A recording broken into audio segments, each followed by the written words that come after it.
Okay, so welcome back everybody to Lost Belt 1. The Eternally Frozen Empire, Anastasia. That's what it says in the top right. That's the title. So, in the first 7 sections that we did of Lost Belt, we figured out that the only way for us to jump out of the imaginary number stream was to jump into the Oprichnyk's territory.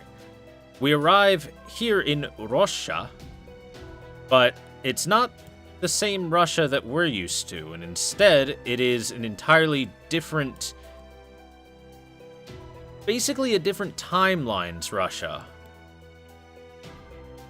And that seems to be what the Lost Belts are, or at least this Lost Belt is it is a Russia that could have been in history, where 450 years prior, Ivan the Terrible, due to an insane cold front moving throughout the entirety of the world, had to merge people with magic beasts in order to create a civilization that could actually survive the harsh eternal winter. AKA, the world is taken over by furries and we're trying to fix that. Gotta right that wrong. Kappa. So, let's dive in. Just one fight. Alright.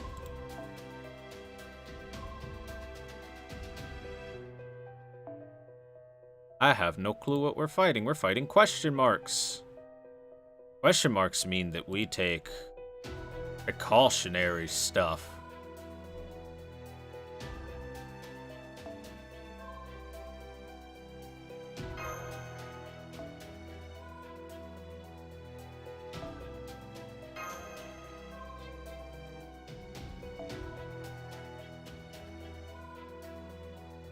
I like this outfit. It's a really neat outfit. Oh, let's get it on. Hi, Zebra. What's going on, dude? Rolled 60 quartz on Jolter, got an origin bullet and 2 Ushis, so I guess you have to grail her now.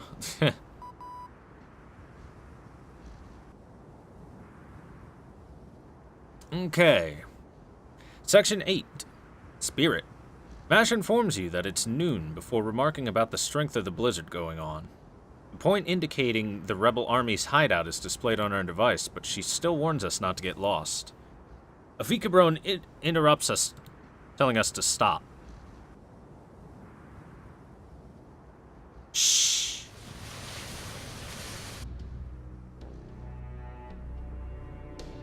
That sound is... Avikabron says that we can hear some sort of sound coming up. He says that it seems to be something huge. It seems like giants wandering the world back in the Age of Gods. Although there are those who doubt such rumors. Perhaps this is what Patsy-san was talking about earlier. The Devil's Throne. I'm not great at katakana because sometimes it's a little... like, the n and the so in katakana are basically the same fucking character. It always throws me for a loop. Yes, a demonic beast that looks like it could destroy a village. Seeing it like this, I understand he wasn't exaggerating. So, its outward appearance is like a giant snake with several heads. Now then, what should we do, Master? Should we fight it or avoid it? Both choices are correct. I'll leave this decision to you.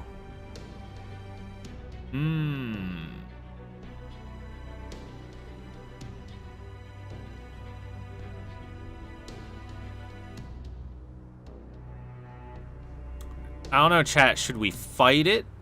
The first one says, something along the lines of avoiding it, and the second one is it might attack the village, so let's fight. Should we fight the giant snake, chat? Kill snake? Lick it? Alright, let's go kill this snake. WOO. Thank you, Ikacha, for the resubscription. Welcome back. 2 months in a row, he says W-O. Welcome back to the basement. Thank you so very much for the continued support, dude. Appreciate it a lot. I'll catch you next. I'll hope you enjoy your stay and catch you for the rest of this month. All right, let's go kill that snake.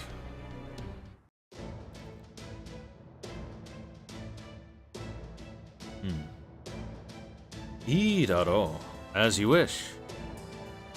For the sake of fighting in Russia to the bitter end, it's an enemy we cannot avoid. First of all, I'll stop it with my golems. Mash Kidielite, I entrust the analysis to you. Yes, I'll do my best with the data gathering.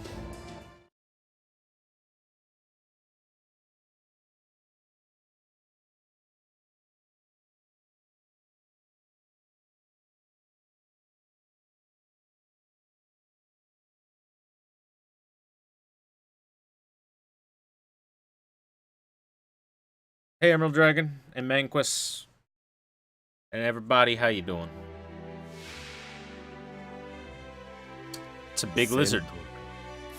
なるべくは避けたい行為だ。仕方あるまい。ステータスアップ。これで耐えます。Well then. 残酷に、邪神的にです。Freeze! 海岸。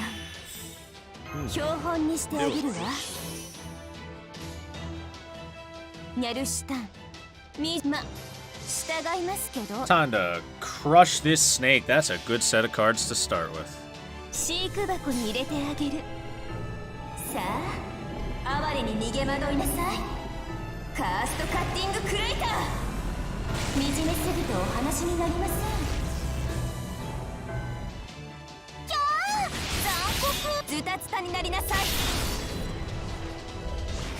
名城しがたき、ニャルニャルビーム。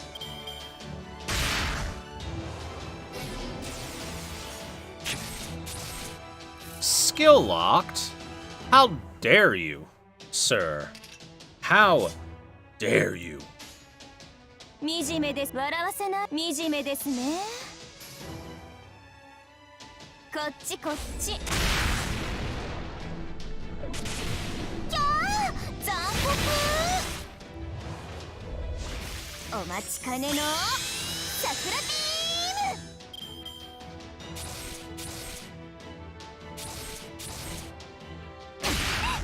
ム。Oof, that damage. では、残酷に、邪神的にです。How did I crit up for her and she got less critical stars? What? Weird. 困ったアリさん、惨めですね。Chat. Why does BB have such thick hips? Look how thick they are, chat.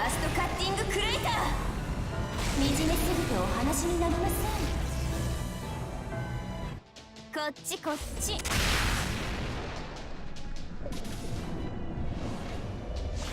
名城しがたき、ニャルニャルビーム。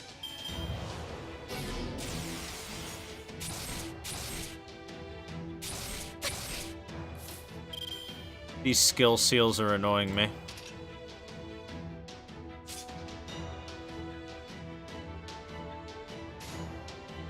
笑わせないでくれます。惨めですね。こっちこっち。罠だ。ビビゲート。いい鳴き声、最高です。That's unfortunate.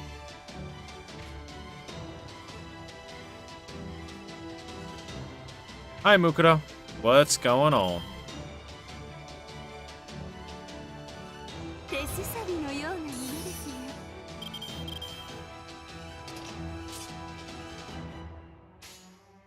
よ。承知いたし。あらあら、あなたの刃ですもの。痛いですか？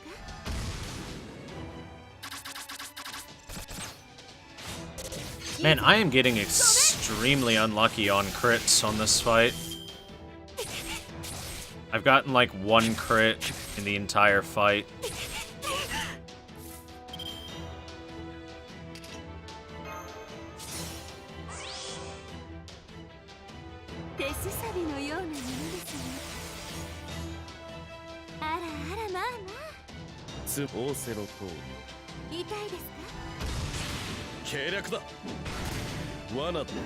Been the same as me, so far you're behind though. Ah.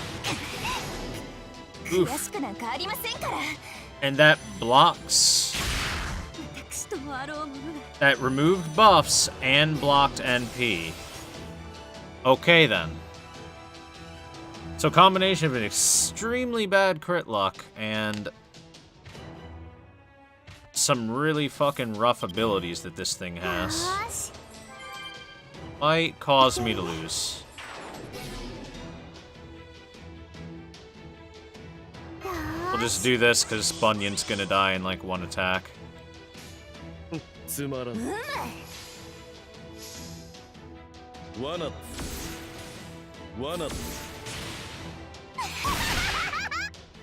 Little late on the crits there, game. Don't do it. And it did it. Of course it did. Well, we're fucked. Everybody say your prayers.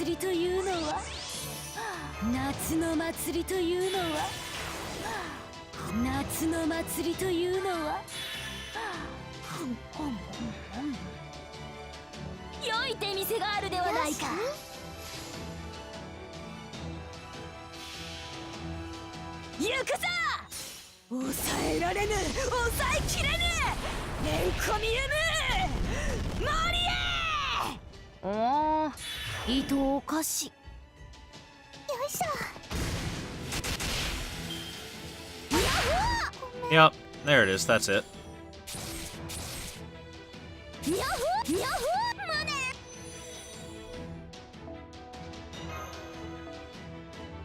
We'll have to try again. Great luck.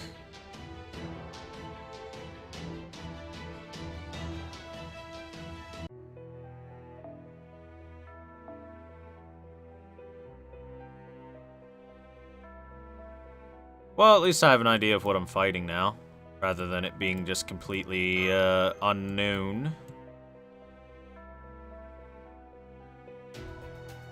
Oh, come on, give me a bond waiver. I just had one.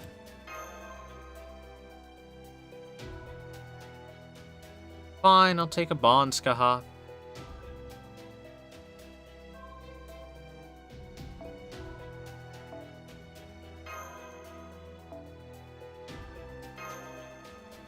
Alright, let's do that.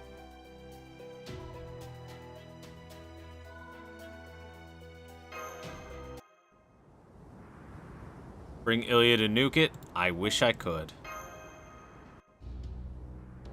Alright. Let's get back in there. We're killing this dumb snake.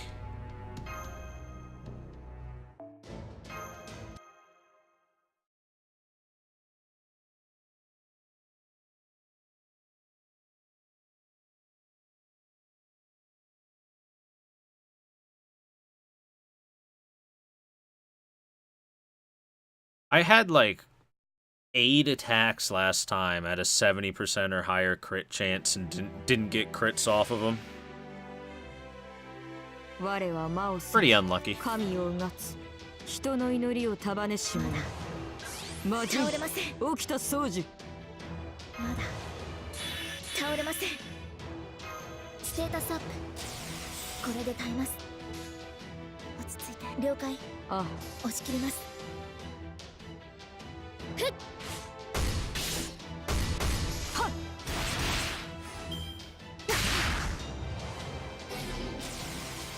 Fucking skill lock. That is so annoying. Yuko.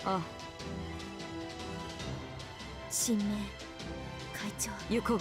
そういうこと。私は最悪の席に立つ。それはすべての傷、すべての怨恨を癒す我らが故郷。権限せよ。ロード・キャメロット。Are there lists of gacha games Thor is addicted to? Yes. They include Fate Grand Order and Fate Grand Order JP.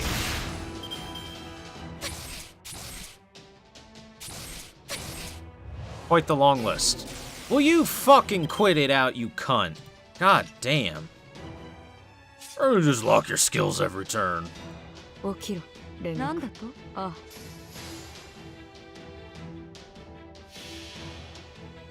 人説をうがつ無辺の光を持って天命を断つ絶剣無休三段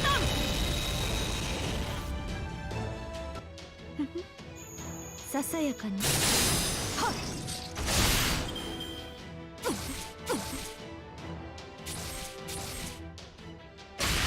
And that's a lot of damage. 本気出してしまうか古きルーに本気出してしまうか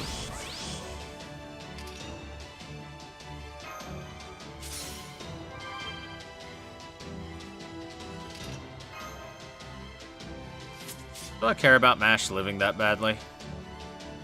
Not really.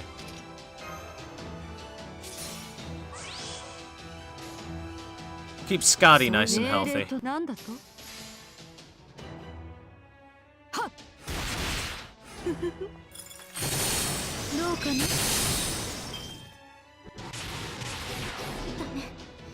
Yep, completely removes that buff.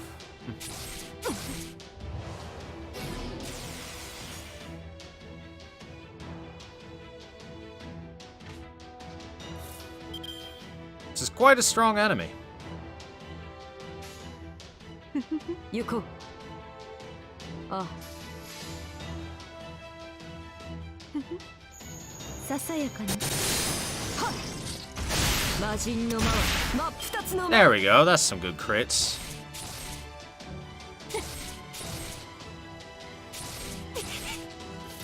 I'm not gonna pull for Jolter on NA because I have a Jolter on NA, so it's already fine. Also, hey Lily, thank you very much for the resubscription. Welcome back. 3 months in a row. Thank you for the continued support. Really appreciate it. どれにしようかな I'm gonna just do this to dodge for a turn. なんだと命令とのも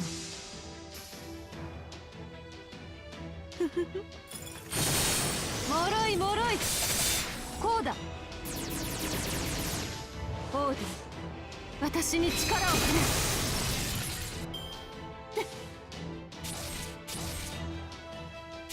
Called it.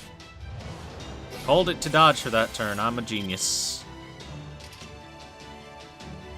What an absolute genius I am. ご命令とあらばあらあらまええあなたの刃ですもの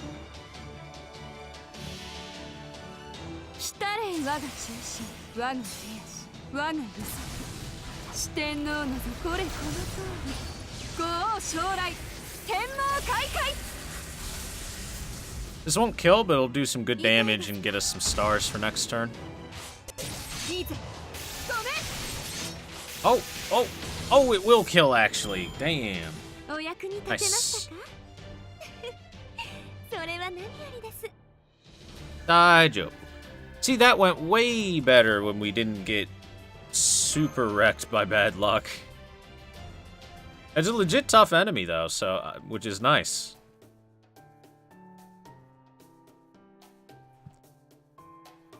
If I had a good single target servant for that, it would have made it a bit easier, but hey, we got what we got. He just went full body hugs, that's what he got. Some big fat hugs.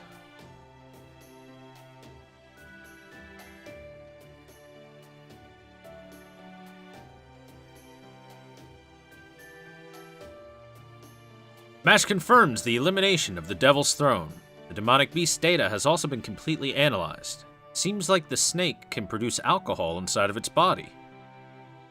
This catches Goldorf's attention. He asks if it's Russia's renowned liquor vodka. Mash says that's not possible. It's not distilled alcohol. She says if she had something to compare it to, it's closer to fermented sake. Goldorf angrily tells us to just leave it alone. A cowardly alcohol like fermented sake is not needed. He says instead we should quickly head to the rebel army's hideout. Since they're an army, they must have some vodka hidden somewhere. He'd like us to get our hands on it. Vikabron says it'd be great if the Yagas had any such luxury items left, so we should hurry back.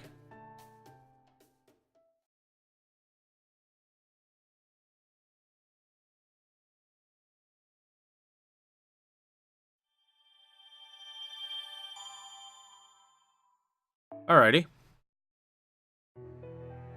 No vodka for you, Goldorf. That's unfortunate. You see, you can't go to Russia and just not have vodka. That's just against the rules. Section 9. I need AP, but that's fine. We got plenty of bronze apples to throw at this. Find the vodka. Ba ba ba ba ba ba ba ba ba ba ba ba. Whoops. There we go.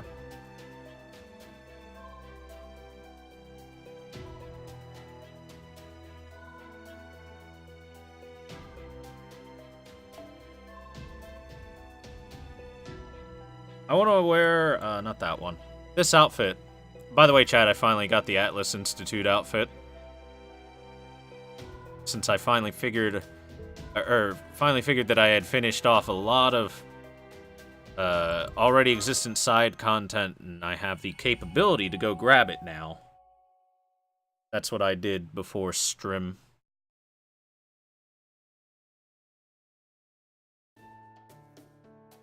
Alrighty. You and Avikabron return to the hideout of the Rebellion Army. One of the Yaga rebels lets us in. Just a second. And relates to us that Atalanta Alter has a request for us. More specifically, a discussion between servants.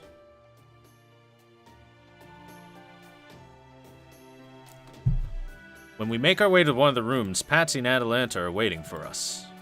Patsy greets us and asks about Mash's whereabouts upon realizing she's not with us. Maps says through communications that she will be assisting with navigations for the time being. Thank you very much, Key Syndrome, for the new subscription.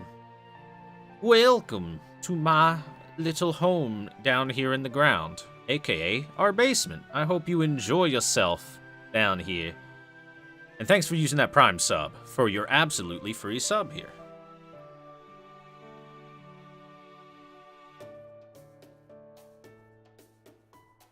Patsy sighs and says he's a little surprised that Mash was weaker than he had first thought.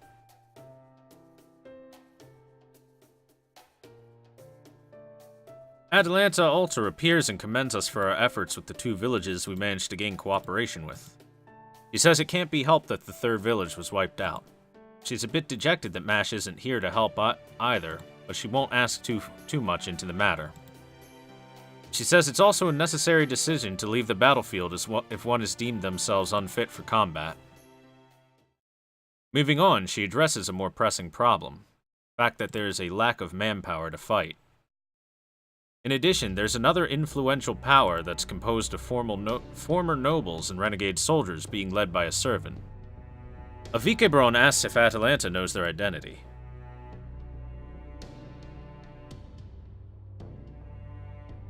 I've met them once. The identity is unknown to me, but it's a male. Racially, they're quite close to me, I think. And also...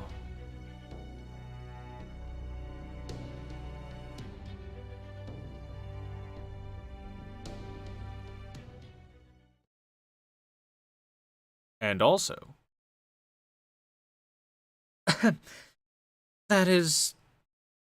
how should I put it? They weren't wearing any clothes.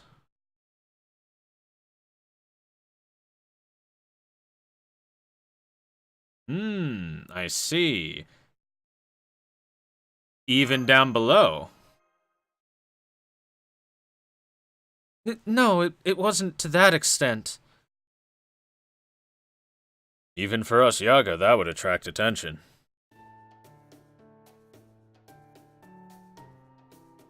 Returning back to the topic, Atalanta asserts that as long as the other group's leader is a servant, she'll have no choice but to personally venture out.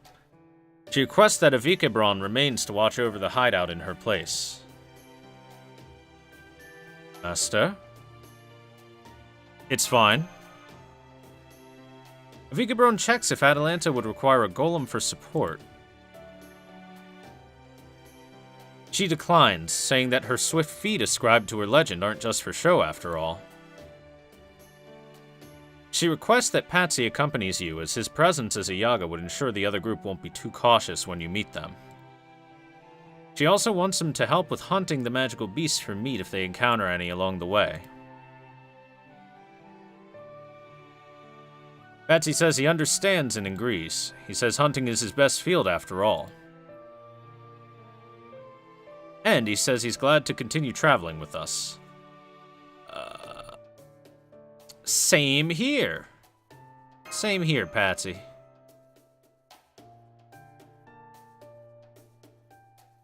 Wait, are they talking about naked furries? They could be. They could be. Atalanta notes that all the required members are present and asks Patsy to call in one of the Yaga rebels.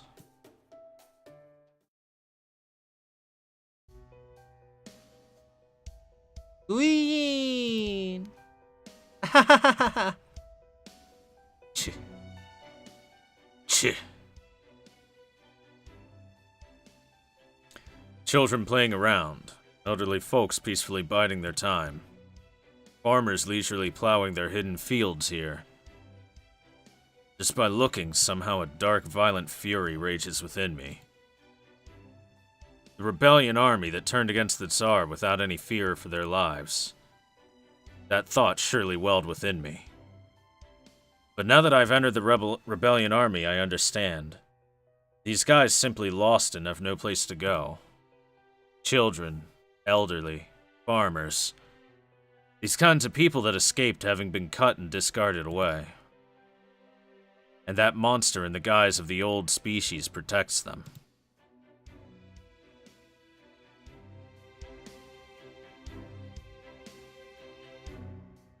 After Babylon, you can jump straight to Lost Belt. You don't have to do the 1.5 stuff. Patsy enters the dwelling of a Yaga rebel he was to find and instructs him to go to report to Atalanta.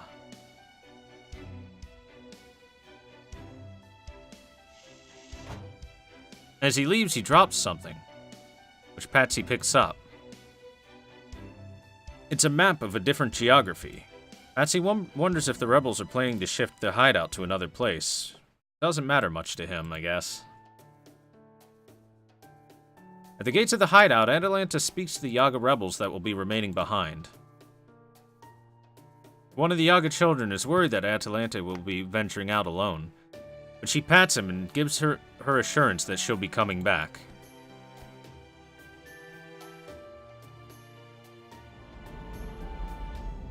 The current objective is to reach a cavern located midway to our destination first and secure some meat.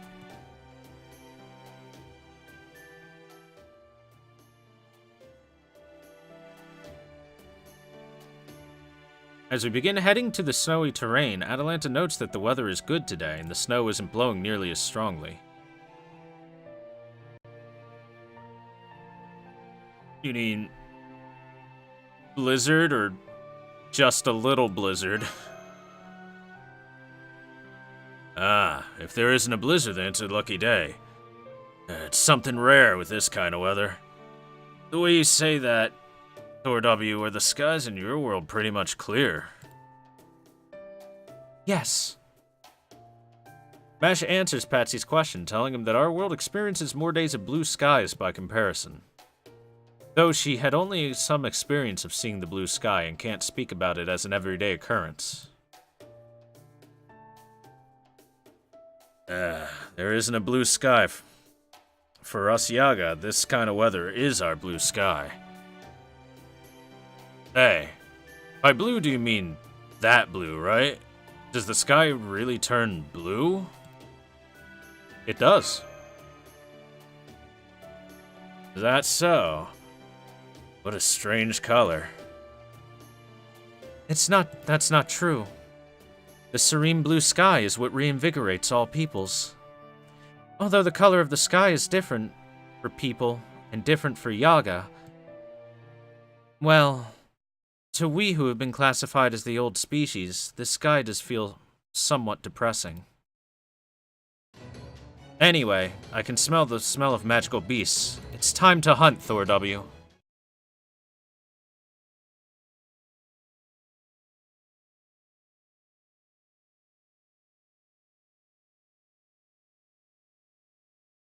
I'm blue, da boo dee da boo die.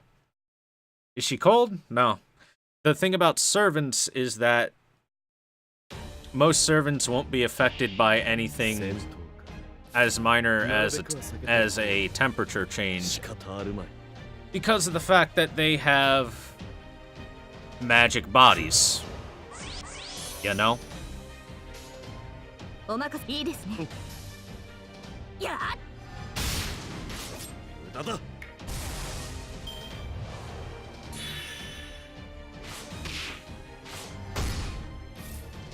Like, it would have to be an incredibly powerful temperature shift from the norm for a servant to get affected by it. So basically, it would have to be like a servant using some sort of weather-based attack or something.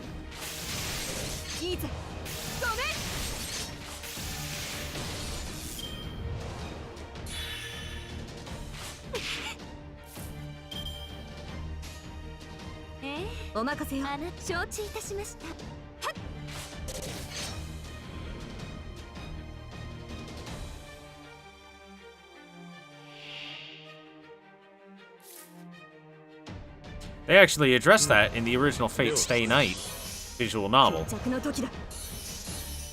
本気で行きましょう。決着の時だ。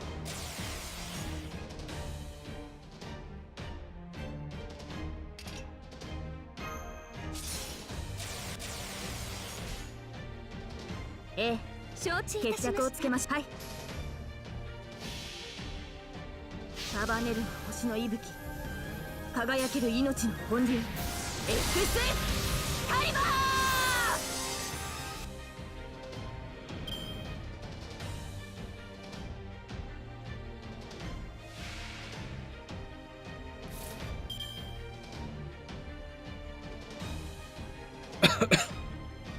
Oh, just a bicorn at the end, okay. ご覧に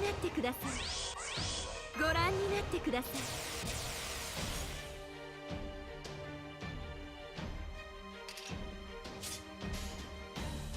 ごめん、いいですね。あなたの刃ですよね。五王将来、天網開会。矮小ジッパ、シリアクタになるがいい。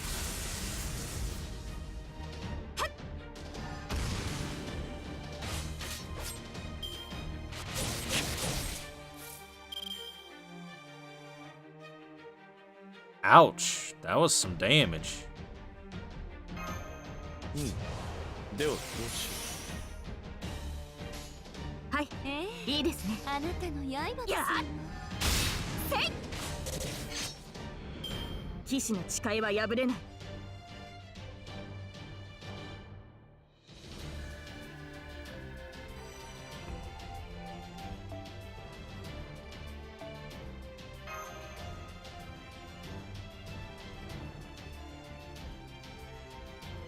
So, by the way, Chad, if you're wondering how the, I mean, I said it before, but if you're wondering how the new Caldia uniform is better than the old one, so it does everything the old one does, but on top of healing a servant's HP, it also removes their debuffs. On top of increasing their damage for a turn, it also increases their Noble Phantasm damage for a turn, and the evade is still just the evade. But it does give an extra ability onto the first two abilities, which is nice. Also, look really nice. They look really cool and snazzy. Anyway, you defeat the enemies, and Patsy remarks that he's still amazed by the feats pulled off by us and Atalanta. But he says there's a weird smell. It appears that it doesn't belong to the magical beasts, and Atalanta notes that it's likely Yaga blood.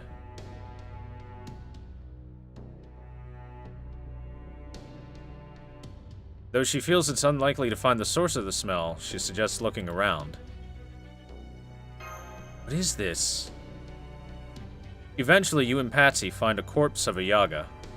Mash wonders if they've been slain by a magical beast, but Atalanta remarks that it must have been by a sharp weapon, given the nature of the slashes. The hatchets and blades that the Yaga normally use can't cut this cleanly, as the Yaga have a very firm skin unlike humans. There wouldn't be any other way to amputate the Yaga except through brute force. Mash asks if it was possibly another hunter, or a monster with a sharp blade that could have done it. Patsy says it's not quite that simple, seems a little far-fetched, and that the footprints also match those of a human's. Mash is surprised and is reminded of that story we heard about the mysterious person protecting one of the Yaga villages from bandits.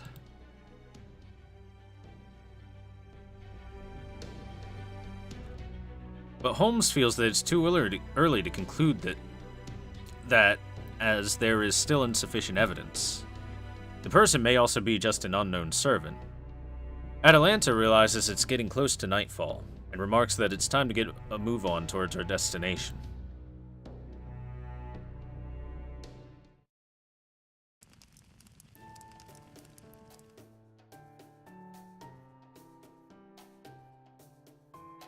Oop-poo. Patsy's cutting up meat and draining the blood from it. While the smell is especially strong to humans, soaking the meat in water mixed with salt and herbs should be able to get rid of most of it. The entrails will be boiled and prepared in leather bags as bait for magical beasts. Patsy tells us that throwing the bait will help distract them for a moment. It's not like these entrails are inedible, but the poison is especially strong within them. He assures us that while magical beasts are normally poisonous, the meat around their backs doesn't have any, so he hands us some cooked meat to eat.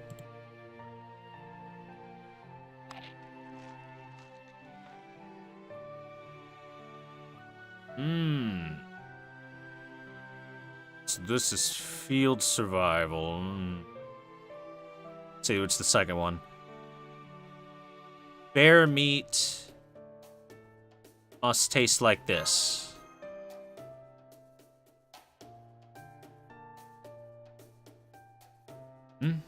What kind of living thing is a bear? Is it weak?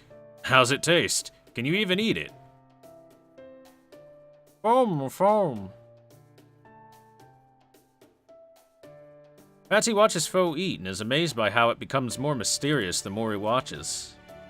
Atalanta asks Patsy about how the Yaga have been able to survive this world of extreme cold. Mash is also questioning, even if they are fusions of magical beasts, how can they withstand nocturnal and extremely cold temperatures of minus 100 degrees? Patsy cuts her short before she finishes the question.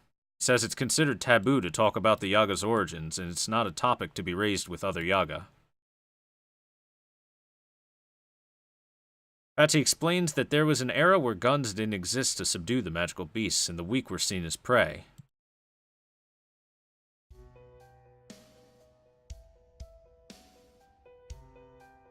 In the past, they used to rear livestock, right? Something called selective breeding. For us to continue living on, it was the same thing. Weeding out the weaker ones, distinguishing between the winners and losers, and in the end only the stronger ones were more valued. Those that drowned in the power of the magical beasts, those that couldn't endure it, those that despaired, they became our nourishment. Then those that fell sick, they became sustenance for their children. Then those that were purely weak, they became sustenance. Just like that, the fusion between magical beasts and old species was able to become the Yaga.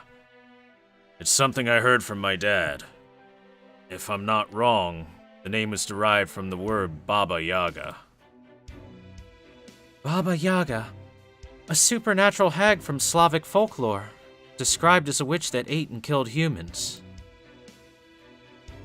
It's probably taken from over there. In order to distinguish the weaker ones, the old species, from the stronger ones, the Yaga. Or possibly, the part about eating and killing humans is what's important. In short, what it means is this: in order to never forget the deeds committed. We are Yaga, and probably named as such by someone. That's why we're different from you guys.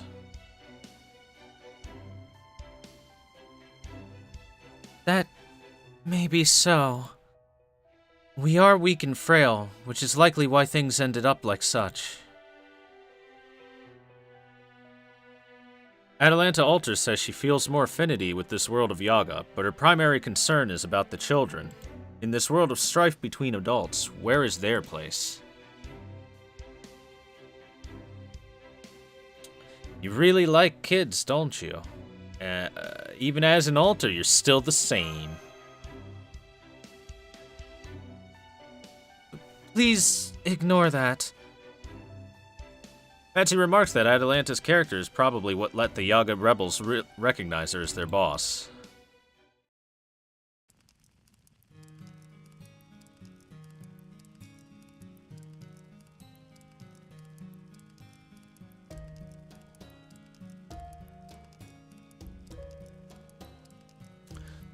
Upon nightfall, the blizzard once again blows without end.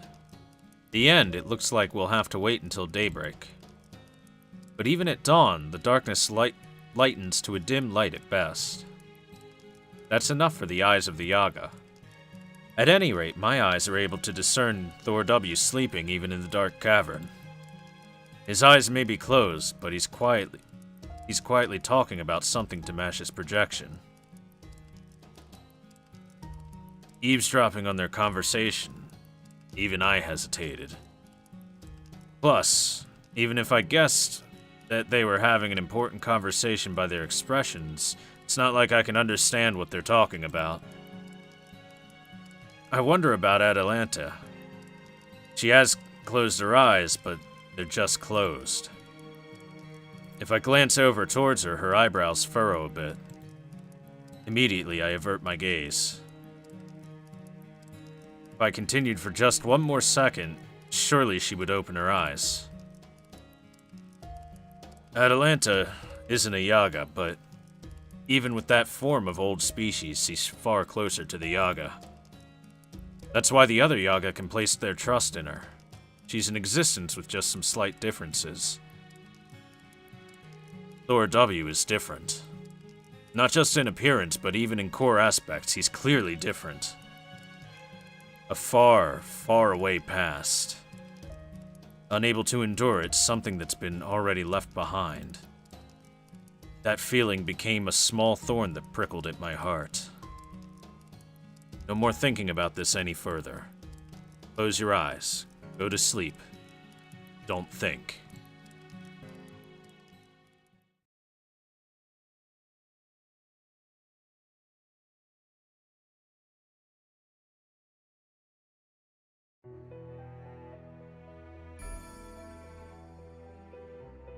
Atalanta went into alter mode.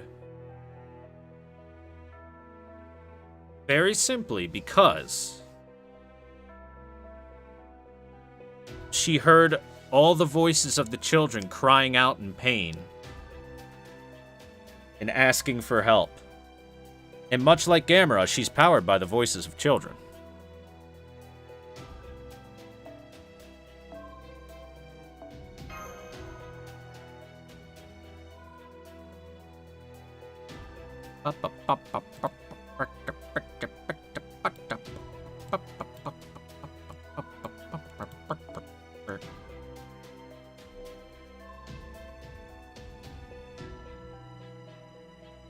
Perfect.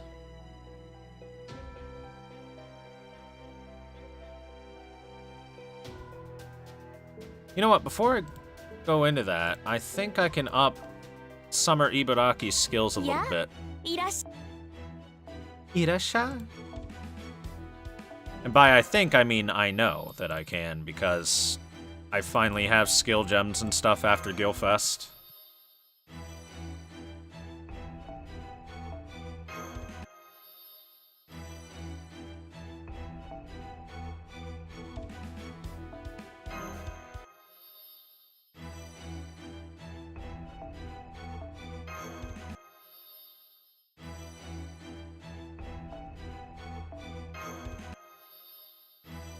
Anti-spoiler bans!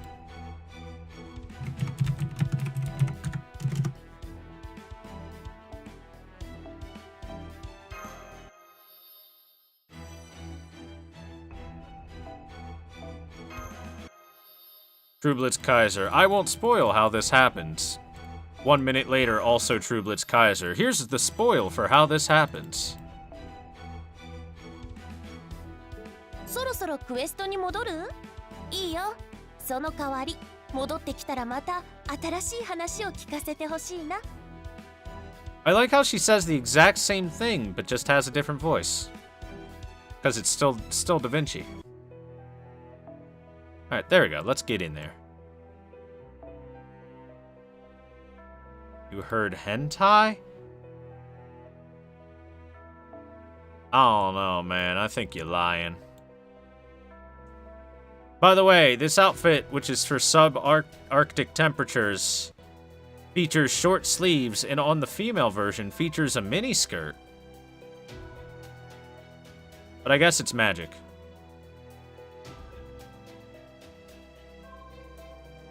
I guess it's magic.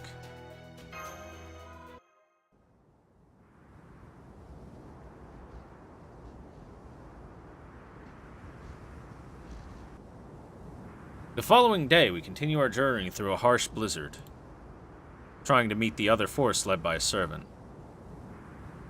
Based on the map and Atalanta Ultra's memory, it looks like there should be only village ruins ahead from our present location. The weather is also starting to interfere with the Shadow Border's communications. Somehow we'll be fine.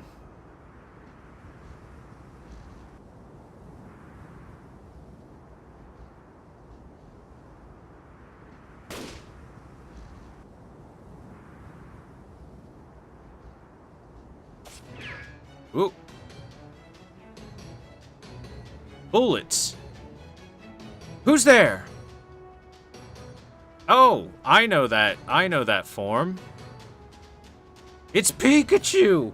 The mysterious figure emerges and asks what business we have with the ruins ahead. He says unfortunately in this blizzard he has no choice but to shoot if necessary. Atalanta introduces herself and asks for the leader of the other party. He declines, stating that there will be nothing to discuss. Atalanta presses on and states that she'll forcefully proceed to meet the leader if necessary.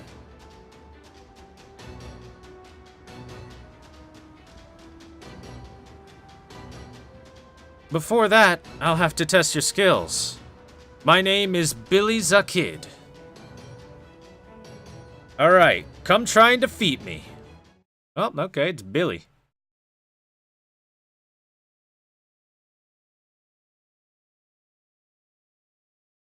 I'm upset that it wasn't Pikachu. I really thought it would be Pikachu that time.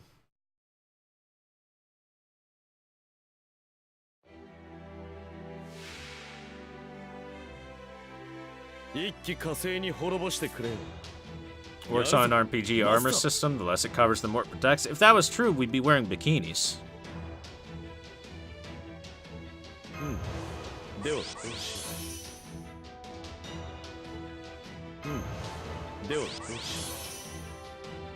Well, he has a break bar.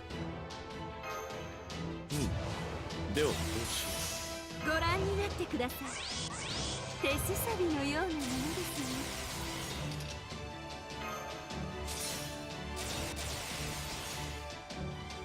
ご命令、承知いたしまし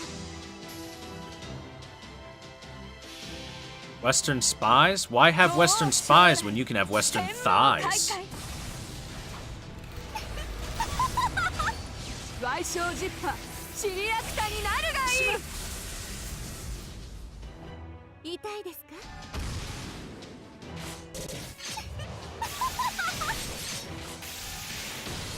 か？こういうのは得意だね。スパイヤー！くらえ！ With Billy the Kid's voice, they really took the kid part at heart. 貴様、逆鱗に触れたな。ご覧になってください。 Fuck you, Waver, you don't get to have any stars. 承知いたしました。砕くか。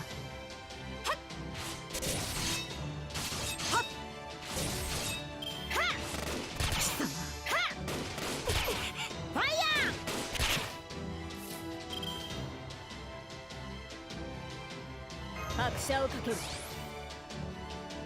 拍車をかける。清掃面白い。あらあらまあまあ。突き立て食らえ13の牙ロンゴミニアドしま走れ痛いですか We must break him. 犠牲が少なければ Oh, okay, cool. We only had to kill one break bar.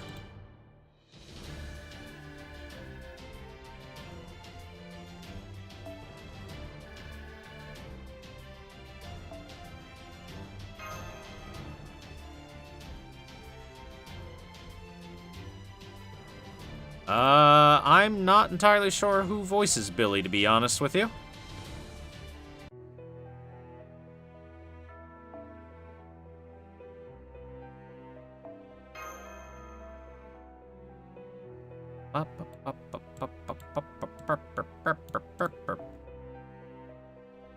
Okay, this makes it seem like we're gonna have to fight Billy again. Maybe. Well, in that case, let's do it like this and put our summer banana in the front.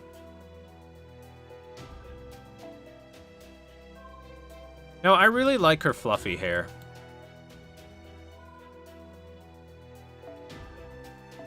But at the same time,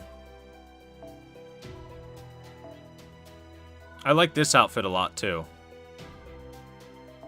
The one piece is good, but this outfit looks really nice. It's a really nice one.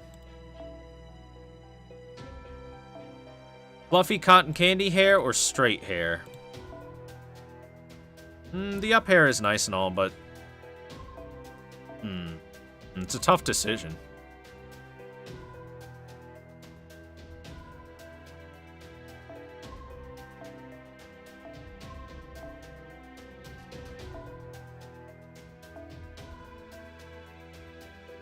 I'll stay with Fluffy.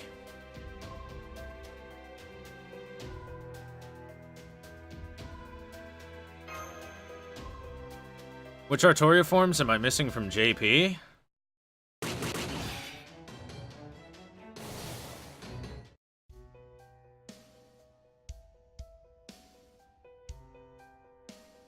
Let's see.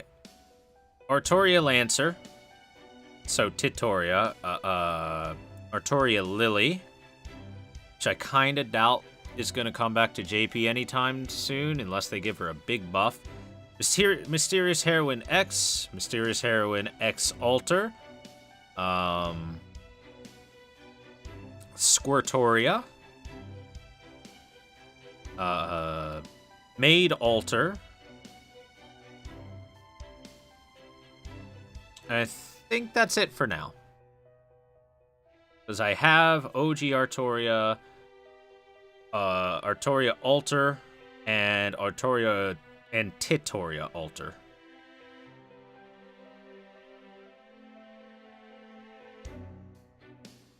So yeah, I think that's it.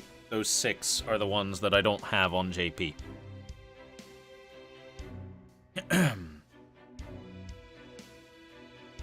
Too many Torias? Not enough Torias. They can't fill They need more Artorias until you can fill every single slot with an Artoria.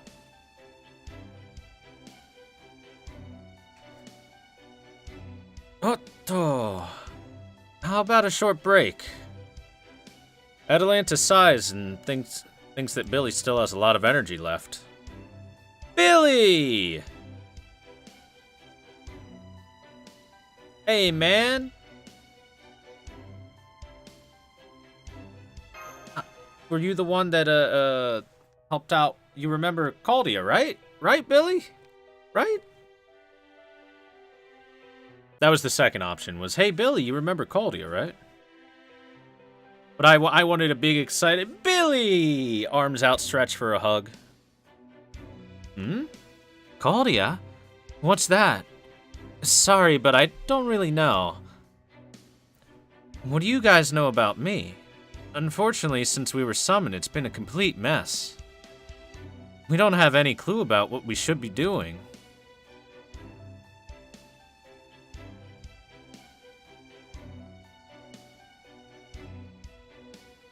Master, his Saintcraft doesn't match with ours.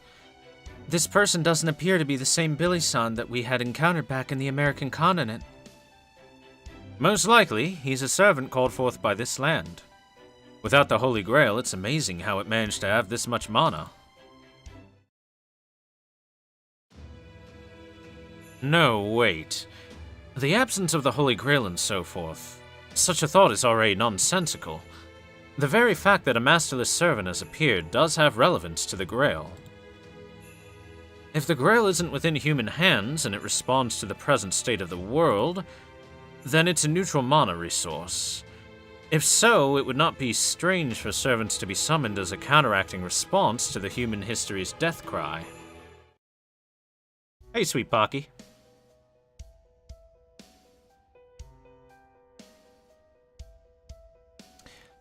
The Billy the Kid that's not you.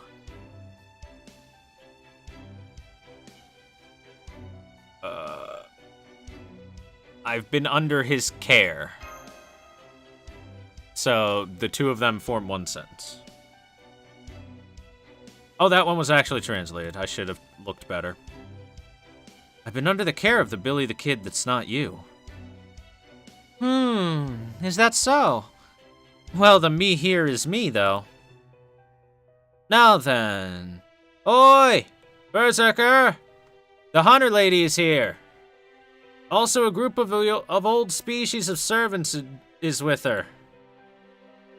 Ah, the one who was bound to come, huh? Alright then, let's kick their ass. Yo! We always thought of ourselves as separate from your group. Beowulf-san. Who are you? Person? No, a servant, huh? Beowulf, much like Billy, seems to be the same, not the same as the one we met back in the Fifth Singularity. He's quick to realize that we're a master and he turns hostile. He asks if we could have been the Tsar's court magician.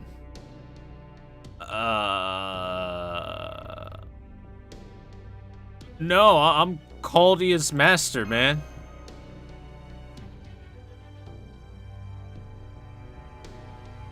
Beowulf says he doesn't remember anything like Caldia.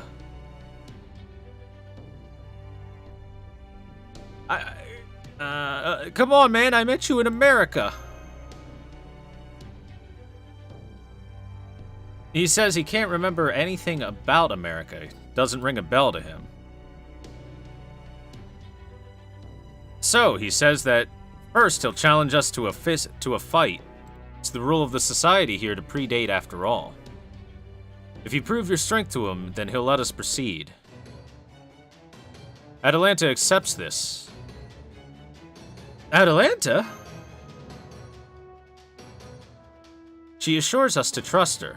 The other party isn't just crazed to fight, but they likely have an agenda. I get it.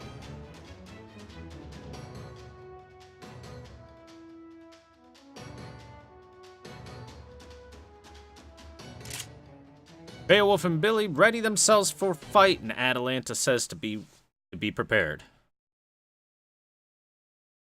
Why is Beowulf always the enemy? Because he's a berserker, I guess.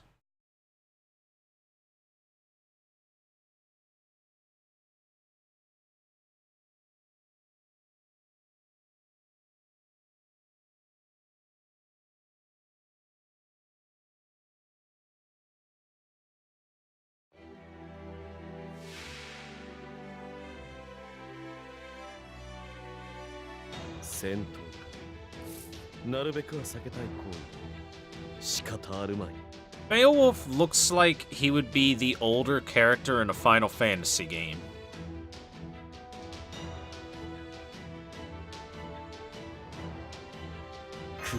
I'm right about that, right, chat?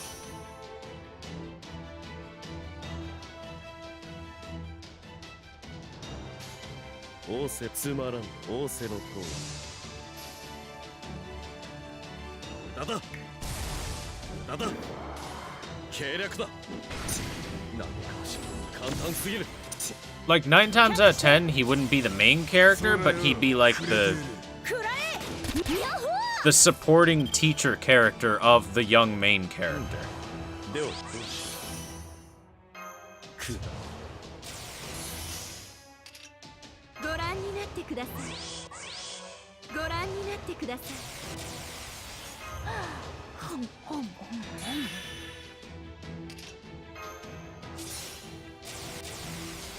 ご覧になってください。ごめんあらあら We'll try and get rid of Billy before he can do a Noble Phantasm. 来たれ我が中心我が手足我が具足四天王などこれこの通り五王将来天網開会てめえ。痛いです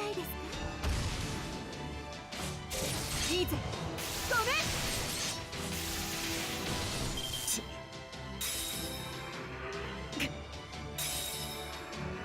そらよくれてやるこういうのは得意でね。くらえくたばれファイヤーヤッホ That one of those one-turn dodges? Yep, it sure is. And he has a guts, okay? Well then, ー let's just あらあら charge Mama up あなた again. の刃ですものせいいいぜごめんファイヤーヤッホヤッホファイヤ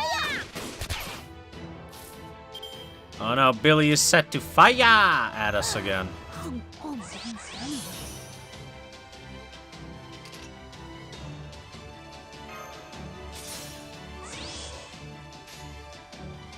ーなんとも我の右手がうずいておるわ。 Punch him! 行くぞ Fist 耐え him! られぬ抑えきれぬへんこみゆむマリエおー糸おかし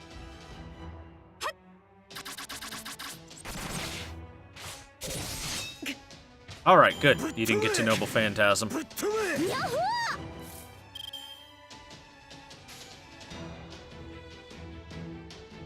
ご命令とあうむらこの来光承知いたしました来たれ四天王いいえ五頭天皇の紳士たち参ります Speaking 五王 of 将来 main characters for Final Fantasy games, chat, もろい失せなさい how interested would you guys be in me doing a Final Fantasy 15 playthrough sometime?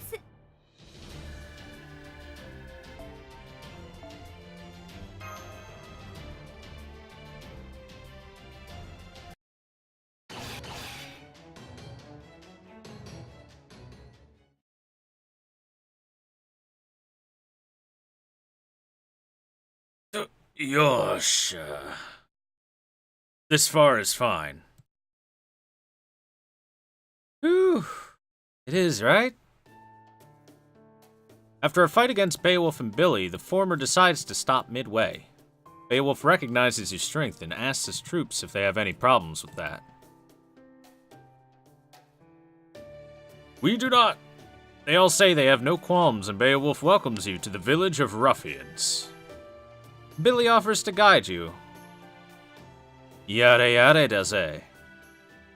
Atalanta's fucking Jotaro, apparently.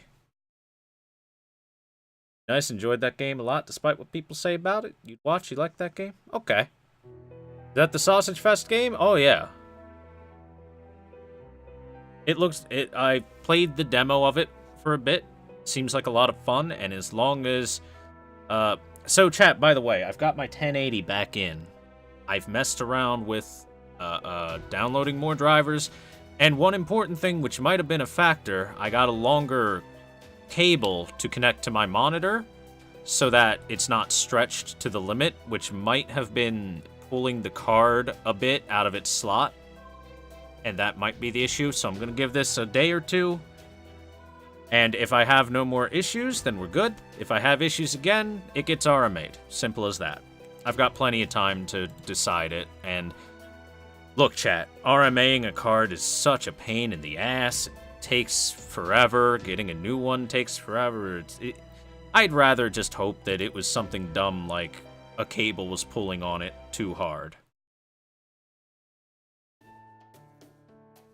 But we'll see.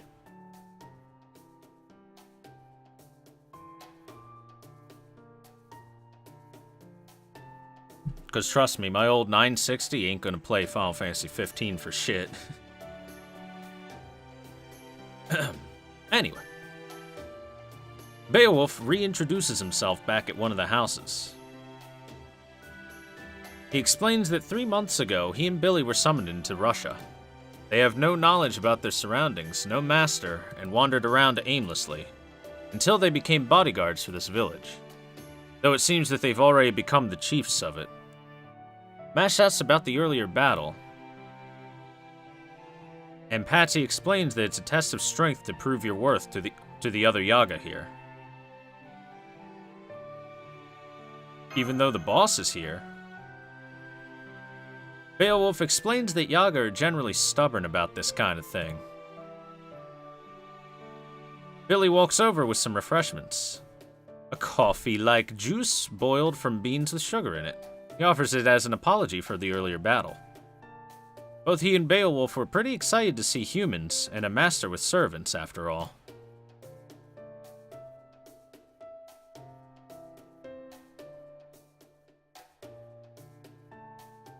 Atalanta also feels some assurance, knowing that she doesn't...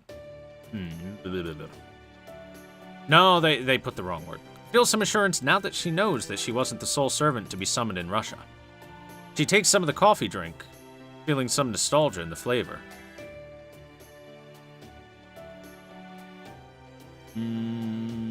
It's nice and warm.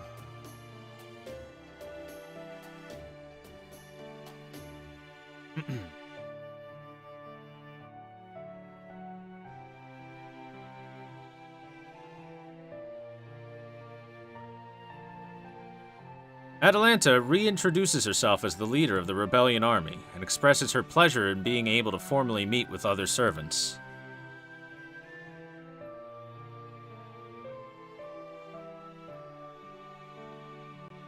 Beowulf says likewise that he feels the same way.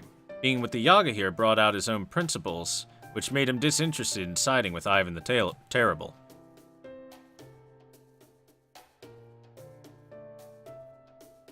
Atalanta asks if it's possible for Beowulf and Billy's group to join forces with her. The two of them decline, stating that the Yaga here likely won't get along with those from Atalanta's side. Atalanta sighs, having suspected that this might be the case. In addition, she could feel the other Yaga watching her. Beowulf admits that this is a male-dominated societal structure. There aren't any strong females and none capable of providing their strength. As such, women have been regarded as inferior here. Atalanta says that it's mere stupidity. There's no difference between men and women when it comes to learning the art of combat. Unlike humans, the Yaga won't die so easily from the cold or blood loss. Only if you crush the head or heart. Patsy, is that true?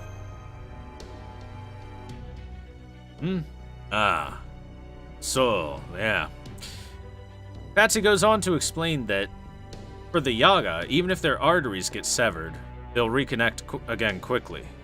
New blood vessels will also naturally form in response to continuous blood loss.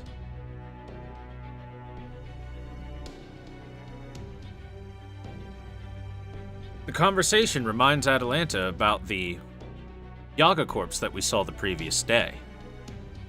She asks if it was Beowulf's doing, but he denies it and says he doesn't know anything about it. Furthermore, his skill with the sword is closer to smashing than slicing to death. Billy wonders if it's the rumored human killer swordsman, the Hitogoroshi. Human killer? Beowulf explains that the rumor was spread around as a horror story shortly after the two of them were summoned. The killer swordsman went around indiscriminately slicing up Yaga and Oprichniki. He occasionally helped some of the Yaga from Beowulf's group, leaving their identity as one from Chaldia. Atalanta asks if we have any idea about this, but nope, nothing. In any case, given that the killer swordsman has been slicing up Oprichniki as well, they aren't Ivan's allies. Beowulf retakes the conversation and starts to talk about the bigger problem at hand, the presence of bandits. Apparently, the bandits used to be a part of Beowulf's group, but defected to lead their own community.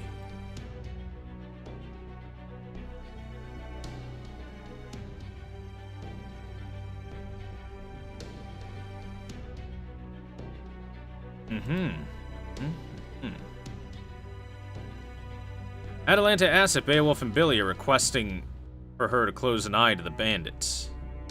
Billy explains that those Yaga that left didn't want to be led by the old species and initially planned to join the rebellion army.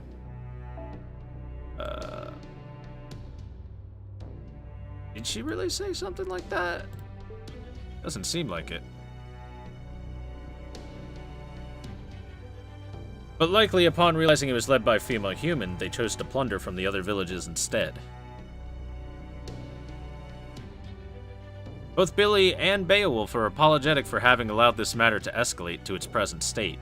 Atalanta brushed it aside, though she is disappointed that it became more difficult to merge forces.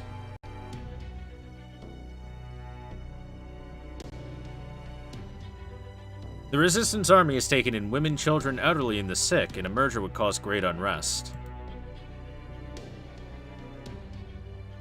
Beowulf suggests forming an alliance instead. That way both groups can continue to act separately. Atalanta says that the idea is viable, but is concerned with regards to communications.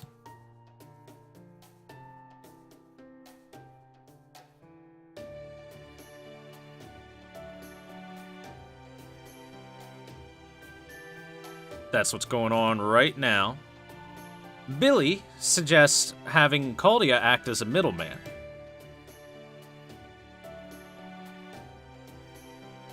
Mash says, unfortunately, that'll be difficult, saying that the Shadow Border can't assist without my presence being there. Mash asks Da Vinci on her opinion. Da Vinci remarks on the difficulty given the lack of resources and an absence of communications device like the one we had in America, and the different rules of the world. Furthermore, the rhythm of the mana in this world isn't smooth like the pan-human history. It would create difficulty in transmissions. You're fine as you're part of Chaldia, but it's unlikely that this device would provide any sort of function for some random stranger.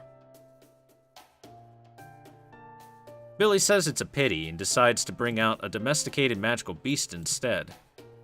Mash is surprised, but Billy remarks that it should be normal for magicians.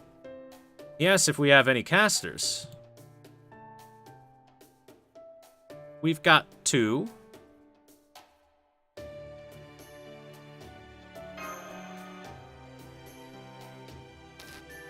Certainly Avikabron is calm. Avikabron is calm and reliable, but the other one... Ow. Yaha! I'm Leonardo da Vinci of the caster class.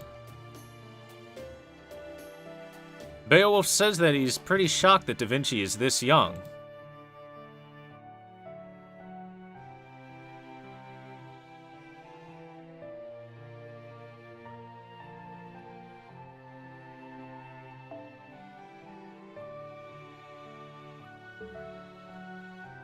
Goldorf replies, saying that the inside is actually closer to an old person. And Da Vinci hurts him a bit more. Moving along, she asks Billy to show her the magical beast. Oi, this guy. Goldorf says he's never seen anything like this before. Da Vinci surmises that it must be a species that's gone extinct in our history.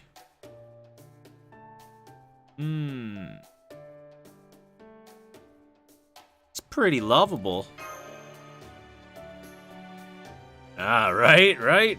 This one's a pretty cute little guy. Atalanta asks about its name. Beowulf says that they've called it Shanshan. Billy replies that Shanshan can trace his and Beowulf's mana. Atalanta decides that having it remember her scent would be good. She stretches her arm out for it to fly towards her. Patsy says that Shanshan seems to be being very cautious of her. Well, I suppose that happens too. She's really shocked.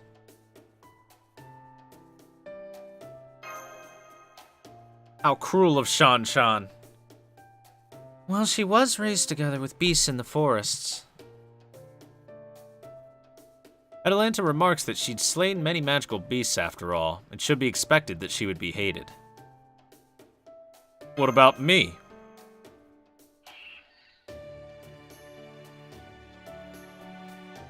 It seems that Shanshan has a normal reaction towards us. Beowulf observes a bit and concludes that Shanshan is cautious towards Atalanta, since her essence is a lot closer to a magical beast, and Shanshan's probably perceiving it as similar to a hostile species. I see. It can't be helped if it's something since birth. Yep. Ah, as for you, Master of Chaldia, your case is simply that mystic code shutting out any excess mana. Though, that said, if you take it off, you'd probably die. And this guy probably can't remember the smell of Yaga. Yeah, I'm no good too.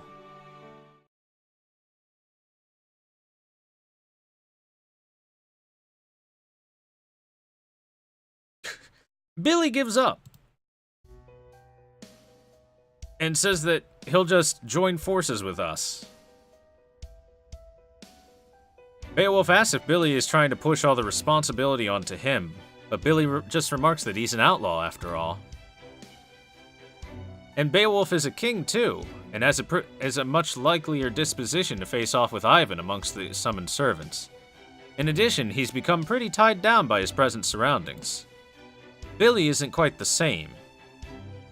Beowulf cuts him off and tells him to just get going already. Understood. Sorry for always causing you losses. Can't be helped. Kings always make losses as they wish. Sorry again. I'll leave the rest to you. Leave it to me. So with that, Atalanta, have Billy join you guys. Atalanta asks if it's fine to take Billy with us, though she wonders if that's just a thoughtless remark. Beowulf brushes it off. For as long as he never forgets that he was once a king, he has the duty of exercising a benevolent rule and saving the masses. Thanks, King. You really don't remember anything about Caldia. Thanks, King. There is no Lolly Vinci servant. Yet.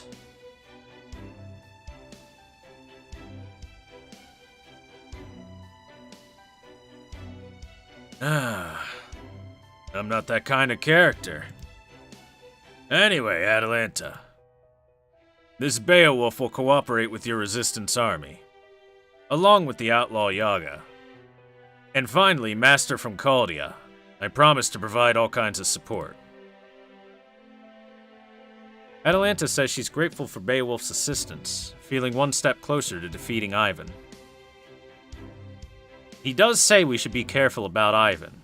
He sensed that he's a troublesome landmine. Atalanta agrees that she too has felt the same since her summoning. It's likely that given Ivan the Terrible's continued rule for 450 years, he's wielding the power of the phantasmal species from the Age of Divinity, or one that rivals sacred beasts. If you compare it to the Caledonian boar, that's just a mere magical beast. Beowulf also remarks on the troublesome nature of the Oprichniki. This catches Atalanta and Gordolf's attention. A servant should be able to take out the Oprichniki without any problems. Beowulf explains that these in the capital have a different level of strength.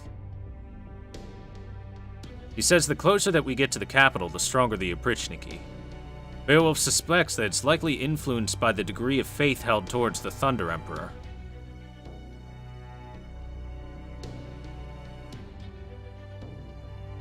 Patsy and Mash are pretty dismayed by the information.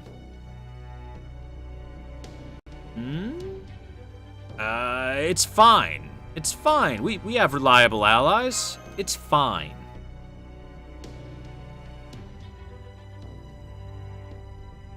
Atalanta thanks us for our encouragement.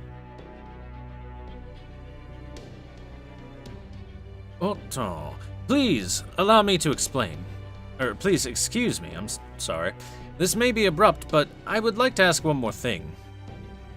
Do you happen to know about that giant tree that is said to be called the Fantasy Tree? Ah, of course. Although I didn't know about that name for it. Anything about it is fine. Do you happen to have any information about it? Anything I know, huh? If I'm not wrong, there was something.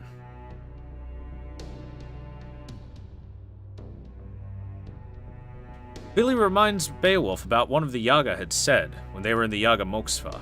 There was nothing at all around the tree. That's right, that's what it was. There's nothing around that tree. Holmes acts puzzled about this. But he says his curiosity has been piqued by the mystery. He'd like to go and see the tree, but unfortunately it's right next to the Yaga Moksva, the enemy stronghold.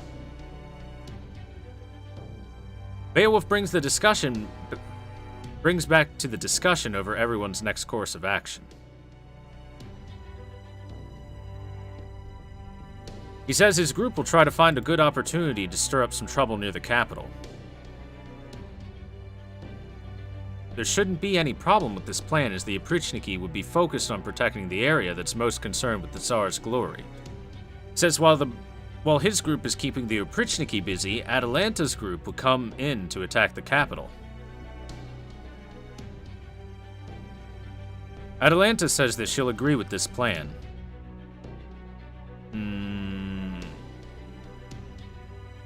What about the Wandering Servant? What about Koyanskaya? Yeah, what about Koyanskaya? And even the priest.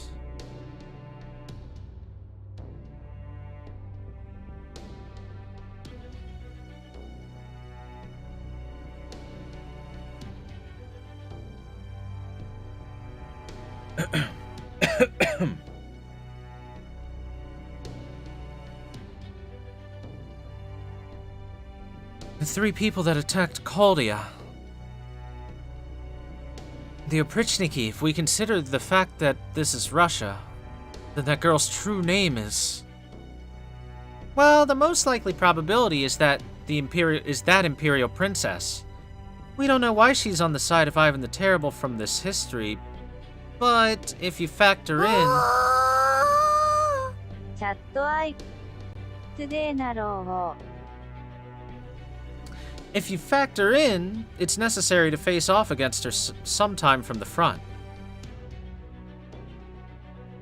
Atalanta mentioned that spies in the capital had provided witness reports of a human girl, with the Oprichniki showing her an extremely high degree of respect.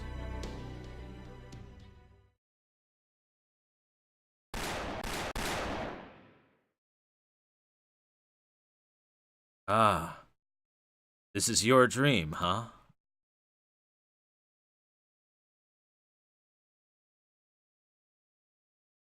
Interesting.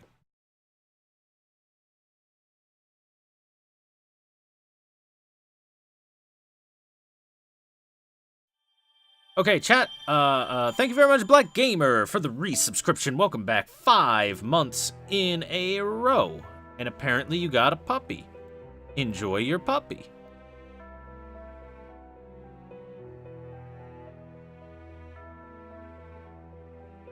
Wow, it left us off at a cliffhanger. That doesn't happen very often in the main storyline stuff. Nice. Anyway, Black Gamer, remember, you must establish dominance over the puppy. The best way to do that...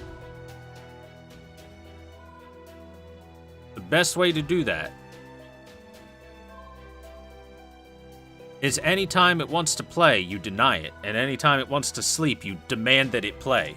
Run it ragged, make it insane. And then you might get an Eldritch puppy. I am on my wire.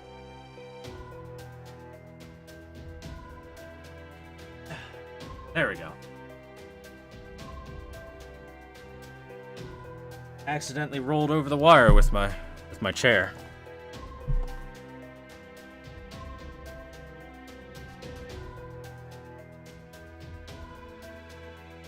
I'm making go to B now. Black Gamer, did you just have a stroke while you were typing that? Anyway, good night. Have a good sleep. I'll see you next time, dude. Thanks for the resub, and again, enjoy the puppy.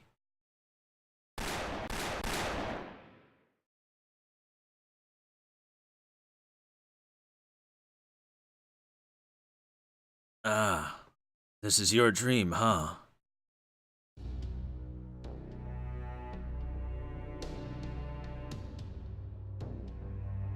Pain that intensifies with every second. Fear that pulls you in a ridiculous sense of chaos. And a rising great hatred towards the sneering soldiers. In that moment, pain inverts into pleasure. I'll kill you all, so the girl prayed. Ah, this voice has always been by my side. Olga, Tatiana, Maria, Alexei, Papa, and Mama never noticed it though. I could always hear this voice. Whenever I played pranks, whenever I climbed trees. But I knew that it wasn't a guardian angel or anything like that. Because right now, like this, I'm dying. 3 seconds from my death, all that he does is watch. Closely watch me. A fantasy being that was summoned to my killing intent. The monster with demonic eyes that only shows itself to those of the Romanova bloodline and carrying its accomplishments. They battered the girl's body. Oh, I'm sorry. They battered the girl's body, burned it, buried it in the earth. See, I know it's still her dialogue because right there the furigana over girl, Watakushi, Watashi is a way for a girl to sound a little cuter while saying watashi. And a little more... yeah, mostly just cuter. Even as my clothes tore to shreds, and my flesh beaten up all over and buried into the soil, it still... it only had the consciousness to grasp what was happening. Therefore, those soldiers that had accomplished their task will never find repose. I'm watching. I won't kill you. I'll let you continue living in fear. Watching you. I'm watching you, I'm watching you, I'm watching... That's what it says over and over again.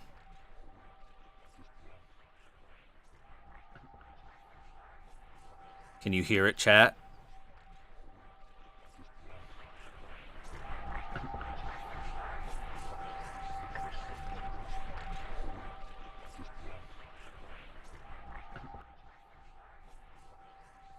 Your sins will continue to rampage. Continue to gouge out your confessions. Because I'm always watching. Oh, no, maybe. My bad. That's not her this time. Your sins will continue to rampage. Continue to gouge out your confessions. Because I am always watching. I'm always watching until you die. Always. Always. Always.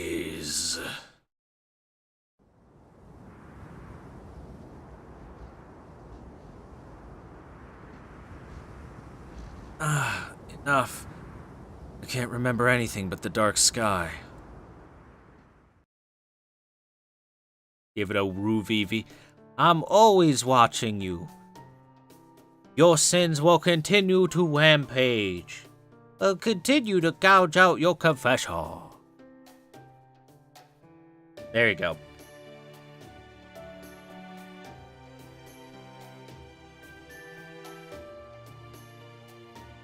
Were you asleep? I wasn't sleeping. I was just dreaming. Is there a difference? There's a big difference between shutting out and shifting one's consciousness.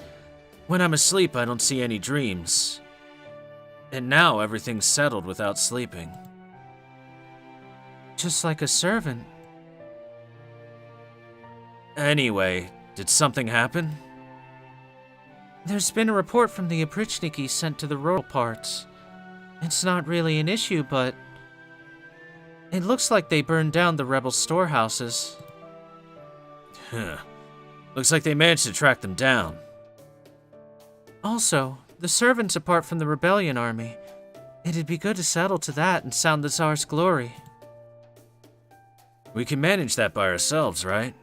In the meantime, I'll leave the Cardinal to you. In that case, it's time to depart. I'll go prepare. Can't really see what there's to prepare for. You really are terrible at handling servants. At times like this, you should joyfully see me off. Leave me alone. Efficiency is more preferable for me. Otherwise, the mediocre will never be able to chase up to the geniuses. Against those that innately understand what's efficient, logically there's no other choice but for me to pile up efficiency. Is that so? Then help me with my preparations. That way is more efficient. Yeah. Enough with replying like a sloppy soldier. I'll make you want to place it makes me want to place a curse on you. Alright, I get it, Anastasia. So what did you want me to help you with? Help me pick an outdoor coat.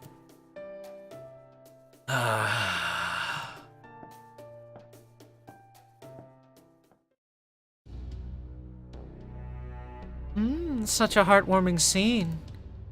Even now when everything feels like it'll sink into the abyss, it's like a waltz above such thin ice. It's so innocent. That cowardly Kadok makes a good pair with the Imperial Princess. That's what you could say, I suppose. Look, chat. Look, chat, it's the man that blesses all of your rolls. With Mapo Tofu. Yorokobe Shonen. The timid boy that hasn't given up on anything. The confident girl that hasn't given up on anything, huh? Indeed, the combination appears fitting. Both sides make up for each other's weaknesses. From my perspective, it's an ideal pairing of master and servant. Which is why, Koyunskaya-kun, refrain from disturbing them any more than out of jest. As the aide of the Tsar, I cannot just stay quiet.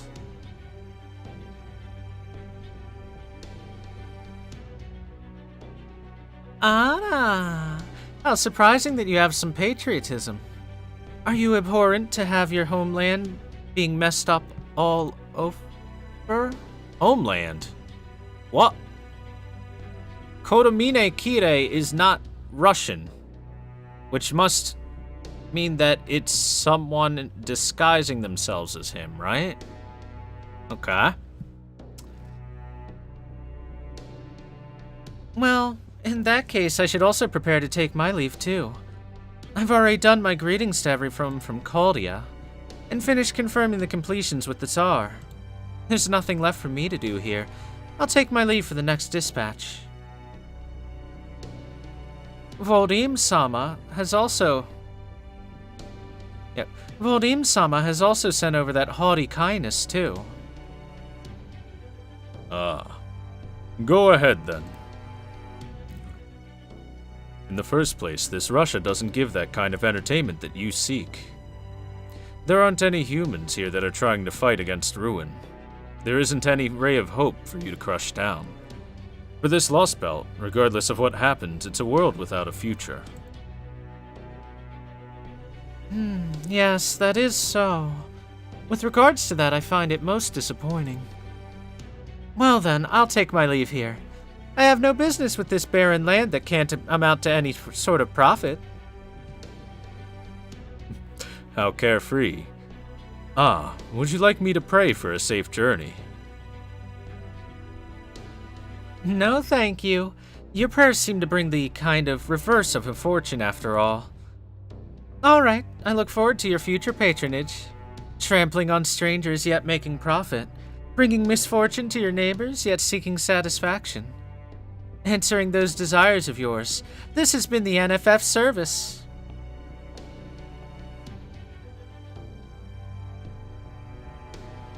Oof. Cursing them to be like mice, but surely you've realized that you too are the same. Poking your nose into danger is also a problem, Koyunskaya. Your way of living is exactly like that of mice trying to escape a sinking ship.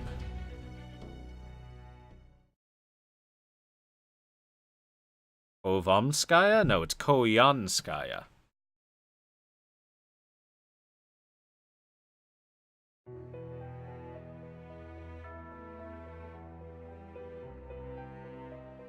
I don't know if it's just me, but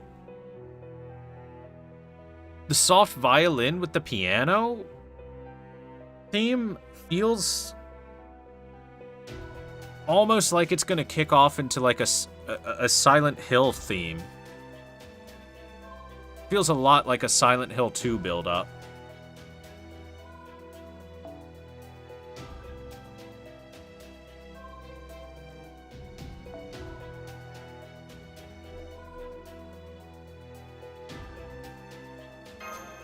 Yeah, I agree, Billy Buckingham. He's more than likely some sort of Russian heroic spirit in disguise. It's clearly going to be Rah-Rah Rasputin. That's definitely not Kide. That's definitely someone disguising himself as Kide.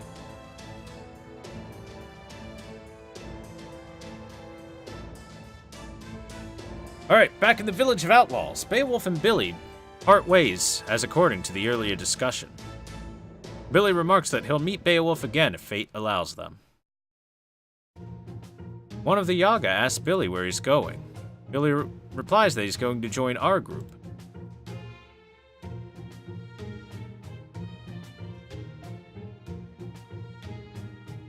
No way, something like that. Saul. Well, I'm aware that you guys don't have very good feelings about them. But being humans is not all there is to it. Even though I'm a servant, an old species like me would surely rebel. John, eh? See you later.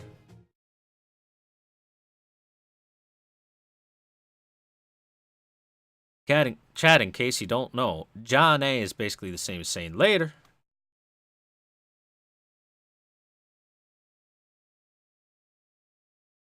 Who looks at Kide and says, yeah, that's totally who I want to be. Someone that's trying to disguise themselves as a member of the church.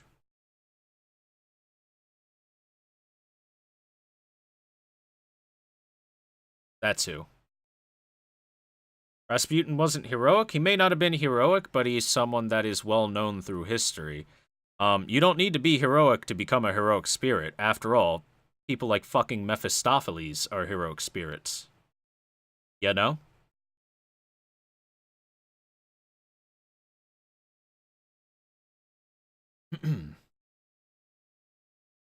Two days after our departure. In the snowy plains, Billy realizes that Shan Shan is suddenly on alert.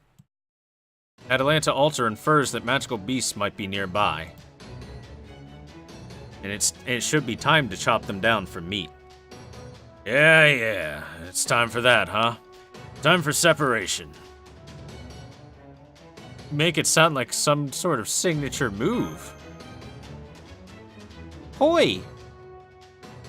Sometimes I don't really get what you're saying. Billy says, all right, let's get down to business and kill some beasts.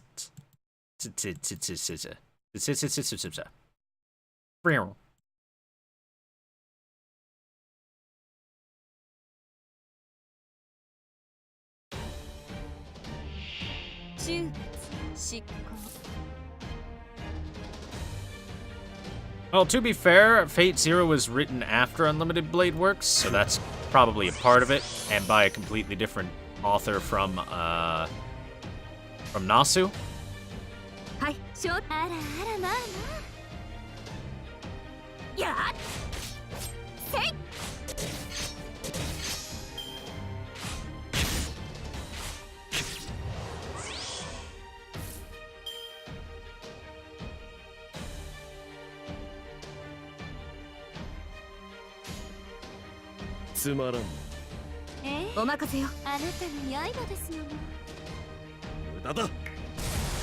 Fate Zero was written by the guy who wrote Madoka Magica, so yeah.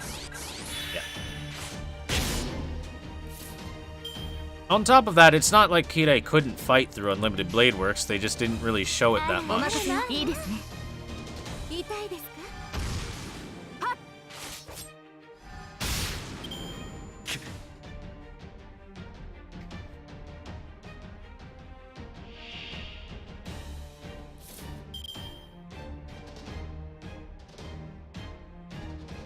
I wonder if the last one's going to be one big enemy or a bunch of them.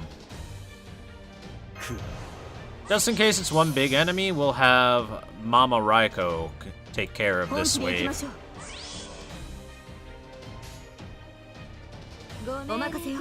So that we'll have some stars.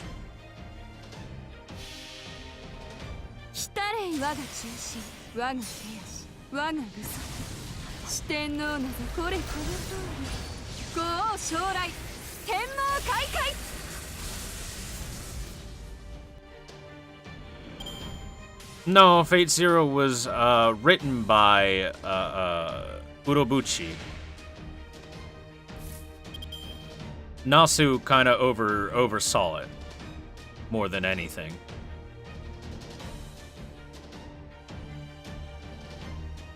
Oh, it was a group.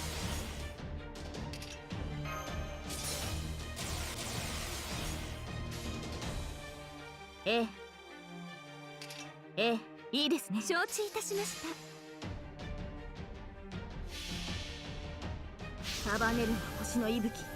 Congrats, Angry Rama. 命の本流。エクスカリバー。 Looks like you got some pretty decent pools. 最上に近い勝利だ。戦う前に勝つくらいでなければ。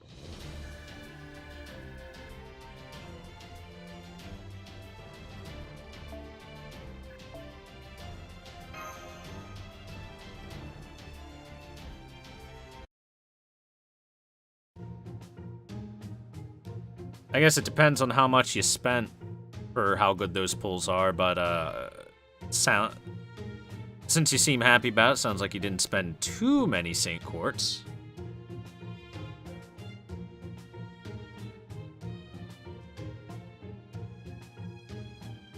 Gosh, meat!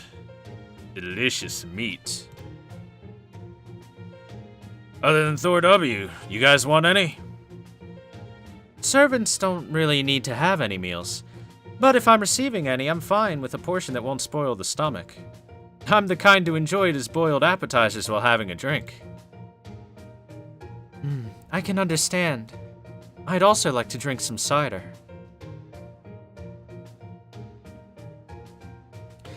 For me, well, probably bourbon or tequila, I guess. When I was living back there, they made anything in alcohol, though. I've heard there's other kinds of alcohol apart from spirits. What do they taste like? Billy explains that most of the alcohol in this world is straight vodka and doesn't really have any flavor. Billy made some of his own, though, and offers Patsy a taste. Ah, it's good, but the actual alcohol is weak. Billy notes that the alcohol content is pretty high for human standards, and the Yaga just happen to have strong tolerance. Patsy's a bit depressed by that.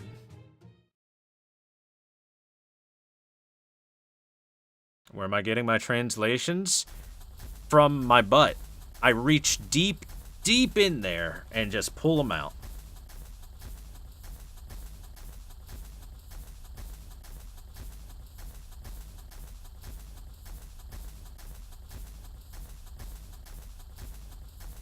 The good thing about a max limit broken 2030 over having multiples is the cost. Having multiples will definitely get you a lot more stars, but having only one slot taken up and having only 1 5-star CE for cost is pretty nice. Okay. We finally return towards the rebels' hideout by the next day. It appears that there hasn't been any trouble. Atalanta Alter yells for her men to open up the door, and reports to them about Billy's addition to the rebels' forces. Avikabron, however, has some bad news. Unfortunately, according to him, the food supplies are almost gone.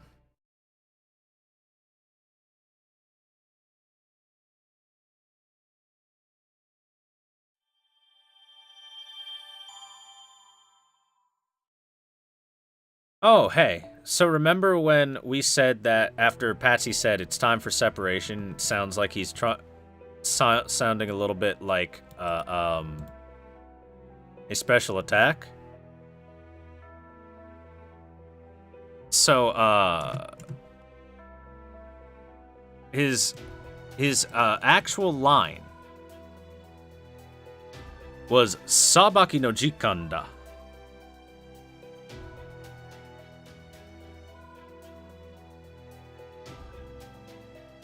Right? Now, the reason that we said it sounds kind of like a special attack is because of the fact that, Gilgamesh, when you select his Noble Phantasm, his line is Sabaki no Tokida. But using a different kanji for Sabaki, meaning it's time for judgment. Thank you, translator note. That's good clarification. All right, section 11, right? 11, yes.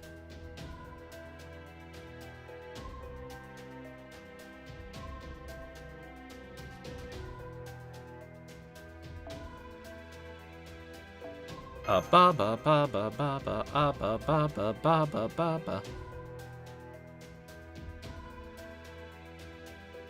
Hey, Logshiro123, how you doing? Just finished streaming? Well, you don't have that many? Hey, that's fine. Yes, the beginning of his noble phantasm. Exactly that line, True Blitz Kaiser. Let's try to get a waiver with a bond up, but I guess I'll accept a Skaha if I have to. But nope, don't need Scotty this time around. Alright. Let's, I guess, just take this. We've got everything we need. Say about $30 if you include summon tickets, which is 35.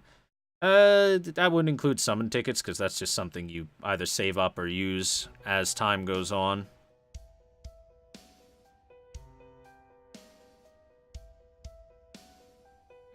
It's cool to watch. You've never seen Lost Belt stuff? Yeah, I'm glad there's a translation available for it. But yeah, with just 2 10 pools, that's pretty good for 2 10 pools to get a 4-star servant and a couple of rather good 5-star craft essences. Can't be super upset by it. Alright, section 11, to the side who pillages. Atalanta explains that since the demonic beasts hunted by the hunters were sent to the capitals first, the Yaga that lived in the borderland had no choice but to rebel for the sake of obtaining food. For them, securing a food supply is the most important and pressing issue. The amount that they've acquired is not enough, though. At first, they were able to link up with other villages, helping them hunt more demonic beasts to distribute more food. However, the growth of the rebels' army has been increasing faster than expected. There are a lot of kids after all. Atalanta, have you ever thought of refusing the kids? There's no need to think of that. For the sake of not letting their children starve, the parents decided to fight. The reason why they wish to rebel is the system of this world. The situation where the weak are not allowed to live. Therefore, we must ensure the children's lives. You're mixing in your personal feelings, huh? I won't deny that. Ah, that's good. That's really good. I'm glad I decided to come here.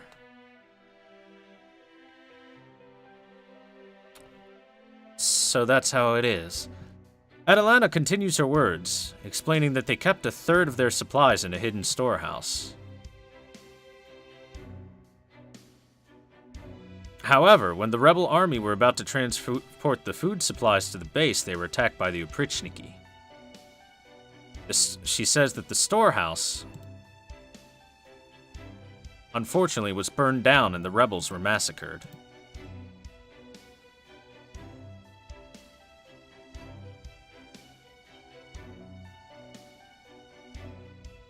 But burned down? The At least I think that's where we're about at. Yeah, that's where we were. The Oprichniki has no need for food. Therefore, regardless of how much the country starves, they prioritize the authority of the Tsar.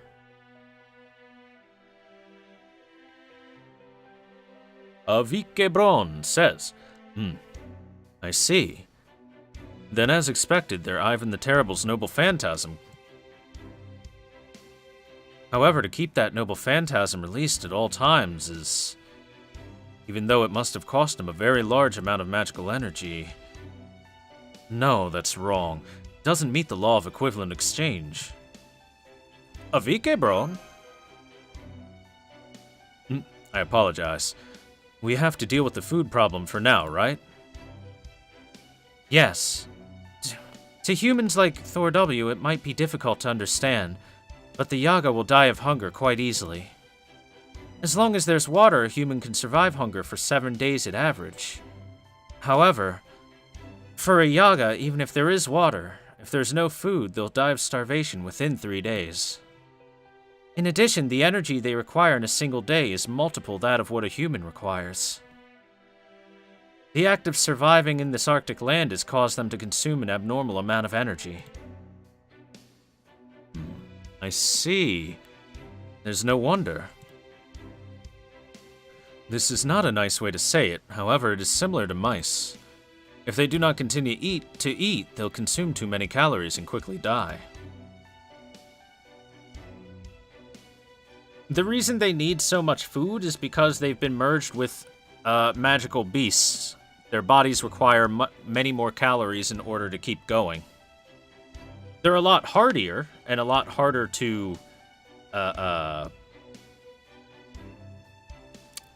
a lot harder to take down in a fight or even by the elements, but because of that, they have to Kananam.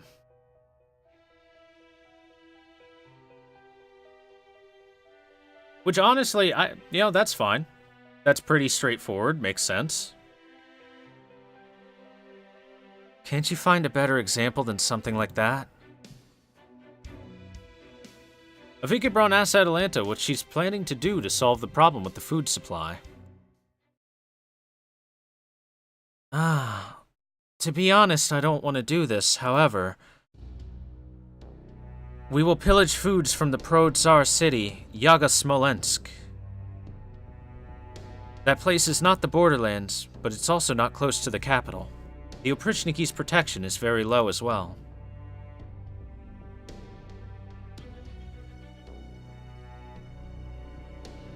Pillaging food? From my city?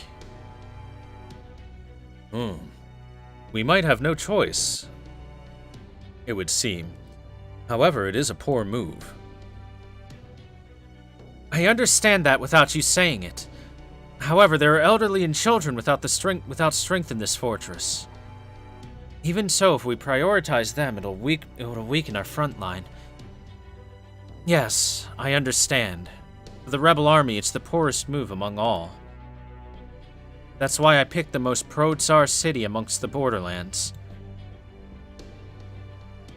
Also, we will not pillage everything. We will enter with the troops and negotiate for them to provide us with food supplies. However, this time, they will have no right to refuse.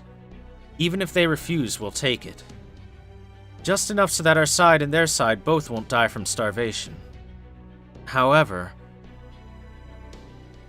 some members of the rebel army voiced their thoughts about the city, Yaga Smolensk. They accused that the Yagas there kept the location of where the demonic beasts gather a secret, and gathered more than what they would need to survive. They said the reason why the villagers there can show a good face to the Oprichniki is because they don't have to worry about starving.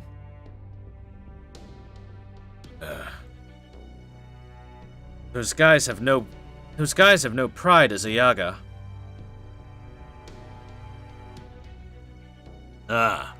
Boy.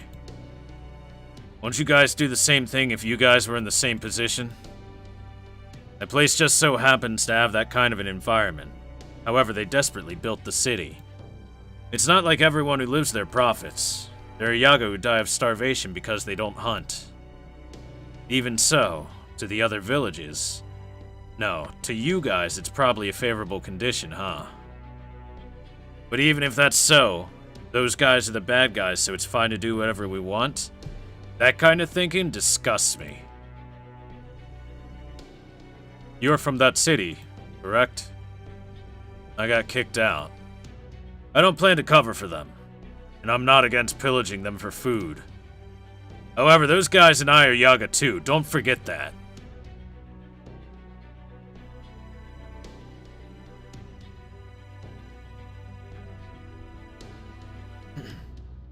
What Patsy said is true. I forbid any harm towards the villagers. It's our intention from the start. Furthermore, I'll give the soldiers a firm warning. And if you harm any of the children, I'll turn you into porcupine on the spot.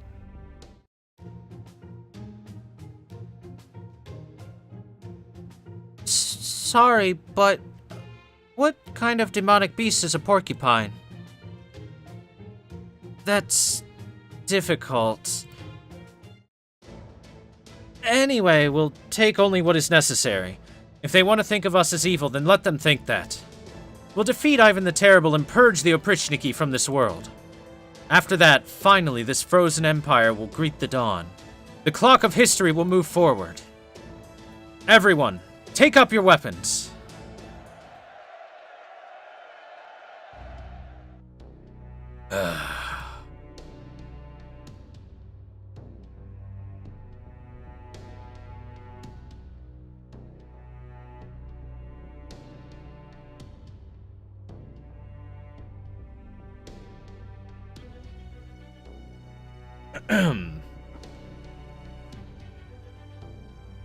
In the Shadow Border, Holmes and Gordolf are discussing this development. Gordolf points out that we had no choice but to do so as to avoid death from starvation from their side, and that for them, the way that this is developing might be a good thing. Holmes mentions that we still lack the power to face the Oprichniki. Us and the Resistance, Avikebron, Ms. Atalanta, Billy, Beowulf. Even though we can reduce the difference of numbers with Avikebron's golems, I wish that we could get one more servant's assistance.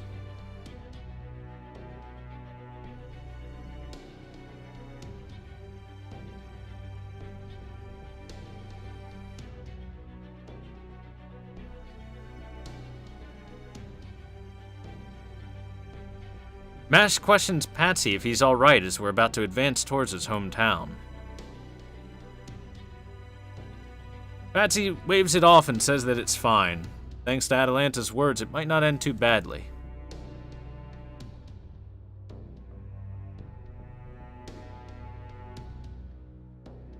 Well then, do you think it'll go that smoothly? What's with that, Avikebron? I'm a servant. Therefore, I possess memories from my previous life. The pan-human history and this history, I'm able to grasp both of them quite a bit. According to my observation, this kind of plundering, even if you try to reference history, is almost never a success. Worst case scenario, it might be better to prepare ourselves for a mass killing caused by a small-scale war. Mass killing? But something like that is... It's possible, Mash. Even in pan-human history, people who work in position far more respectable than me and people who are supposed to be smarter than me, there are people who did far worse than what I did, right? Without a doubt. Also, I too, if I took that kind of position, I'm sure I'd do the same thing.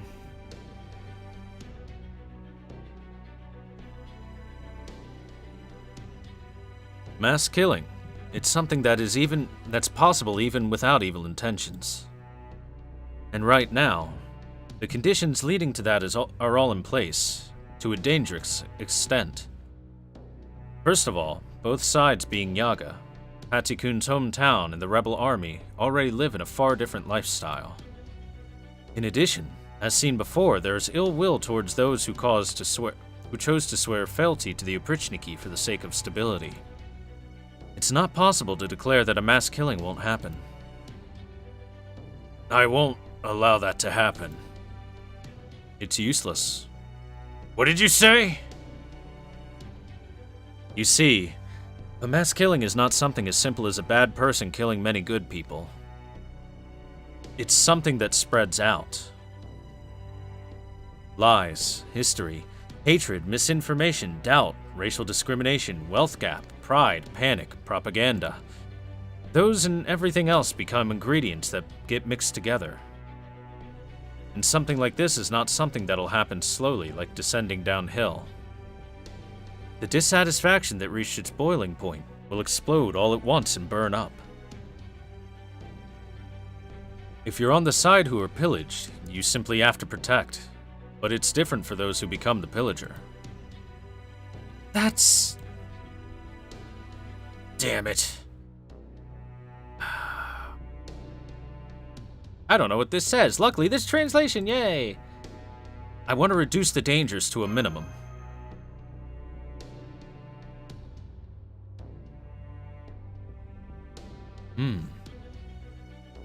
Then, we must do our best to eliminate the Oprichniki. The worst case is the rebel army and the Oprichniki fighting in the village, leading to a situation where the civilians become involved. The rebel army will deem them as allies of the Oprichniki, and they'll no longer care about the civilians. To put it simply, there will be no one left who will save the civilians. That's why we'll have to crush any signs of mass killing. Master, is this in accordance with your wish? Let's go with that.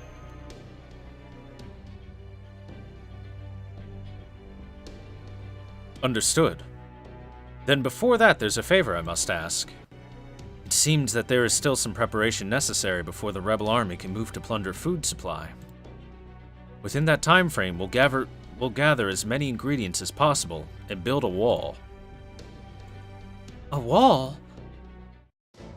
Yeah, indeed, a wall. A wall named Golem. I want to build a wall.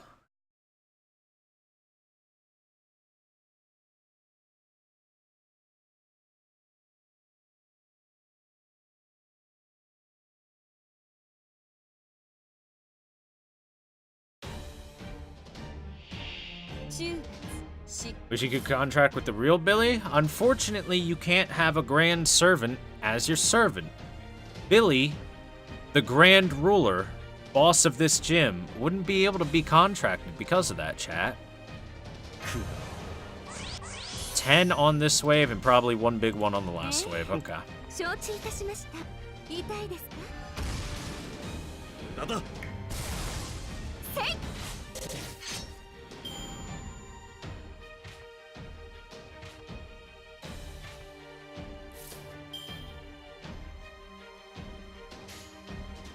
はい。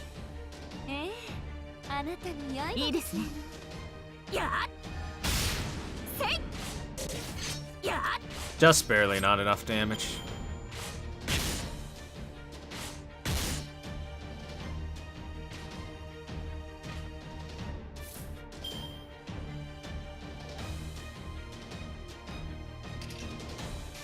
Ara, つまらんね。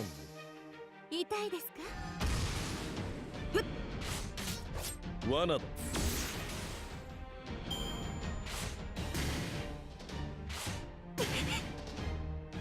Haunch.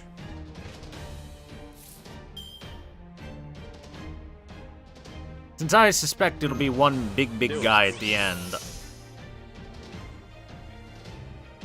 決着の時だ。 I'm setting it up so that we'll be あらまあま able to go in like つまら that. ん。 You know what? She hits harder. オーセロと Even with a quick card, she'll probably hit harder than Waver. 罠だ。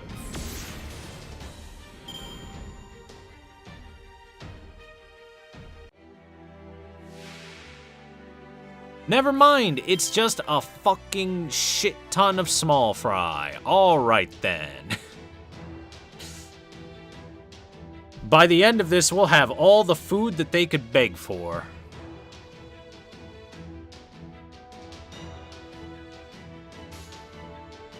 あらまあまあ。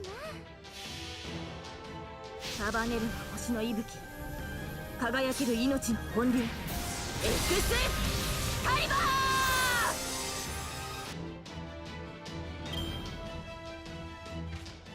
Wait, why are there golems that can attack us? Aren't we the ones making golems?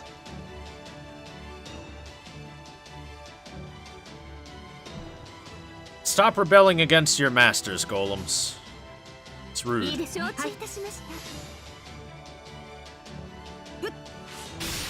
痛いです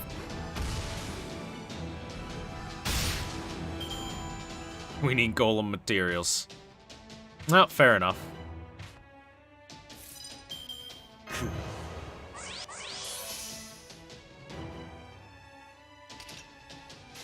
あらあらまあまあ。いいですね。承知いたしました。せい。 Never received saber faces from the gacha? Well, that's because you don't love Saber enough.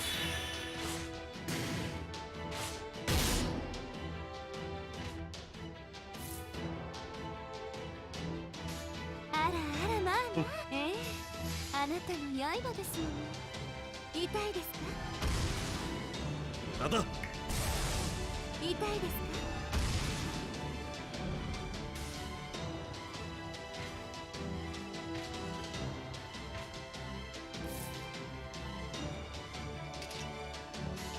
お任せよ。承知いたしました。やっせい。やっ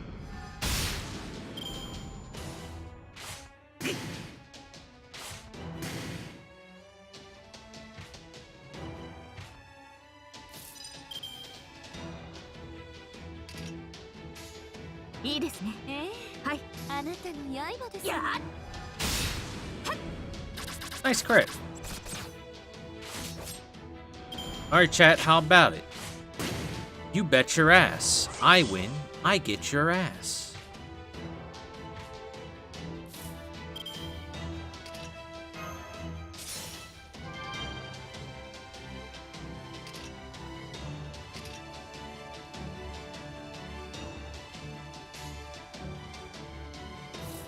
「本気で行きましょう」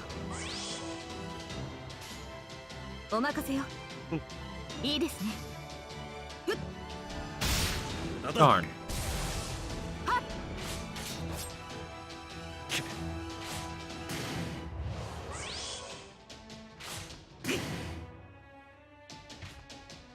Asses for Hercules. お任せよ。 Well, at least you're honest. やっ 痛いですか？ Alright. Tell me, reward me for saving my NP. Yeah, there's a big one at the end.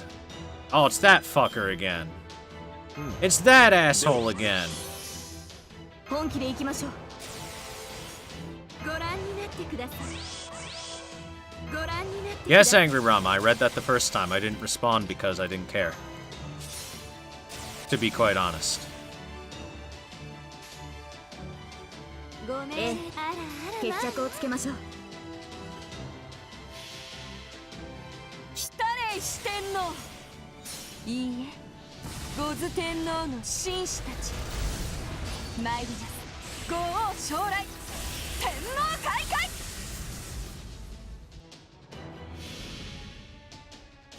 Ouch, no luck. What do you want me to do? 輝ける命。 Pat your head and say, oh, I'm sorry, little guy.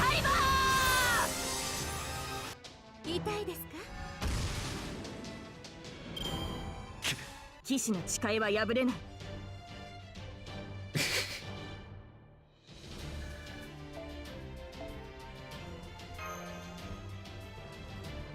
To give you a hand job? I mean, that's true. That's true. I might be being too harsh.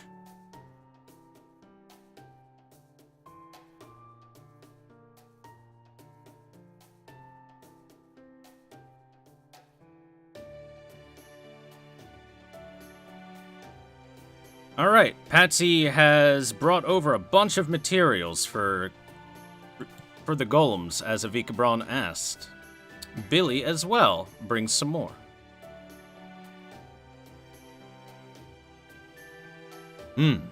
Excellent. It seems like I'll be able to create good golems in this Russia.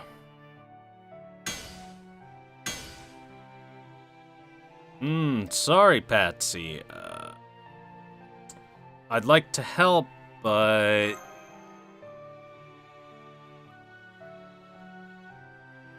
Idiot. This isn't something that can be done with those small, frail arms of yours. It's just a bit.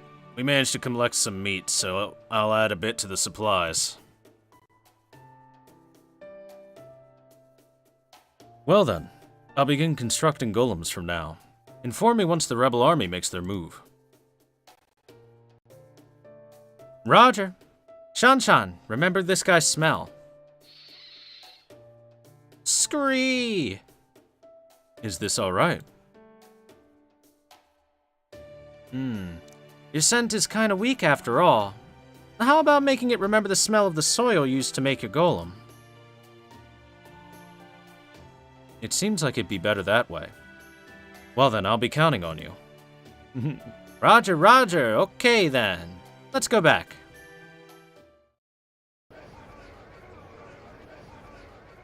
Congrats, Buggered All, you got your Jolter.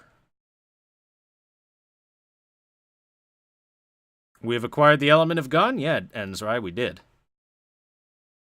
Am I reading this? With my eyeballs. Usually eyeballs are good to help you read things. However, if I happen to have a computer that could somehow project Braille, then I'd be using that. I can't read Braille, though. As we return to the Rebel Army stronghold, there are Yaga bustling around all over. Patsy comments that the atmosphere has become a lot more solemn.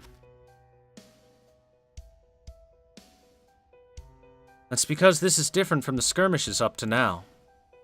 This is also the possibility that the Oprichniki will be rushing in. Hey, Atalanta. Atalante?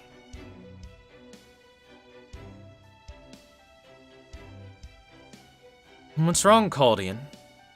It seems as if there's something you wish to say. Yes, well...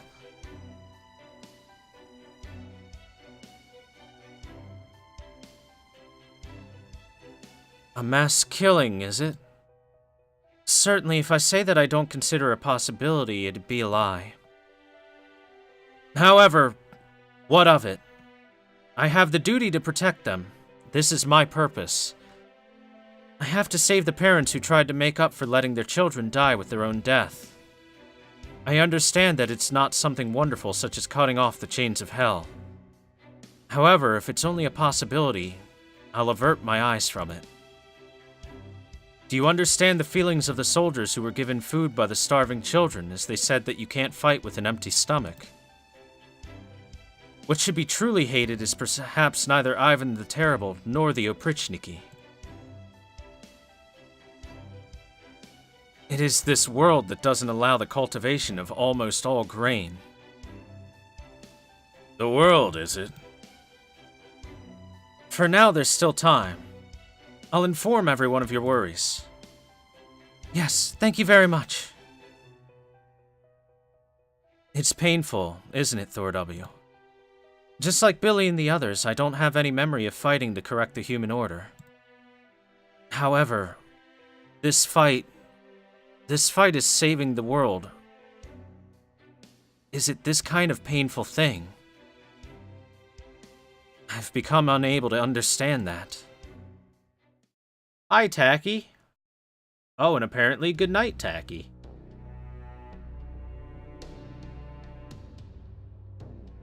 Tacky, I think you mean good evening, because you're clearly not going to bed. Look at you messaging people.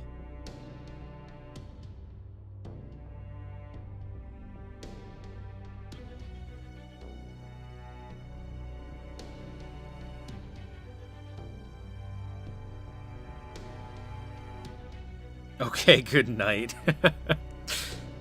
Anyway, thanks for stopping by, Tacky. Glad to have you here anytime you're around. But I know what you're really gonna do. You're gonna pop yourself over to like Retro's channel and hang out irresponsibly for a while. I know you. Anyway, back to story.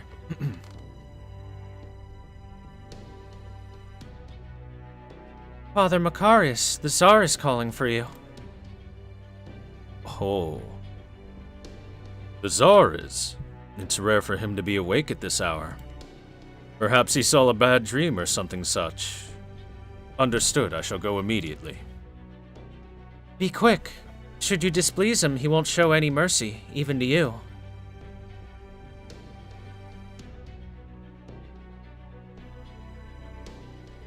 That's difficult. I'm someone who remonstrates? That is difficult. I am someone who remonstrates the Tsar's actions. I cannot simply speak to please his ears. At times, I must also give him a candid advice that'll displease him. Is that not the role of the priest, Macarius? The priest Macarius, is it? May I ask you something, Father? Of course. I don't understand your desire, or your wish. It's unclear what your final destination is. What exactly are you thinking?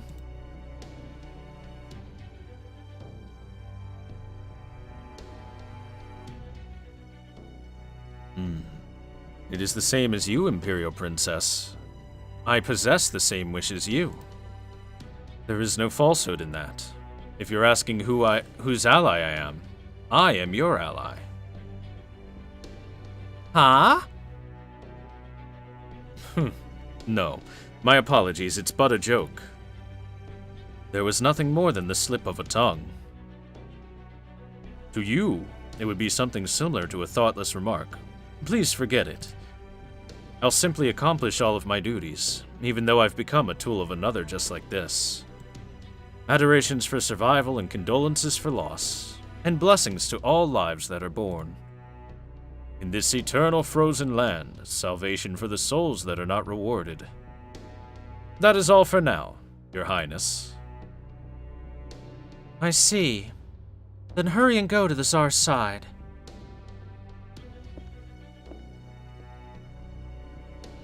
It's Father Macarena, chat.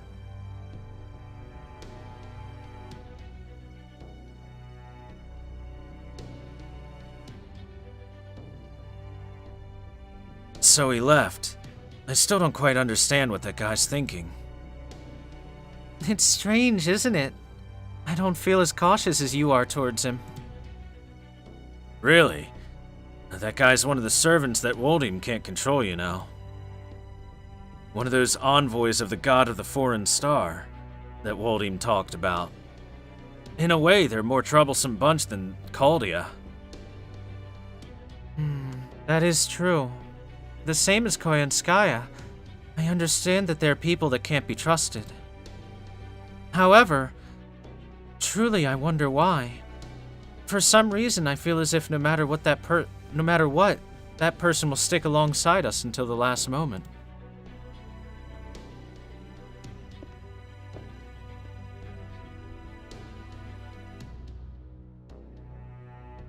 Are you there, Gottlieb? Gottlieb. Are you here to enrage the Tsar, Macarius? Do not awaken him, who is watching a gentle dream. Giving a report regarding the foreign affairs is also a cardinal's duty. There's no reason to worry. I don't plan to turn this into something big. Not long before, the Tsar surrendered himself to rage and a village was crushed. He truly regrets what he's done. Perhaps now he is offering up his prayers. So then? You're not talking to the Tsar, so what business do you have with me? I wanted to ask how you feel about being summoned to the present world as a servant. After all, I am also something similar. Normally, I'm not someone who should be able to exist as a heroic spirit. However, I managed to obtain the body of a suitable human and became a servant. Being a servant is quite convenient, especially the part about how you can keep moving without sleep or food. However, just because you can do that doesn't mean that it's not painful. Gottlieb, you too. Are you not tired of simply playing that piano continuously? I will have you fulfill your original duty as a servant. Head towards Yaga Kazan. A former noble's rebel army have taken control of the city. Alongside the Obrichniki. Quickly go and slaughter them all. You are telling me to abandon the piano? Just what are you planning? Yorokobe is a servant? It seems so. Also, chat, they know Yorokobe Shonen is a very popular line, so earlier in the Singularity, he literally says, Yorokobe Shonen.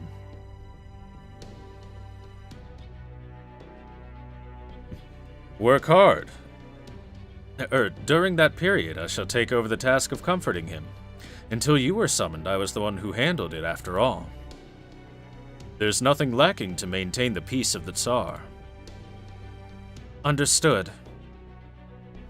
Work hard, O Divine Fingers.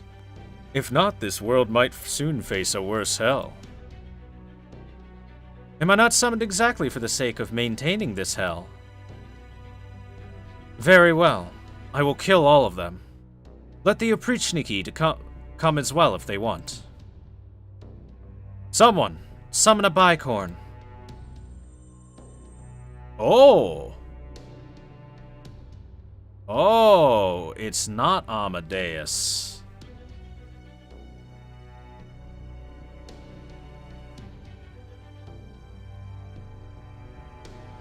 Well then, I wish you luck.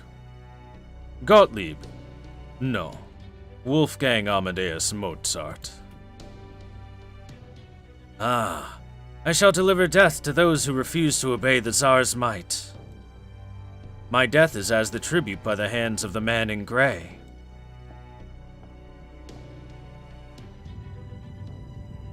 Oh. Father Macarius, I have heard from my beloved wife, Anastasia. It appears that you have went to various countries in my place, speaking of peace and words of reverence toward me. Good day to you, Tsar. Tsar.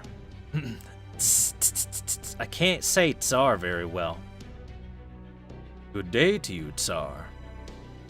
It appears that you look better today as well. I'm glad. Yorokobe. It's difficult for the glory of the Tsar to reach the frontier of Russia. Therefore, it's obvious that I should go. However, as you can see, my body too is quite old. I can't act as your proxy forever. Yes, you should heal your wounds as fast as you can. With your visage, bring calm to the people. Oh, it is as you say. Perhaps in this country, only you will reprimand me. It is like a dream. Truly like a dream. As if it was our springtime world once more. And the springtime world's furigana on top of it is Russia. As if it was our Russia once more. I seek peace for the sake of my love, Anastasia. The light of my everything, Anastasia. I will not lose you again. This Russia must remain immortal. Macarius, teacher who I once trusted. Teacher who I do trust. Does the frontier remain a desolate land?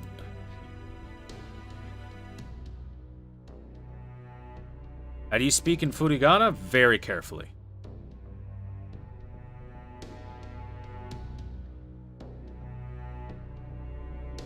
Yeah. The Yaga have learned of the Tsar and admire you. Most likely it is thanks to the new squad's strict patrol. However, it appears that the numbers are lacking. I see. Then I shall increase the number of the Oprichniki. The additional troops will be sent to the cities far away. Is that fine, Macarius?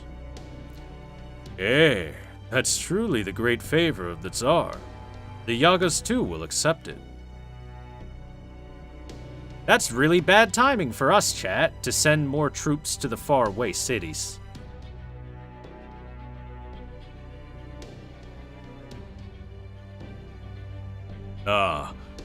Forgive me, Macarius.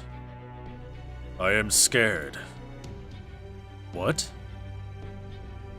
I have lived for 450 years, and most likely I will live on forever from now as well. However, my strength is still not enough. The glory of the Tsar is still not enough.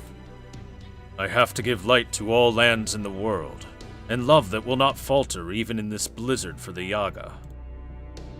For that, I must exterminate all evil. I have heard this revelation from God. Though it is a foreign god, it is the same as the God that we know. That God said it. Expand the lost belt. Impeach the world that did not become like this. The filth known as the correct human order that did not save us. Those bothersome planetary observation group. Destroy them all, it said. However, I cannot move. I have always committed a sin by moving in accordance to my anger. And as a result, a village was destroyed. They are Yaga who stopped valuing faith and did not pay their respect to the Tsar. One day they will not be able to refuse the whispers of evil and sink within the blizzard. This compassion is unnecessary. Perhaps that is so. However, even so, it would not have happened if I had power. The god of the foreign star has brought salvation to this land. The power to fight against the other lost belts. The fantasy tree. Thanks to its blessing, the world will also become similar to this Russia. I do not like this power. The one who should rule the world is I. However, if it is to that extent of freezing the world, then what do I rule? I am the great Tsar. The Tsar cannot be wrong. The Tsar cannot be wrong. This time for sure, I shall become the Emperor who will turn Russia into a great land. For that sake, the Oprichniki, the hounds that crawl from my dreams. Macarius, am I correct? My path is still not over.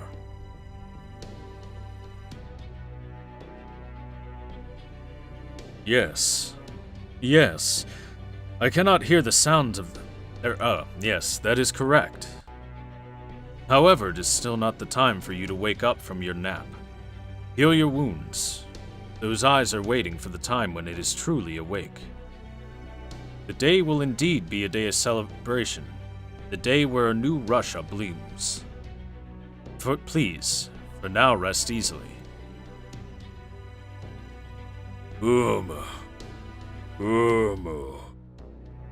I cannot hear the sounds of the piano. However, Macarius, if you say so, then...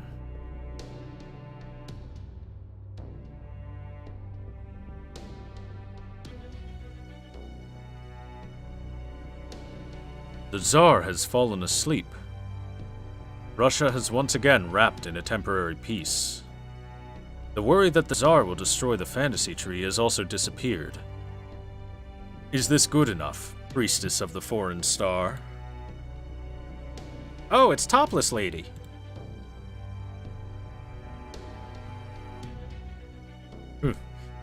Is she happy or sad? Being unable to reach someone with words and being unable to read their expressions is not something a priest should say in a confession.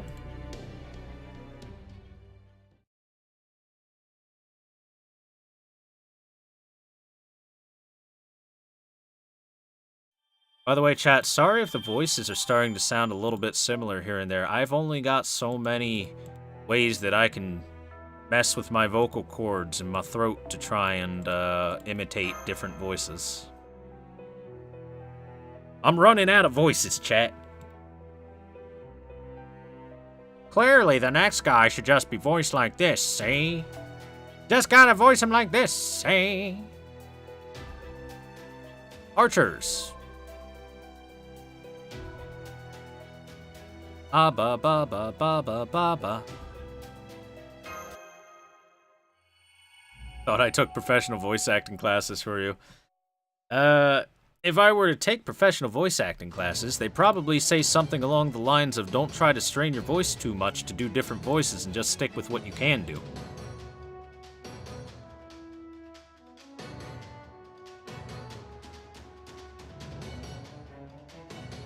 And then work on, just making my voice come out properly.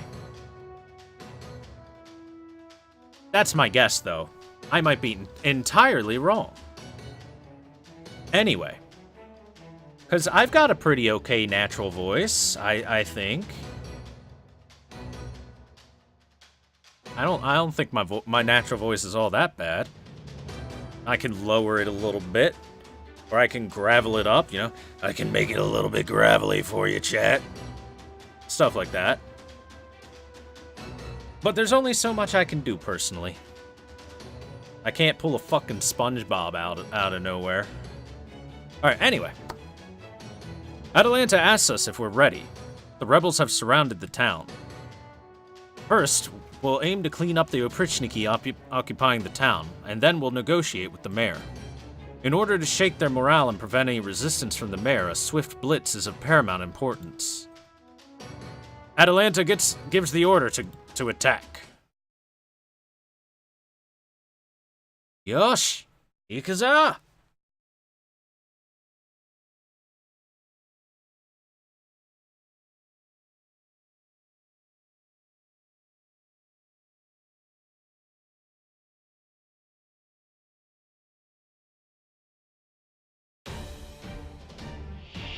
Laugh and tap your throat a bit, you can make the SpongeBob laugh. Not entirely true. See? Yeah, it sounds entirely different. 承知いたしました。くだらん。つまらん。痛いですか？ Close enough. Monka S. How is that Monka S in Terror Feed? Chat doesn't like when people laugh. Chat's a bunch of bullies.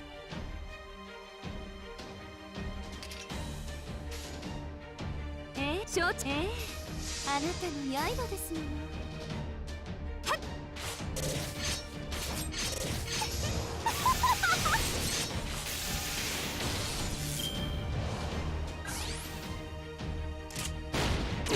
Ow.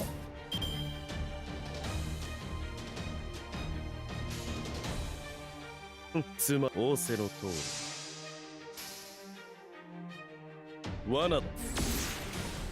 無駄だ。罠だ。何かしら簡単すぎる。 Since this is a mixed lineup of both assassins and sabers, Mama's NP is very useful, and there's two sabers here, so we're gonna use Gil's NP first. Clear out this wave. And save Mama's for the next wave.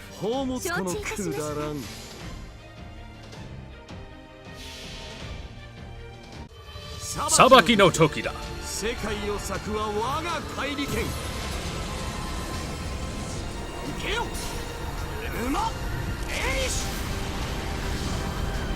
See you, Mukuro. Have a good night. Thanks for hanging out. I hope you had an enjoyable time.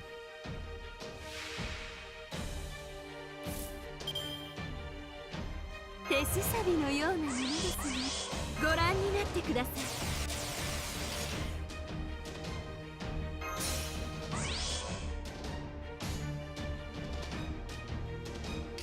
ごめん、あらあらまあまあ。来たれ我が中心、我が手足、我が具足。四天王などこれこの通り。ご王将来、天網開会。 痛いですか？お役に立てましたか？それは何よりです。 Don't have shirtless Gil in this though. I like Gil's armor though. It's cool. Speaking of cool, I got an ice piece. Good. I need more ice fragments so I can finally level my Scotty's abilities.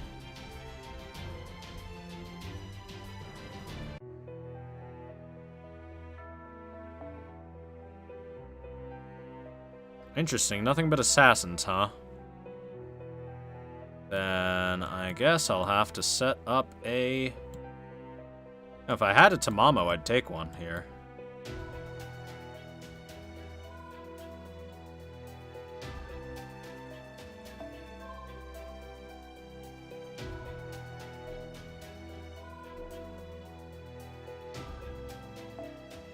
to have a Tamamo in the back. Or big helps. In case the front line gets overwhelmed or something. By the way, chat, in case you're wondering who that guy was and why I knew about him, it's this man. Wait, I can actually check the voice here. I didn't know I could do that. Maybe it's only on JP. 我が式に踊れ死神 Huh. Sounds kind of nasally. 殺す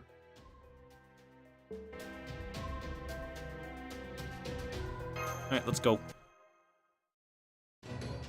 Have I seen Angry Cats MP? Yes, I have. Huh?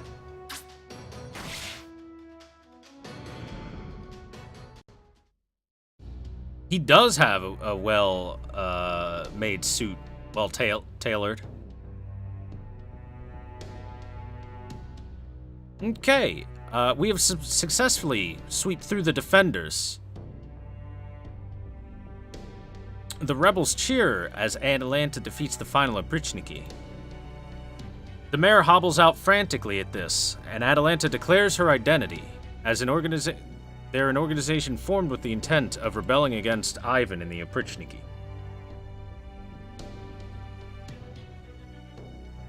Despite knowing of the suffering of the oppressed Yaga at the frontiers, you've become sycophants to the Oprichniki and informed on those who have tried to escape, have you not? In order to live, you bow to the strong. As long as you're Yaga, there's no other way.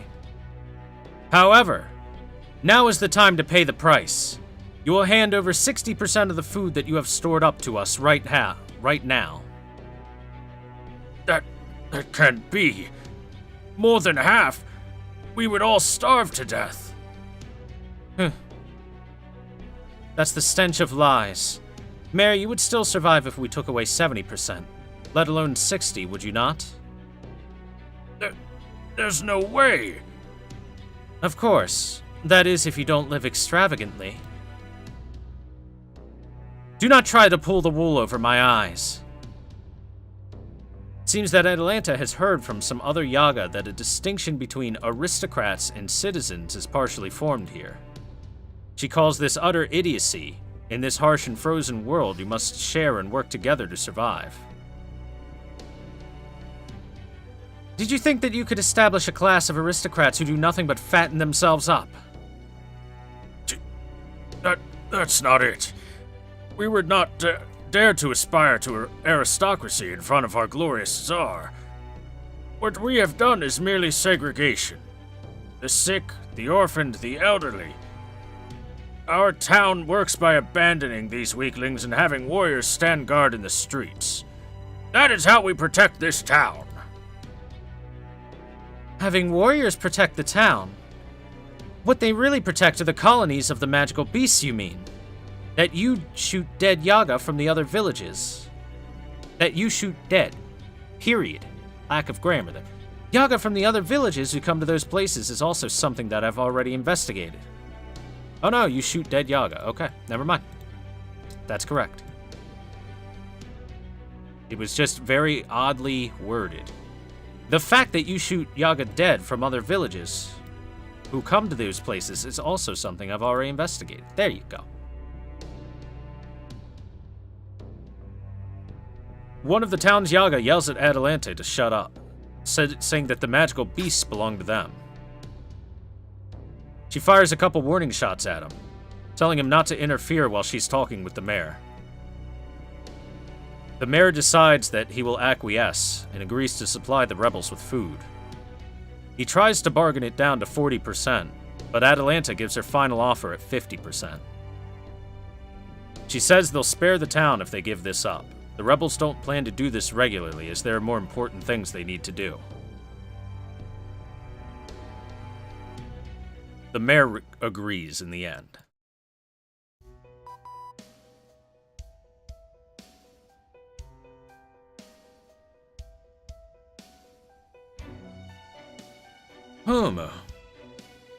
Holmes remarks that though the high-pressure approach was meant to reduce resistance from the townspeople, the rebels might be overdoing it a bit.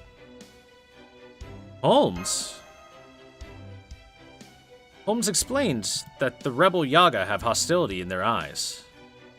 Gordolf says that he understands, as he has been the target of identical glares before. Yeah, but you didn't really give up, though.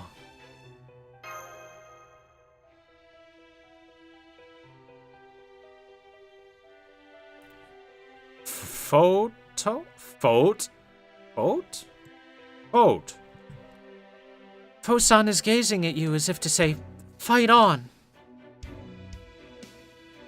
I don't need such a report. Hey, that damned animal. Even though it gets a piece of bacon from me every morning.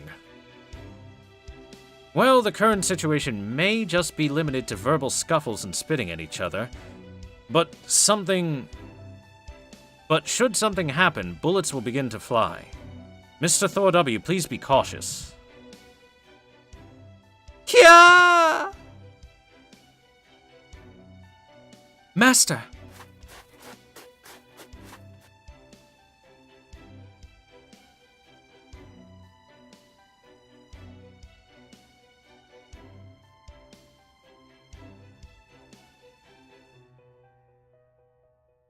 Shut up! I just bumped into him a little bit. Okay. So, we find a rebel Yaga arguing with a Yaga woman. It appears that the rebel Yaga has bumped into a child and is quite unapologetic about it. Billy orders the both of them to calm down. Cheh. What is there to rebel about? The Tsar was the one who carved out this world. How utterly shameless you are to forget his kindness. What did you say? The Oprichniki killed my sister. They trampled her to death with their black horses. That's just because your sister was weak, wasn't she? Both of you, stop! Quit it. That's as far as this goes. I won't let this go on any longer. You should back down too. Damn it.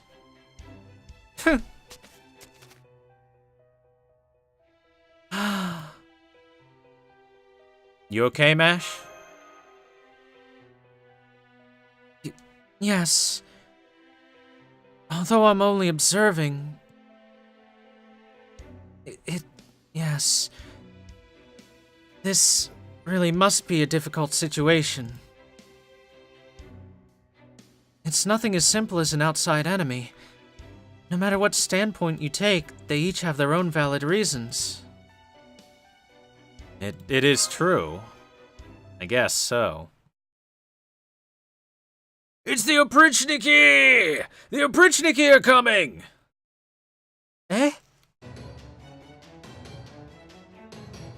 A fight? Everyone, ready your guns. Who said to ready your guns? Hurry up and transport the food. Yes, the Tsar has not abandoned us after all. Rebels, tremble in fear. It is the Oprichniki. They'll kill all of you. Are you an idiot? What kind of situation do you think this is? You'll be caught between both sides.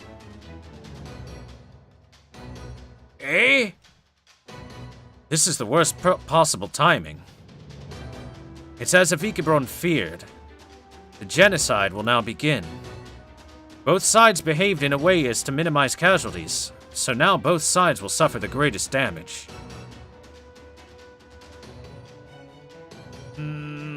What's a good course of action here, Holmes? You'll have no choice but to head towards the Oprichniki at full speed and engage them far away from the townspeople.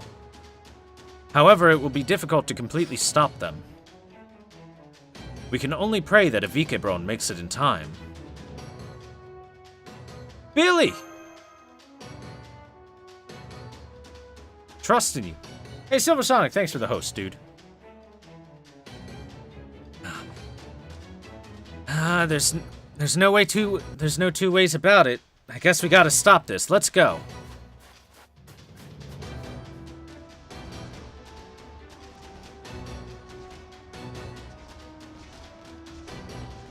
Master, the Oprichniki are coming. The Oprichniki are approaching. Please be careful. That one didn't have a translation, so I did it myself. The Oprichniki approach and identify the presence of enemies. Rebels who would defy the Tsar's glory. Kill them to the last man. Kill them to the last man without mercy. Return them to dust without exception. Let's go, Thor W. We gotta stop them here as best we can.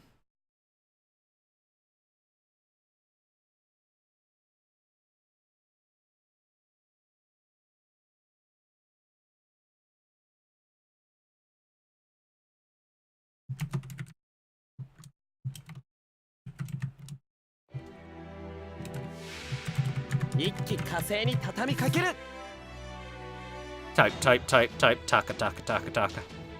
Slow type. 100? 100 left over. Well then, that's a few to take care of. What is this, a fucking challenge quest?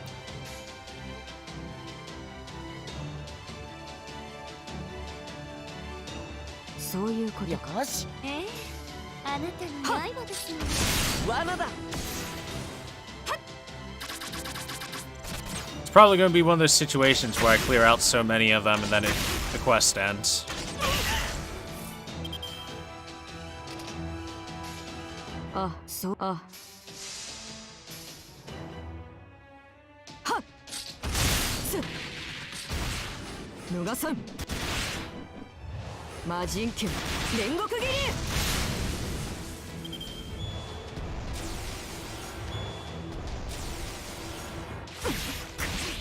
Oof.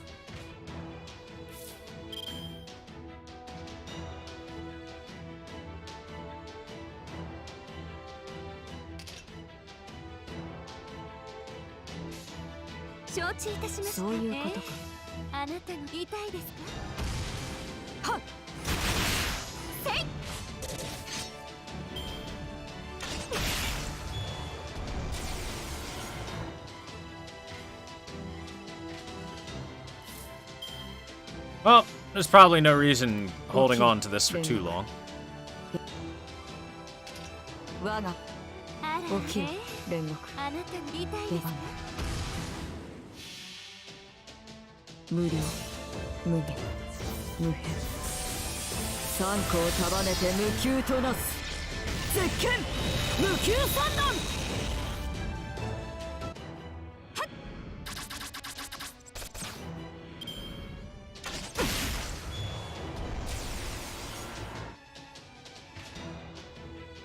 Ah, that's probably what we need to beat. Okay, there's a big boy.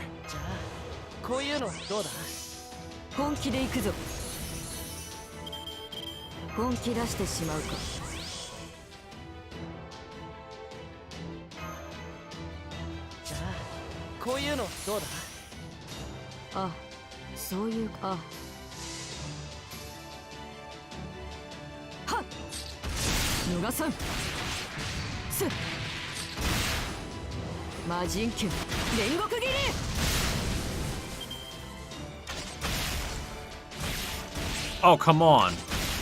That hurting mama nonsense. Quit it.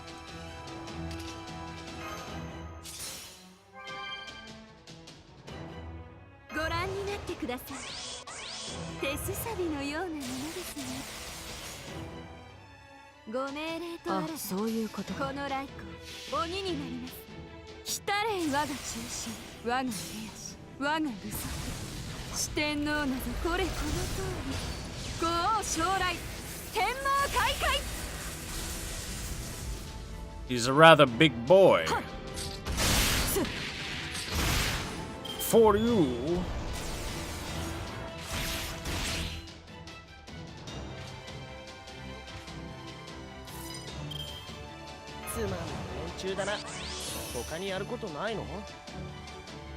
ご覧になってください。あ、承知いたしました。はっ。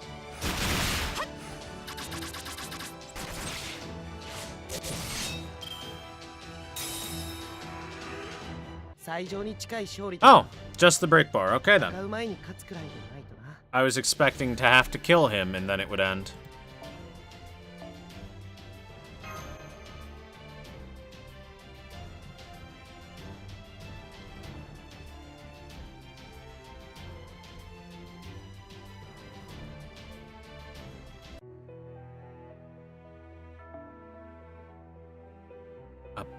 Oh, Avika Bro is gonna be back. Alright, cool.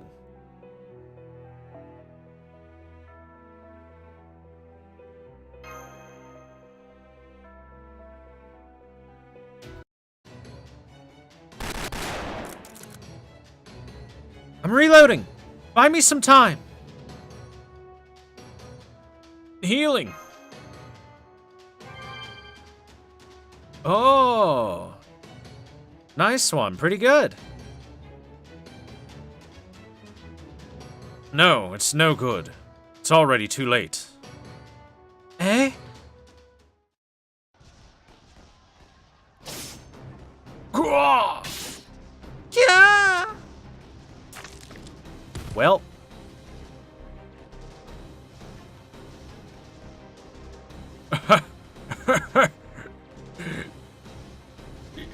We did it!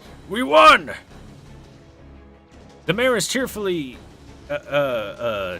gleefully cheering, declaring that this is his town.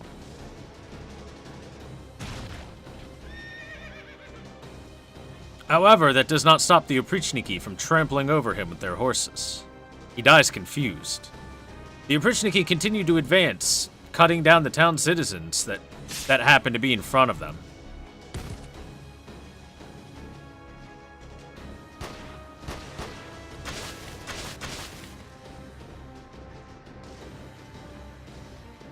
Death to those who would cloud the light of the Tsar's glory.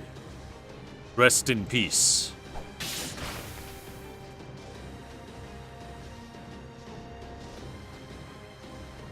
Timmy!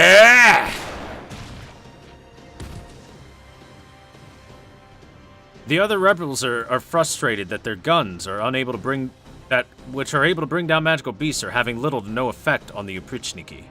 The Oprichniki that have come as reinforcements are far stronger than the ones that were guarding the town earlier.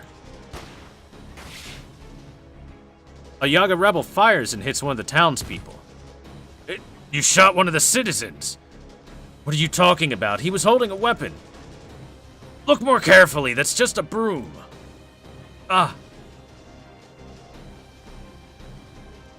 Fire! Fire, fire, fire! Kill them! Kill them all! Ah, damn it. Gah!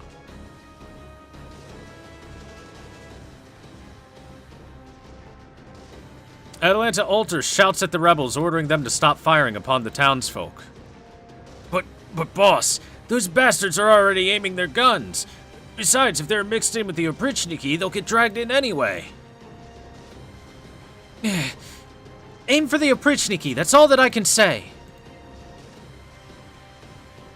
Yes. Am I allowing the sacrifice of the citizens with this? Shit went bad. Shit have gone very bad. Damn it. Mother. Is Mother alright? It doesn't look like she's come outside. It should be fine. There's nothing happening in the direction of our home yet. What? It's an explosion! The rebel army are using bombs! The Oprichniki are using bombs! The chaos continues. Patchy can see flames rising. Someone's house has caught fire and there are screams. This is just... What should we do? What can we do to help them?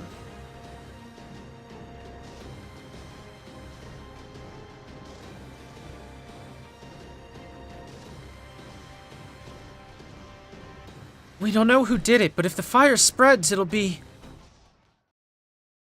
Hmm? It appears to be a dust explosion. The cause is likely the group who attacked the grain warehouse earlier. The burning from the explosion then arrived at the warehouse filled with oil barrels. But there's no cause for panic. The blizzard seems to be worsening. The fire won't spread and subsequently it'll be extinguished. Avikebron-san! Avikebron arrives and apologizes for his tardiness, but says that thanks to the time taken, something can be done now. You can do something about this, then. Ah, the preparation and integration has ended. Then let us turn these chaotic conditions around in one go. Golems, activate. Mine eyes sight in infinite view. Chokma bel infinito.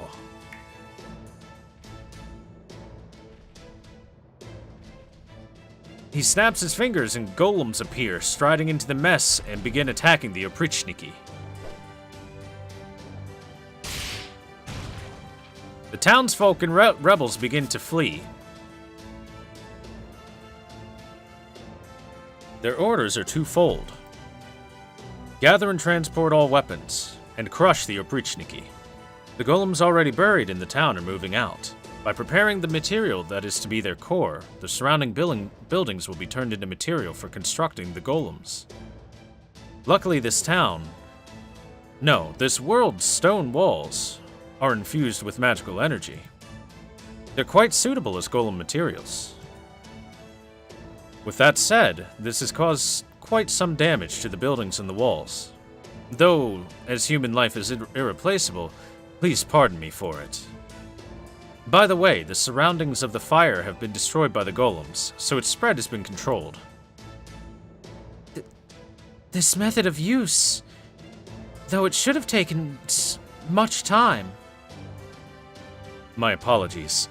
It would have been better if I could have deployed earlier. But Master, is there anything else? No. No, I got nothing else, man. You covered it. Very well. Then as they say, this was worth the labor.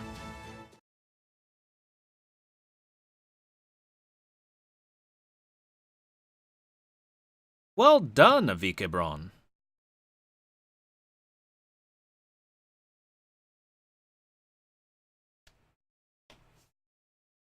Clap, clap, clap. Megumin happy.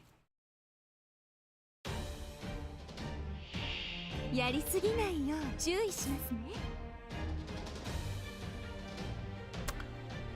Well, this time there's not 100 of them, so that'll be way better. そういうことか。承知いたしました。あなたの迷子ですので、痛いですか？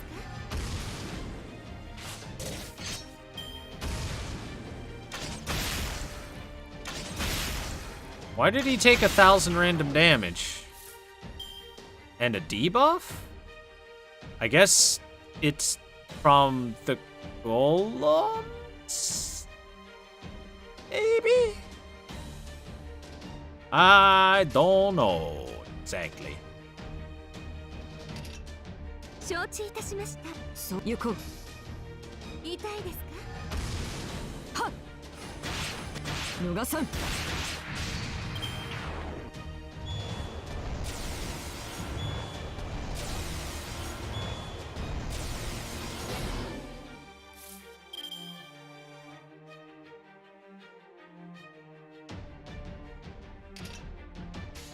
あ、つまらん。あなたの迷子ですので。なんだ。せい。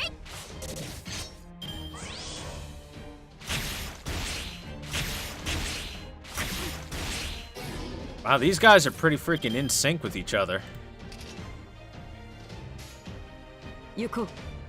あ、あなたの刃ですので。せい。はっ。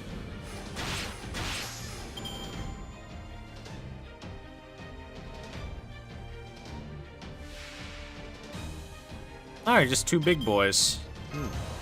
では、 Well, medium boys would be more accurate. 寝てないご覧になってください手すさんのようなものですね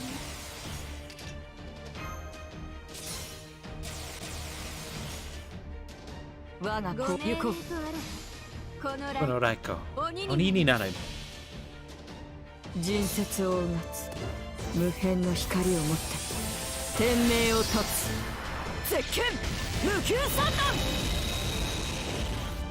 Now it's time for them to really die. 来たれ我が中心我が手足我が愚足四天王のぞこれこの通り五王将来天網開会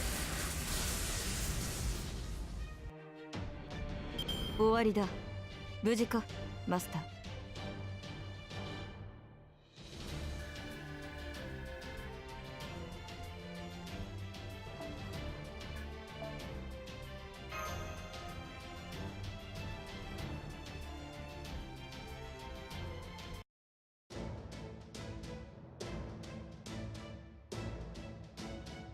As we defeat more of the Oprichniki, Avikebron says that it's about time. Tells us that we should step back a bit. The golems are going to press forward in other parts of the town, and though there may be injuries, there will be no more deaths.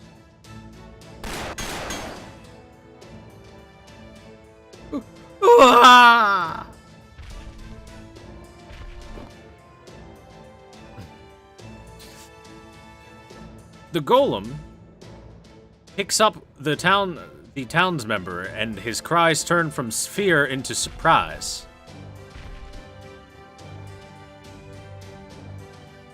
The golems begin confiscating guns from both rebels and townspeople alike. Atalanta asks if the transport of the food is complete. It looks like with the golem's assistance, everything is about done, even if it's only about 70% of what was expected. Atalanta says that it'll be enough, and she orders the rebels to withdraw. The horn is the signal to retreat. Well then, the Oprichniki should prioritize attacking the golems. Let's take this opportunity to retreat as well.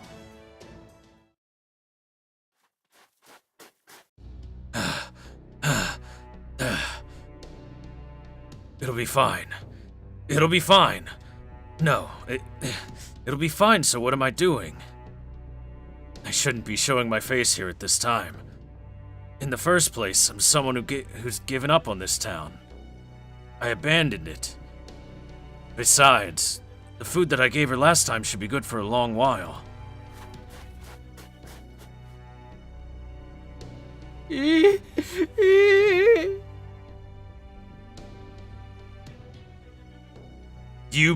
It's you bastard.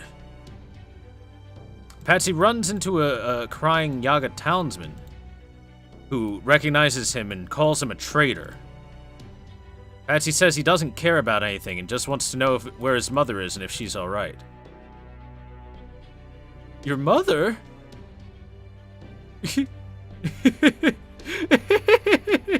Are you stupid? Your mother was killed because you joined the rebel army. She was killed by being stoned to death. You. It's you. It's all because of you. It's all because you're a coward. I'll kill you too.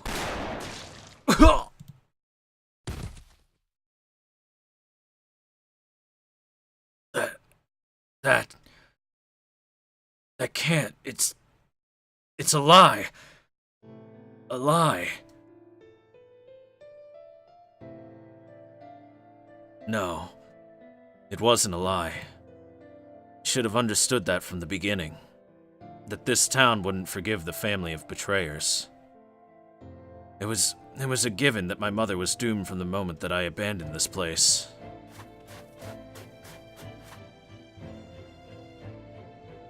No. It's not my fault. It's not my fault. This rebellion is only natural. They're the bad guys. It's the fault of those who live in this town. I'd always feared this place since I was a kid. This town that discards the weak. Even though Father was the head of the militia. When he appealed for food from the Oprichniki as the representative of the town, they killed him without a word. This town is shit! Why? Why didn't Mother leave this place? Mother being killed was... It was my fault. No, no, no, no! Damn it! Patsy! What are you doing with withdrawing? Damn it, you gotta hurry up, the Oprichniki remnants are closing in.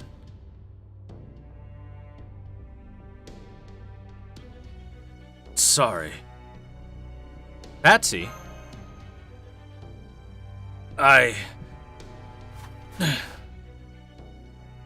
Just, where is he? Let's go, Master. Seems that we're parting ways with him.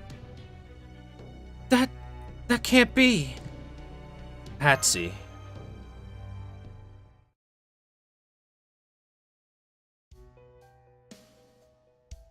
Back at the palace, Kadok is feeling nervous.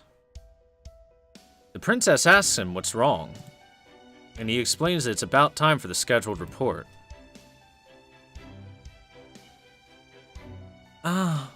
Him. Kirshtaria. Woldim. Yes, Woldim. It seems that he has a long history as a mage. If it's just that, such mages are a dime a dozen. Amongst even then, Woldim is the real deal with the pedigree, the ability, and the confidence to match. It pains me to admit it, but there's no one more suited to be the leader than he is.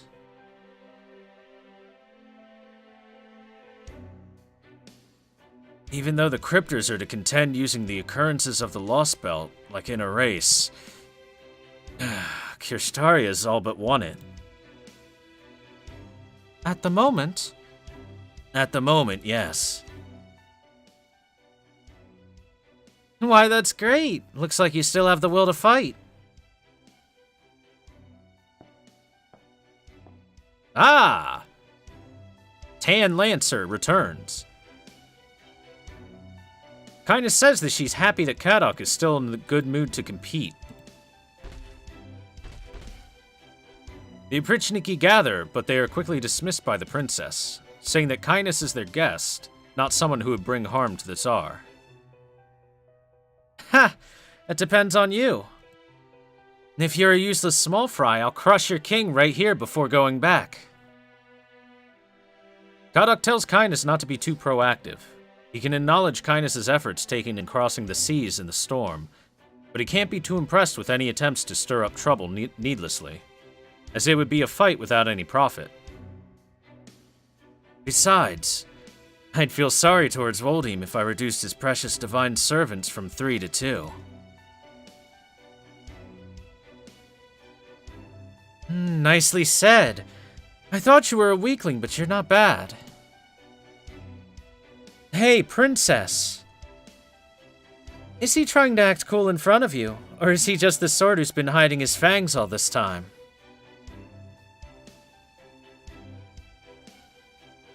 It goes without saying that it's both, Divine Spirit Kindness.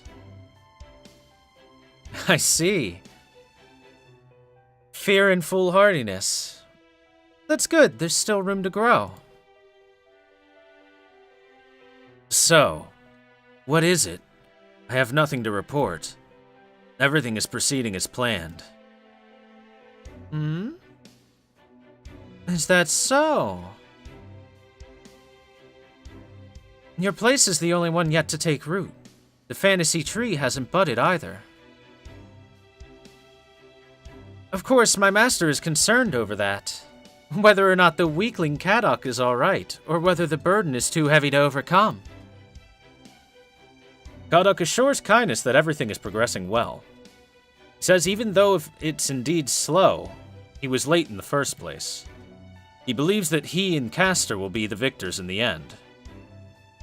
He says the fact that the fantasy tree hasn't rooted yet is because the Tsar has deemed it unnecessary. But Kadok does does seem confident that he will come to do so. Until then, it's time for preparations. Reversi...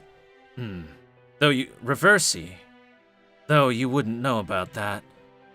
Anyway, it's to prepare the foundations for a turnaround. That's a rather cold gaze. They're the eyes of someone with ambition, flattering the king while sneakily searching for ways to overthrow him. That's fine. If you can upset that bastard Woldheim's plans, then it'd be the best spectacle ever. Alright then. There's no problems in Russia. That's what I'll tell Woldheim. Kinda says that although the foundation of this lost belt is poor, its king is a top-class monster. Ah, though I only caught a glimpse. How hideous. He might win in a brawl even against our chief deity. Do your best in turning things around unexpectedly, Kadok Zemlupus. You want to impress this girl, don't you? Isn't that nice? A master and servant couple. If that happens, then it'll finally be my turn. I'll make this proud princess into my woman right before your eyes.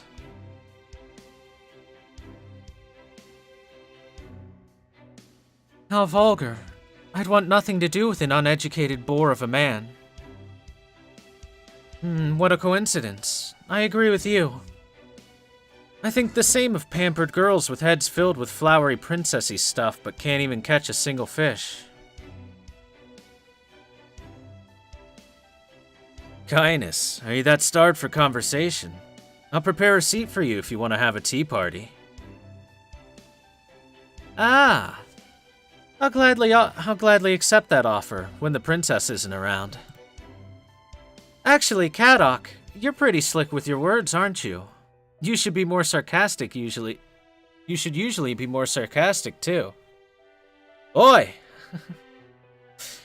Kadok replies that he picks his targets to be sharp-tongued with. He asks if Kindness has any other business. He says there's no more. Except for the matter of the people from the pan-human history. Kindness asks if they've appeared in Russia, as David said. Kadok says that they have, and that he'll handle it. Kindness volunteers to clean them up for him. Kadok rejects the offer, though. He says they've come to Russia, and so they belong to him. It's his right to do with them as he pleases. I see. You're getting carried away, human. Ah, it feels like I'm looking at your past self. I have expectations for your hubris, Kadok. Right, Russia is your game board. Aim for the top prize as best you can. Don't let someone else pull the carpet out from under your feet. If you pull it off well, then at that time call for me. Oh, what's it called? That tea party thing. I see. So chat, considering Kindness is quote-unquote male / also female, do you think she's wielding a spear? Probably.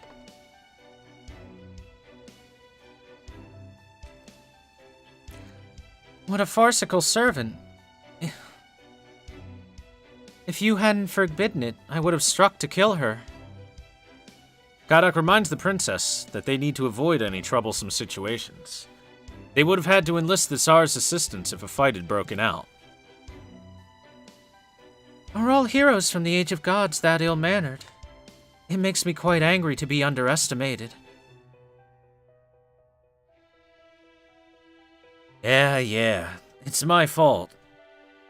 Yes, that is so. And if you're at fault, then so am I. I'm angry because I understand that. I have some tea leaves I got from Pepe. Even though servants don't need it, let's fix the mood with this. Of course, but it'll depend on the taste. Yada.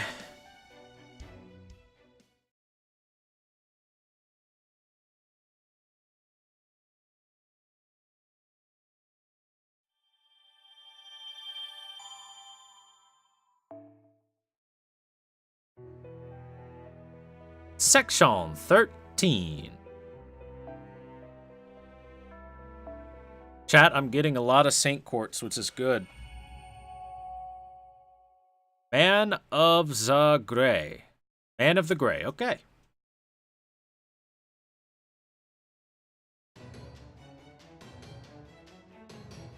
Are those two the antagonists? Yes, Kadok and Anastasia are current antagonists. I'm gonna NTR Kadok right in front of his face.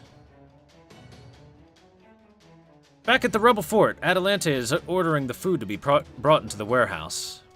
The food is to be divided into perishables and non-perishables, and the former are to be given to the children and elderly. Atalante also tells the non-combatants to get ready to treat the wounded. I'm bad with the sight of human blood, so I'll go back to fixing up the golems. The golems can take over guard duties, so it'd be better for all the Yaga to rest at this moment. Atalante thanks Avikabron. He tells her to think nothing of it, but mentions that he has complex feelings about the matter. The only thing he says, when asked, is that he feels that this is a strange turn of fate, and that that's all.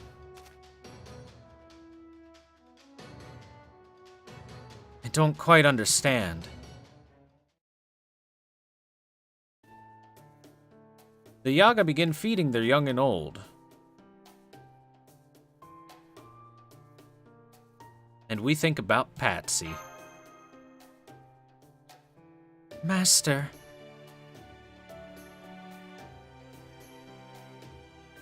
Don't waste any time thinking about him. He ran away. We wouldn't chase after him, and that's the end of it right there. Besides, betrayals are just part of daily life for mages. We shouldn't feel down about that wolfman leaving us. But instead about how to fill in the hole left by losing a guide who has a good sense for the lay of the land.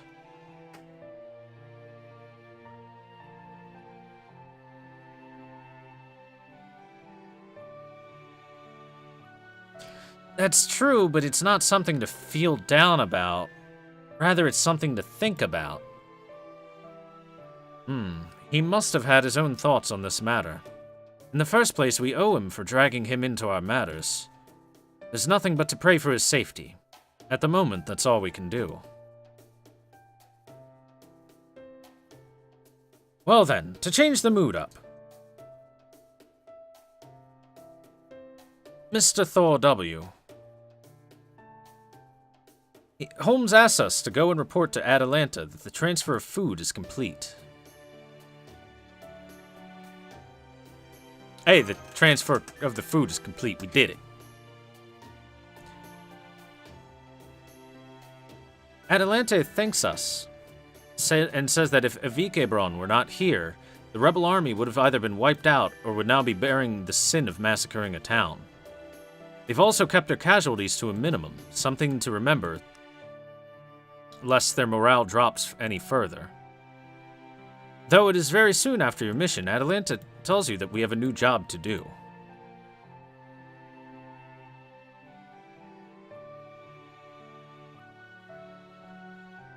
Amongst the information gathered during this operation, there's not a single piece that seems unrelated and yet vitally important. It regards the town of Yagatula. She says a splinter group of the rebel army appears to have taken control of the town. Although it wasn't to a level where it would directly incite Ivan the Terrible's wrath, the court mage and the priest seem to have found out about it. They've dispatched a servant and some oprichniki to the town, throwing it into chaos. She says it's a bit far, and if she attempted a large-scale troop movement, it would be detected immediately. Avikebron's golems wouldn't be able to arrive quickly, but on the other hand, if he were not around, the golems at the rebel fort wouldn't be able to move, and that would be a problem.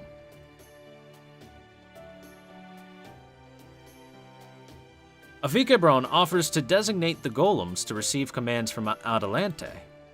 They would only be able to obey simple ones, such as transporting items or attacking enemies. Atalante says that would be sufficient. She says the rebel army won't move for some time, staying at the fort to recuperate and train. What about Patsy, though? Atalanta says it's not uncommon for such things to happen. Just that escaping into that town is risky. Regardless, there's nothing that we can do about that now, so we're to set off for Yagatula.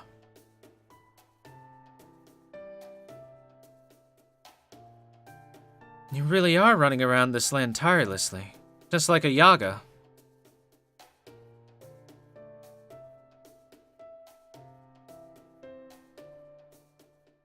Then just like a Yaga, we'll go. I'll be coming along this time too. It'll be a servant battle after all. By the way, Atalanta, any idea about who's the servant they sent?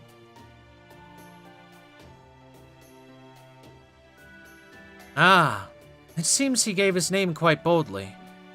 His name is Wolfgang Amadeus Mozart. Eh? Amadeus?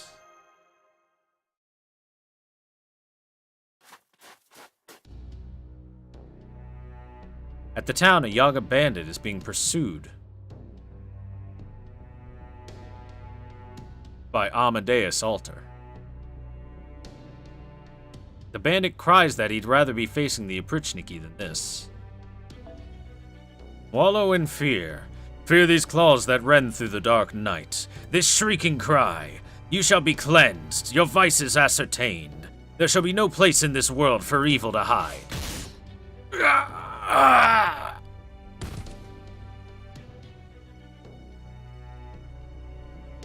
Amadeus Alter strikes the Yaga down, proclaiming it to be for justice.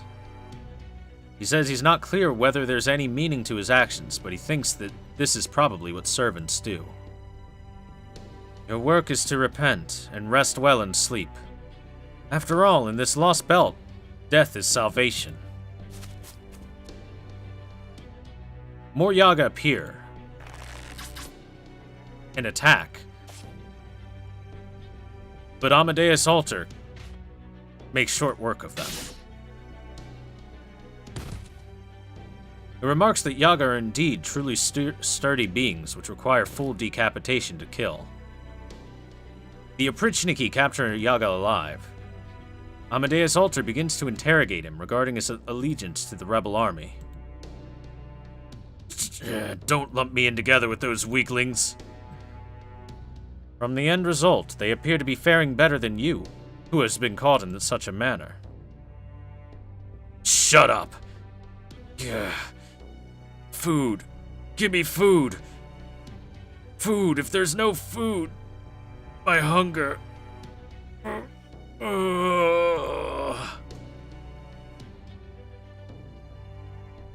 Hey, have you ever heard a piano before?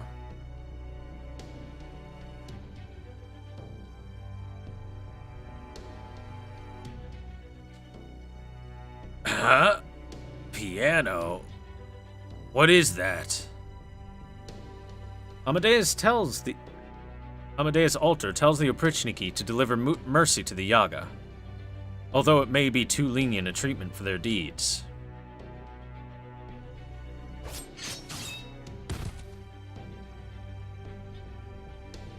Why? Why is there no music here?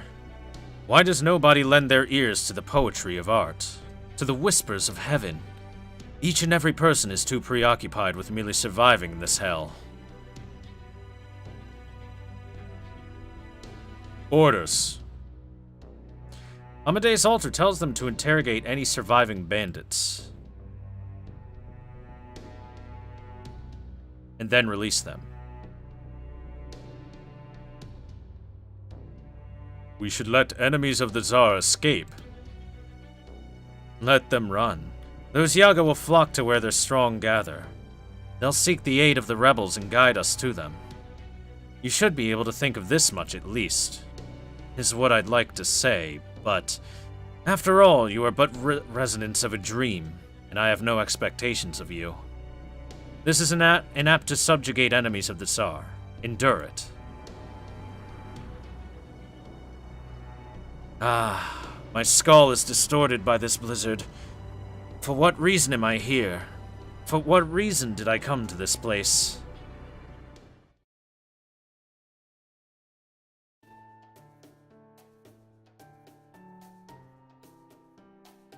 Soreja, itakimasu.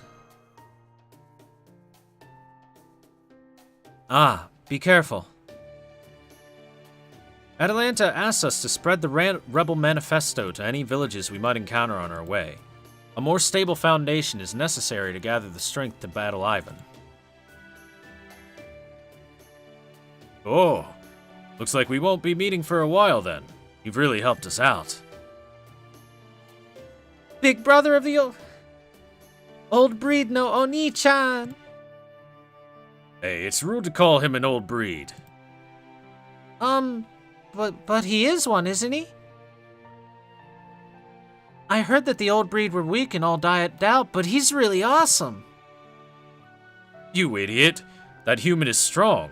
That's why he's here. If you continue mouthing off rudely like this, he might kill you. Yeah, I get it. Hey. Why would I kill this kid? The rebel explains that it's just how the Yaga have been brought up. The principle of survival of the fittest is everything to them. It's not a concept they fundamentally disagrees with. Alright then, have a safe trip. Bring me back some souvenirs. If there are any.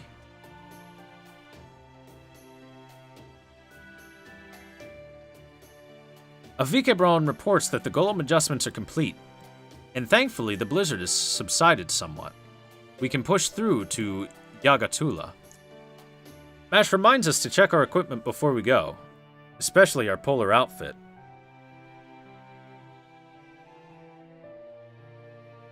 Ah, it is no joking matter should the cold air slip into the gaps, as necrosis will set in from there. Although there is some measure of magical protection, I hope you'll be careful. Well, thanks for that, guys.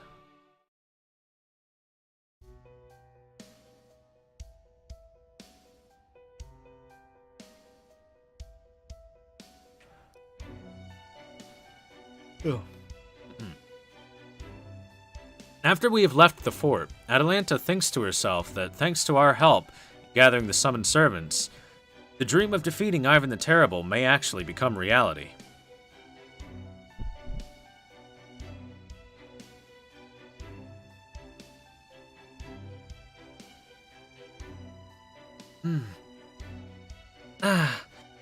When dreams become reality, maybe I too will awaken from my dream.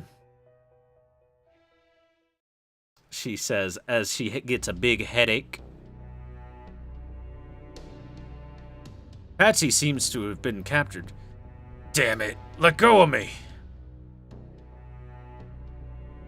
Uh-oh. That's not the guy you want interrogating you.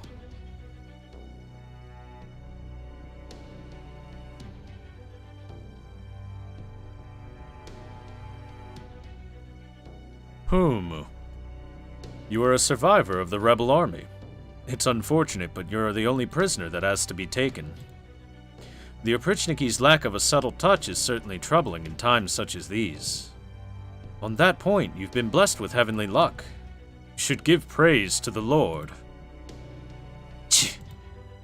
I'll say it straight. I'm just a new recruit. I don't remember anything important at all. I see. You have no confidence in your memory, then. It's very helpful of you to be clear of that up front. After all, you're all very tough and sturdy types. Interrogating little by little would have the sun set before anything is done. What's that? You're kinda good at enduring, is what I meant. Yaga are remarkably dull to pain, and a Yaga resolved for death even more so. Even if it's pulling out your claws, or breaking your limbs, or confining you in a closed room for a month. The Oprichniki's torture would just end in death. It would be an excessive waste of time. Right. If you're gonna kill me, then just do it. That will not do, young Yaga. As you can see, I am one who professes to spread the path of God. I would like to avoid the taking of human life if I can. Furthermore, one matter that comes to mind. There is a trial that I have wanted to put to the test for some time now. Oprichniki, transport him. Carefully, if you would not mind. Huh. What do you plan on doing? Rejoice! You did say that you had no confidence in your memory, did you not? I merely wish to provide a strong shock to the brain of such a man.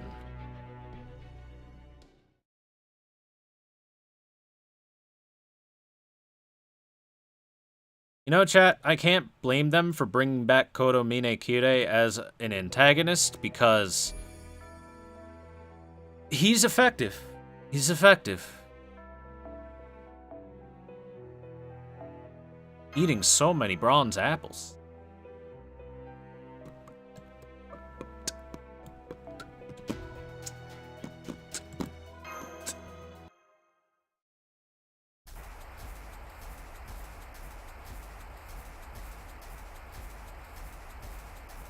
At the speed we're traveling, it seems communications with the Shadow Border are breaking.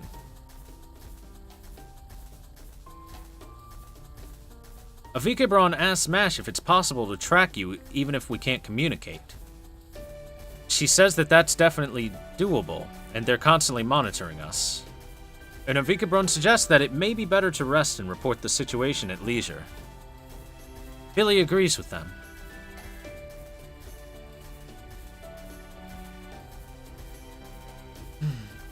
How about that, Master? Aren't you tired as well?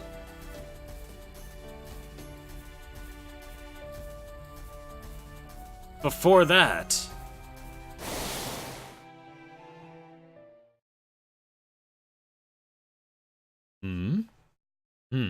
I see. The presence of magical beasts. Then let us first exterminate them.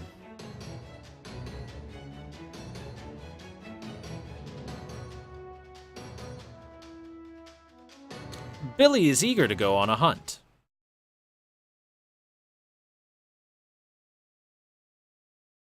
I don't know 100% what he said exactly, but he's ready. His body is ready, chat.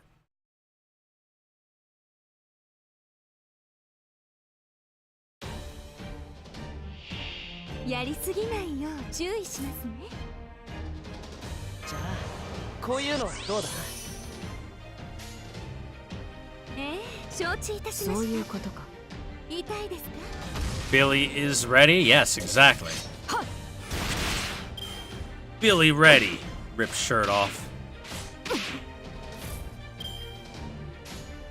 そういうことか。あ。はっ。無駄だ。はっ。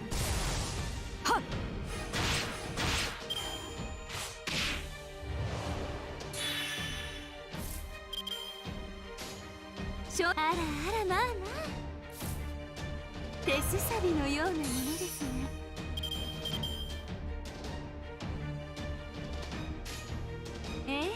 Yeah, Vikebron is very convenient to have around, that's for sure.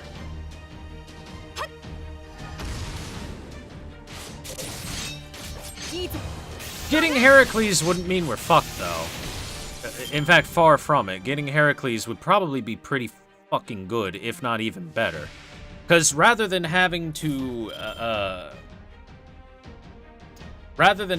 secure a bunch of stuff for slow setup and everything like that, having Herc around, you could just bust the door down and be like, hey,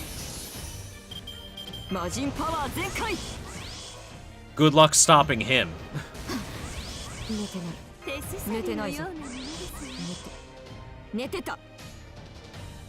起きろ。そういうことか。このライフ鬼になります。無料、無限、無変。三個を束ねて無休となす。絶剣無休三段。来たれ四天王。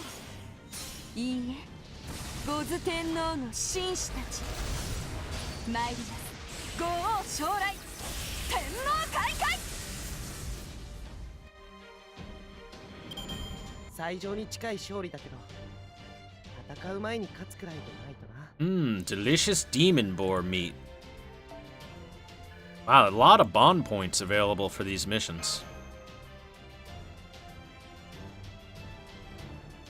He's brainless?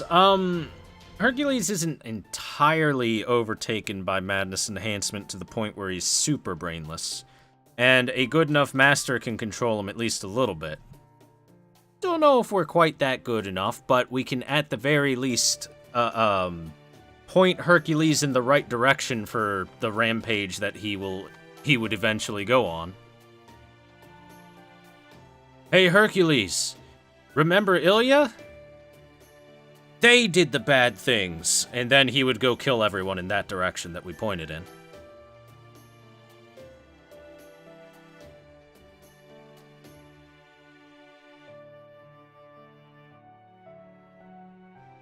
Guy plays a mean game of tennis? He certainly does. I mean, the whole reason Ilya was able to control Hercules so well is because she's just a walking mass of really, really good magic circuits. All right.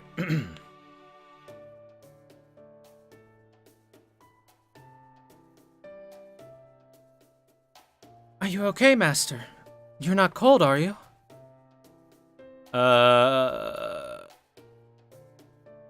Apparently the golems have formed a wall. So it's not too bad. Can servants kill their masters? Yes, definitely.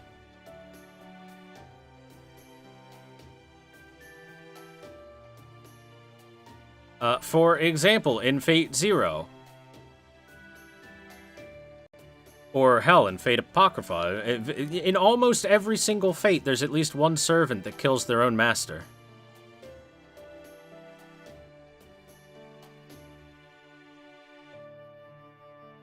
Well, except for Carnival Phantasm. That's the only one where a servant doesn't kill their own master. Anyway. Continuing with the story. Speaking of which, Avikebron, can you really make golems out of anything? Stone, boulders, wood, metal, anything else?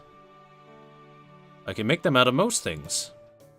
Then, can you make them out of that blizzard that's raging outside? Snow golems.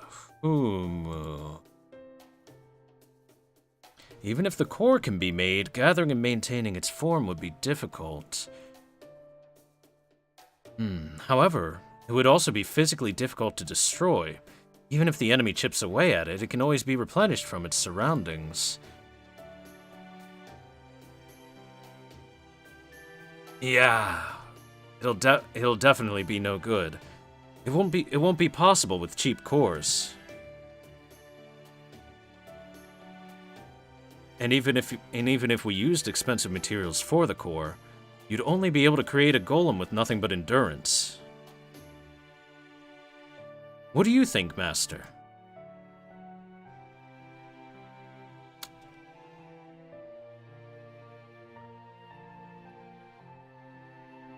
I don't know what the first one says. The second one, I think, is something along the lines of, it'd be fine to freeze it.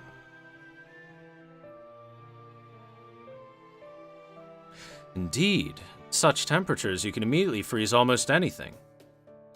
Although you may lose some versatility, it may be better that way. Avikebron really likes golems, it seems. No. Well, I just hate humans. Eh? Eh? So that you don't misunderstand, Avikebron explains himself. He says he doesn't truly abhor humans, he just finds interacting with people troublesome. He says that's just the sort of person that he is. But right now you're talking with me just fine.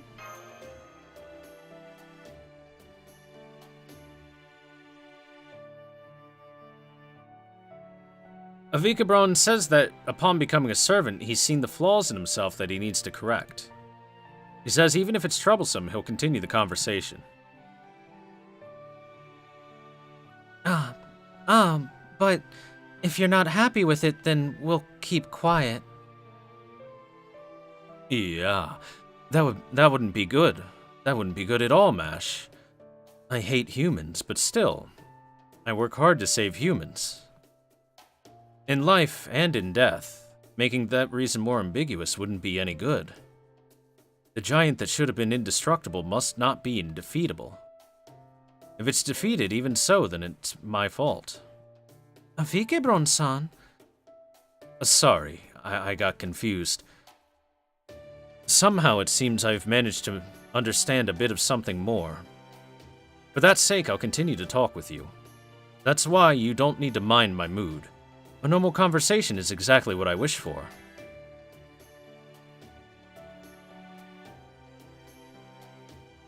Okay. I think we should converse more correctly.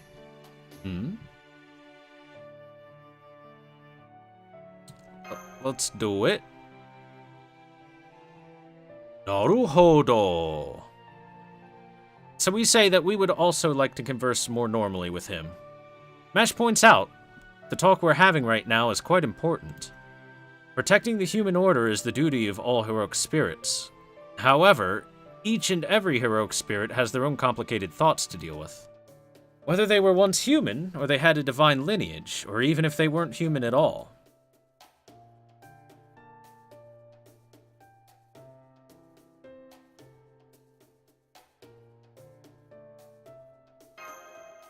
But now, there are comrades, you know? There are friends. Well, it may be boastful to say this, but indeed we are comrades. We are a community. Billy asks if Holmes is around right now. He says he is, and what does he want? Billy wants to find out about the state of the world outside of Russia. Holmes tells him that the storm around Russia is preventing them from looking further into it. But when the paper moon is definitely displaying the image of the current Earth, a featureless blank planet with no traces of civilization or nature is seen. There are some differences in elevation, but no mountains above 1,000 meters.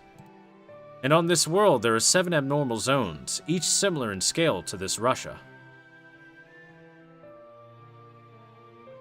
Billy says that though his memories are vague, there's one thing he's certain of. In the place that I once lived... There it is. In the place that I once lived, it must have been a pretty comfortable place where you can solve matters by just firing a bullet at them.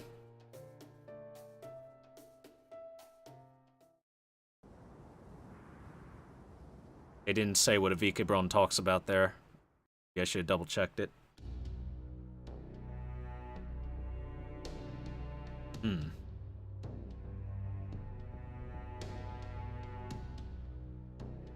When morning comes, we go to the next village. The first elder we see, however, tells us to leave immediately. He seems to know the difference between servants and normal humans, and calls servants inhuman monsters. That's why I get lost. If this isn't enough, then take my life too.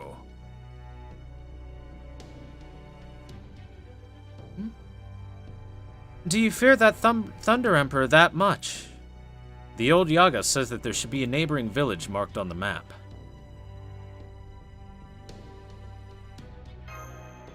He tells us to go there.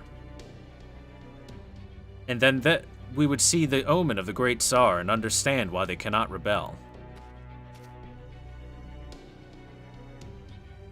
Alright then. I understand, let's go.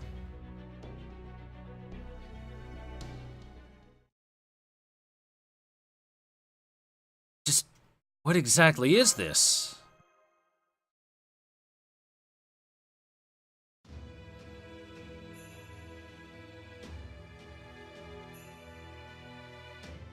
Ooh. That's a big zoom out. That's a very big zoom out. Billy wonders if an earthquake or a tornado could have come through here. Seeing the destruction. Gordolf is curious about what we're seeing, but the connection is too poor at the moment. Alright. Then let's fix it then.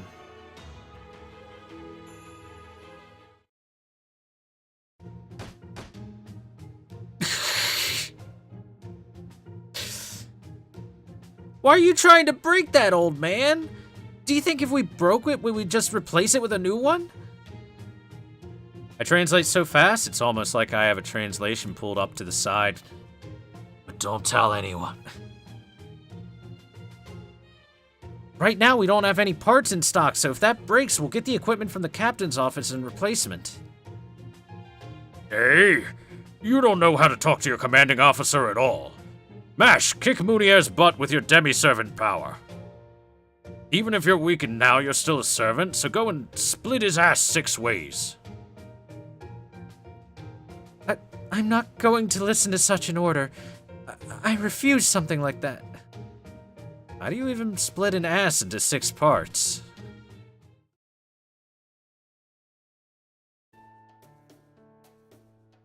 Chad, I'm gonna split your ass.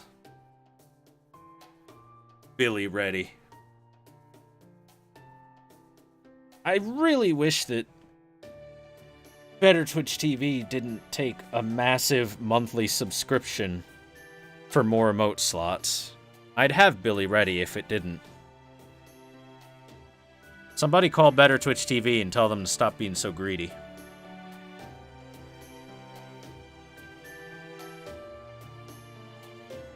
Since the comms isn't going to be fixed, Holmes says that he'll just have to deduce it from our descriptions.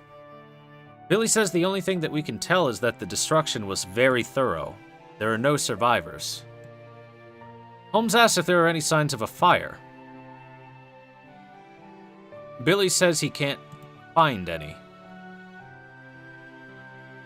There aren't any scorches on what remains of the house's frames, though he thinks that it would be hard to burn any places down in Russia. Holmes says that may be the case, but that there's no need for the Oprichniki to destroy houses either. Mr. Thor W., anything will be fine. Please talk about anything that has caught your eye.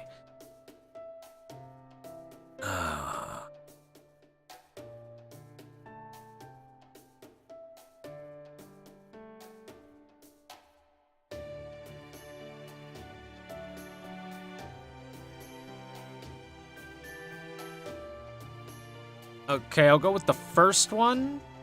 This site. Where have I seen it before?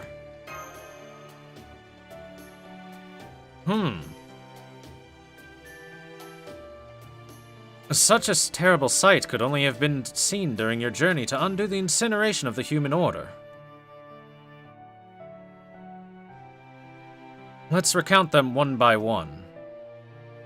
Fuyuki, Orleans, Rome, Okeanos, London, America, Camelot.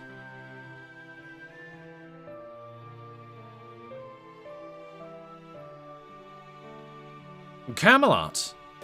Ah, I see. The craters left behind by the Holy Selection. Billy notes that the houses do look like they were crushed from above. The force to flatten houses alone wouldn't be enough to leave a crater. However, he wonders if a meteorite might have dropped from above. At any rate, Avikebron says that this is Ivan the Terrible's power. The Yaga residing here must have been killed without a second's hesitation. He now understands why the neighboring villages are terrified. It'd be useless to try and hand out the manifesto there. Might as well head straight for our destination. Is that so? Well then, the strange one known as Wolfgang Amadeus Mozart. Whether it'll become a fight or we'll make friends, it'll all be decided with this bullet.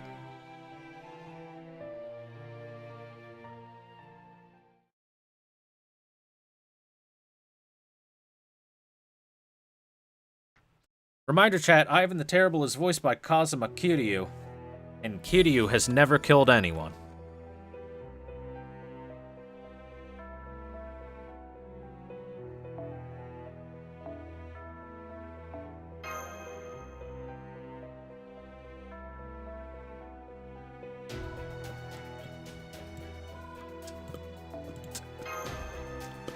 Ooh, he's an Avenger, huh?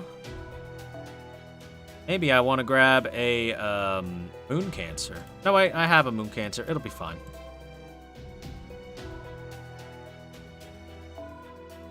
I didn't know if they were going to actually show him as his real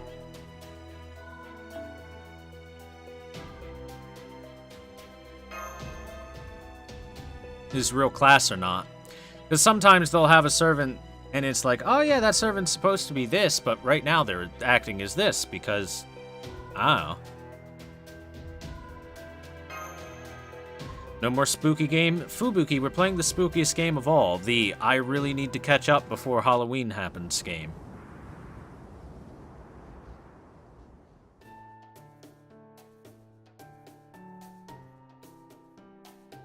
Avikabron, as you arrive in Yagatula, reminds you to camouflage yourself with your hood. Billy says he'll hide in spirit form.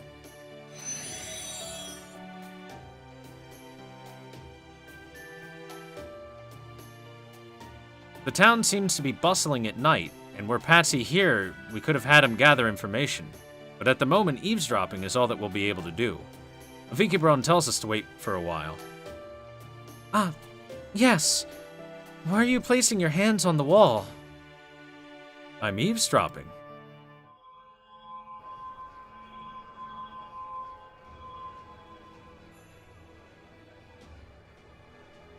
The Thunder Emperor. Avikabron begins catching snippets of conversations from the townsfolk.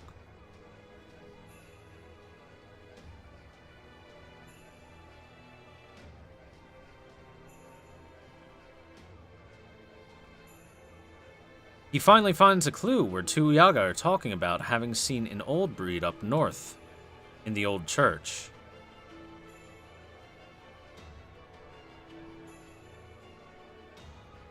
One of them wanted to attack in order to free their town from the Oprichniki, but the other talked him out of it by reminding him of the Tsar's strength. He calls the Tsar a monster that they couldn't possibly defeat. Their only hope is to pray that he does not awaken.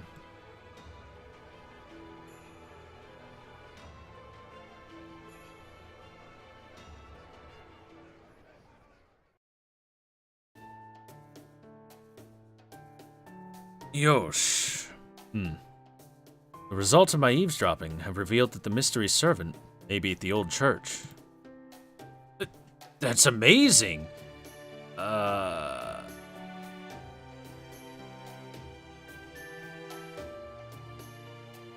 think that's,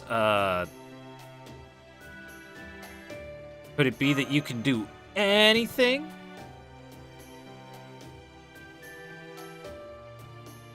I merely utilized some golem techniques. It was pure luck that I managed to obtain information. This information isn't suitable for retrieving, or this technique isn't suitable for retrieving specific knowledge.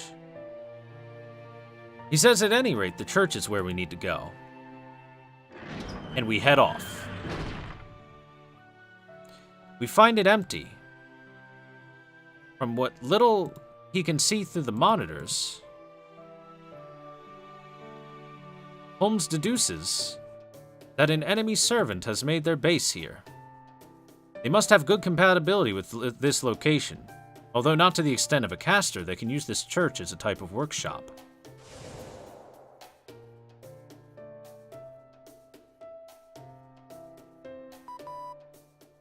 Billy praises Holmes for his deductive skills, and Da Vinci protests, saying that she was the one who analyzed it, and Holmes was just reading out the results. Holmes! Oh, drat. It seems I've been exposed. I was just trying to show off a little bit. As it's not possible to deliver a brilliant conclusion at the time, my stress was accumulating. I apologize.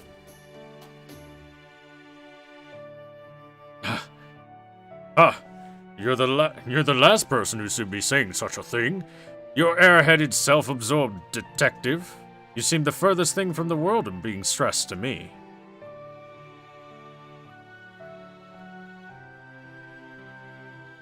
No, what are you saying, Mr. Gordolf? Holmes says that the presence of an unsolvable mystery gives him the greatest amount of stress. And Vikabrand says that we should wait at the church. If this is the enemy servant's base, then he'll definitely return.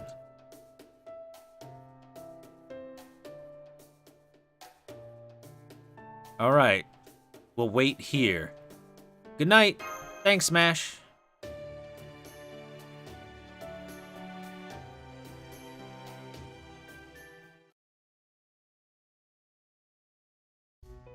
Go to sleep in the church. You dream of your encounter with Koyanskaya back in Koldia. Back when she taunted you about knowing nothing at all about the 7 A-Team Masters, and yet taking away all their glory and their reason for existence, as well as their place of belonging in Koldia. You then dream of the priest telling you the miracle that you've accomplished is about to be trampled over by common men.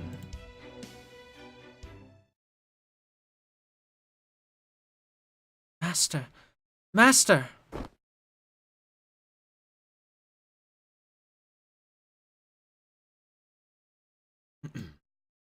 Are you okay, Master? You seem to be having an unpleasant sleep. It's fine. It's nothing. Mash is relieved when you say that you're all right, as she thought you might have drifted off to another world again in your dreams. Anyway, the servant you're looking for has returned to the church. Has begun to return to the church.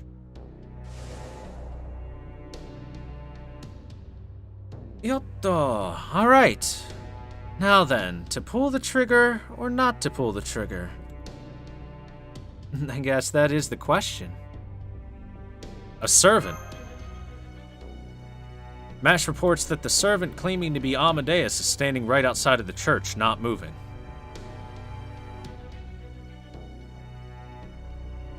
Billy says if that's the case, then he's asking us to go out there and face him.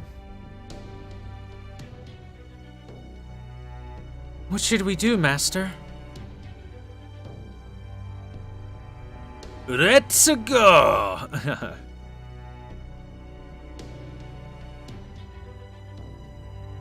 First, we should try and talk. No, let's go! I like that one better.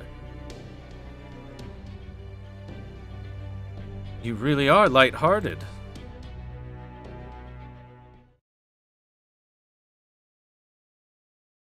Be careful! Look out from above!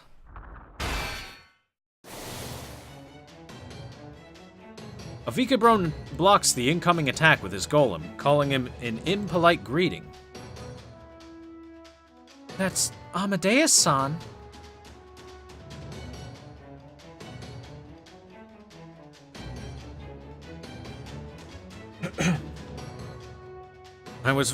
I was awaiting the rebel army which refused to bow before the Tsar's glory, but to think it would be the people of Koldia who came to visit.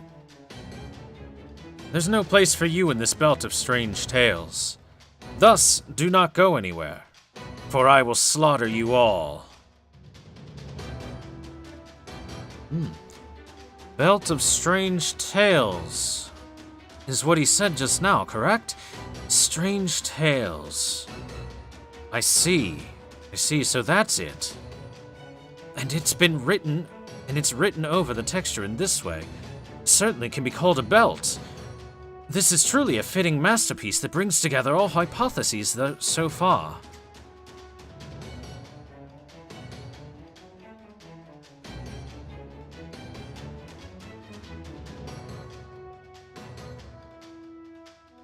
Can I rap? Yeah, I'm rapping and ripping and telling chat to get me some chicken. There you go, chat. There's my incredibly top tier rap. $5,000, please.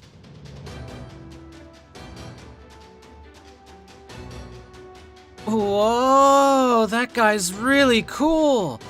Is that a full bodysuit? Armor? Is that actually Amadeus? Mash reports that the St. Graph readings are unstable, and we can't really tell if it's Amadeus at the moment.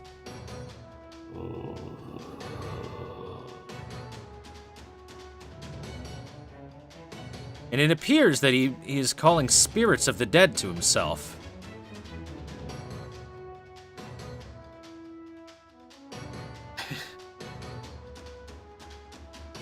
God's love is nowhere to be found here, and thus I will hunt.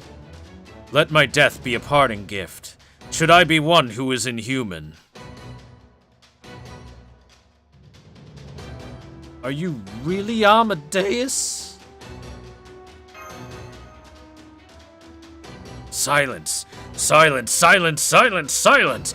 My name is Amadeus. If that is not so, then there will be no forgiveness from God.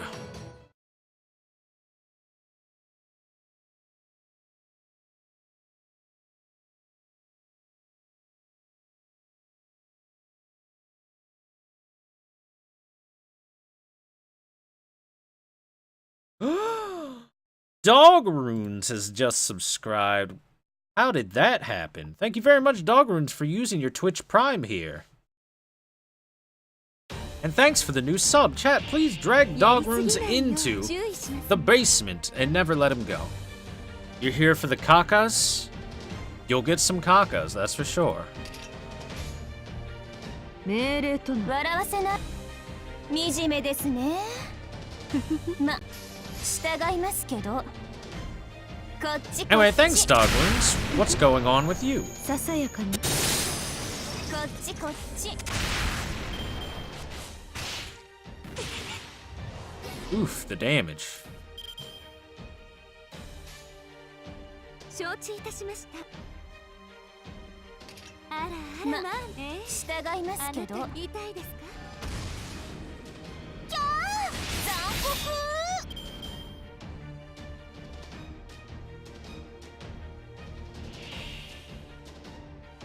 Anyway, enjoy your new emotes, Dog Runes. I hope that you will find much pleasure from them. なんだとあなたの刃でもろいもろい You NP draining bastard. Oh, well, that'll work. あらあらま従いますけど痛いですかやりすぎですか The Japanese Amazon Prime. Interesting.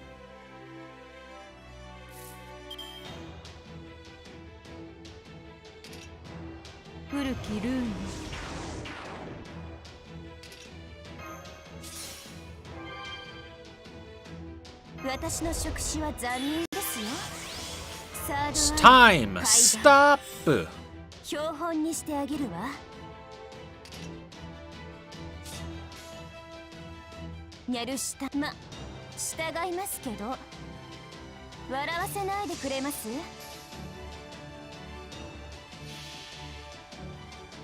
Bought something for a friend and forgot to turn off the trial.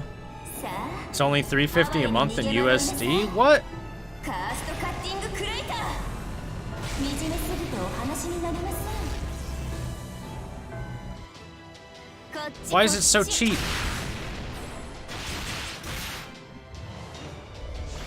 お待ちかねの桜ビーム 我が式に踊れ死神我が式に踊れ死神 I like how you can hear dramatic music play in the background whenever he uses a skill. ま笑わせ惨めですね So what you get from Prime shipping is limited? Ah. ズタズタになりなさい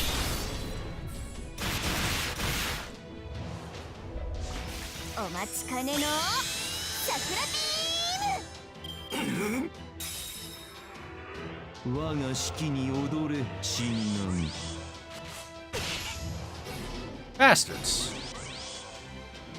What? Did he eat the ghosts? He ate the ghosts. Interesting. Does he have any info on that?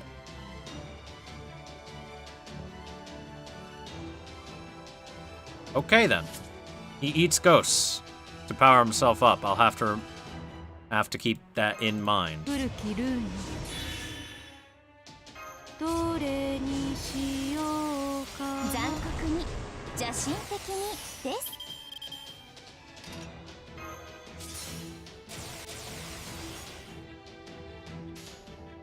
惨めですね笑わす従いますけどこっちこっちビビゲート Yep. 鳴き声 BB wins. 名城しがたきニャルニャルビーム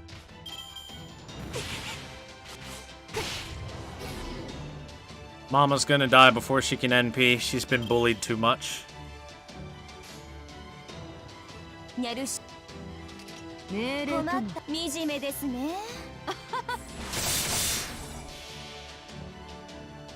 残酷に落としてあげるこれが欲望の果て肥大したエゴの末路カーストカッティングクレーター思い知りましたこっちこっち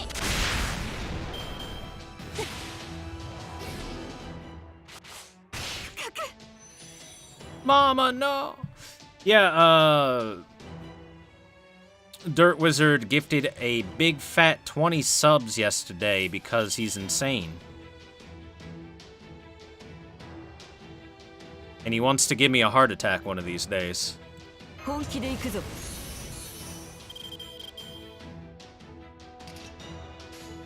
そういうことかあ惨めですねはっすっやりすぎですか Yeah, they were tier 1. 従いますけど命令とも笑わせないでくれますこっちこっちもろいもろいこっちこっち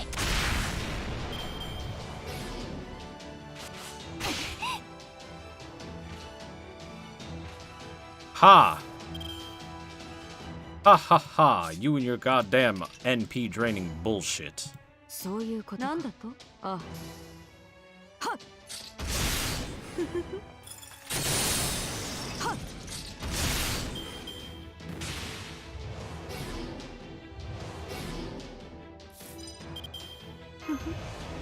こういうこともできる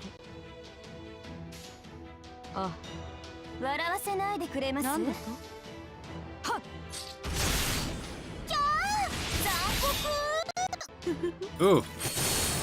Why did it lag so much? I wonder. Maybe it's just this particular stage isn't very good. あ The sound died.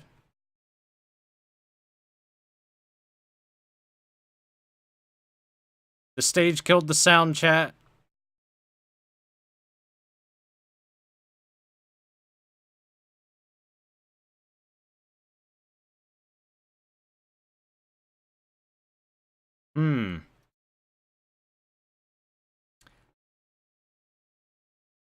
It seems like the sound is like dead.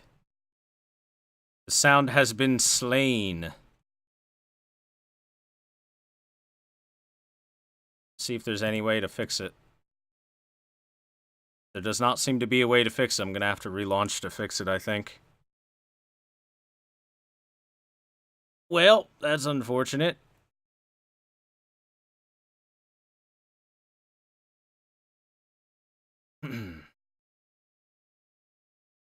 Hey.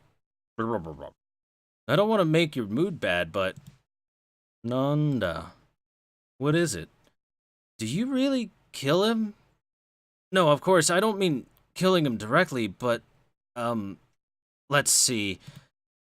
There's quite a few ways of killing someone indirectly, right? Did I kill that, you ask? It's not a joke. Yeah, that's right. That's right, yes, sorry.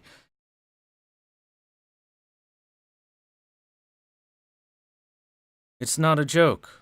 I undoubtedly killed him. Yes, I killed Amadeus. I commissioned the Requiem in D minor. It was I who killed that genius. What foolishness. If this were truly the case, then how many could be saved? I couldn't kill him. I truly couldn't kill him, no matter what. Not because we were best friends, not because of our friendship, but purely because I could not accept harming that God-given talent. That is Amadeus. That is Mozart. I'm upset that the sound died. However, the world... Here, just to fix this.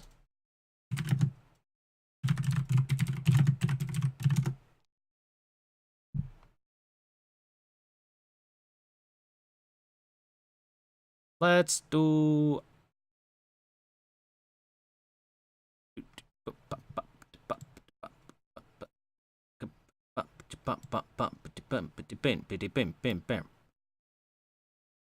Let me pull up just some fake Grand Order background music real quick, which might help.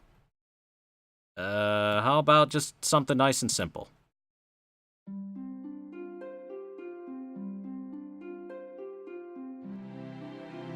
There, it probably won't fit the mood whatsoever, but it'll be something instead of nothing.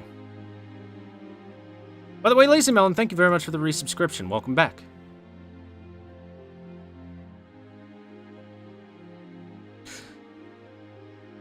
However, the world, the hearts of men, and even myself, search for a culprit.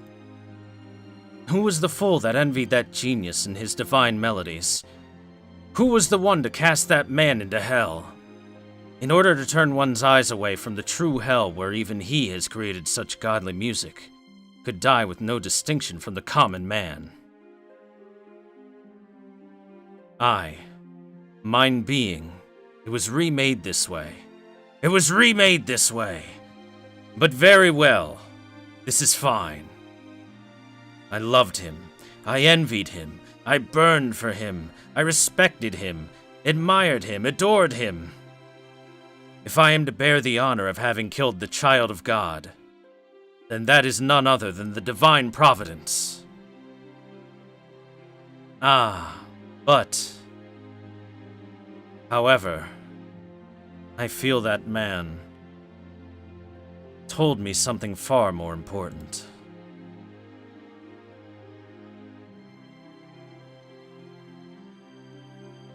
Please talk with us. Please listen to what we have to say. Amadeus Alter still refuses to converse with us. Billy fires his gun and shoots off his mask, revealing the servant's face for just an instant. But it's long enough for us to see that that's not Mozart. His face and his St. Graph values are different. Even if altered, Mash says that there's no way that it could be different. Just, who are you? I am not Amadeus. Damn it, I am not Amadeus! Holmes shouts out a warning for the enemy attack.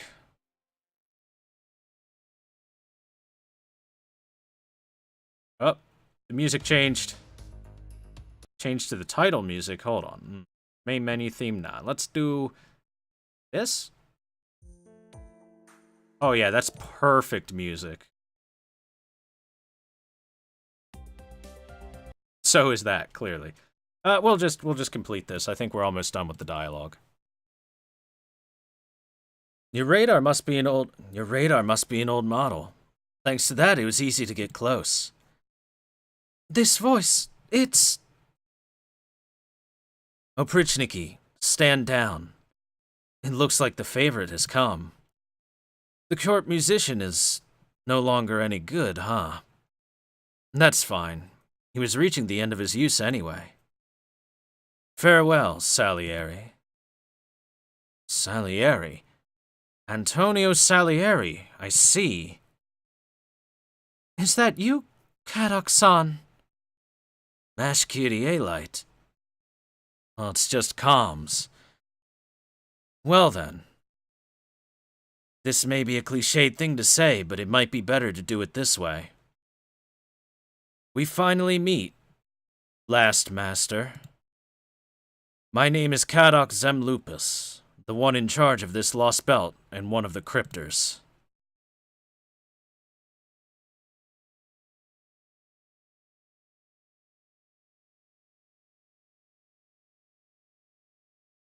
Alright, chat, since the sound seems to have been murdered entirely, let me go ahead and fix that by relaunching.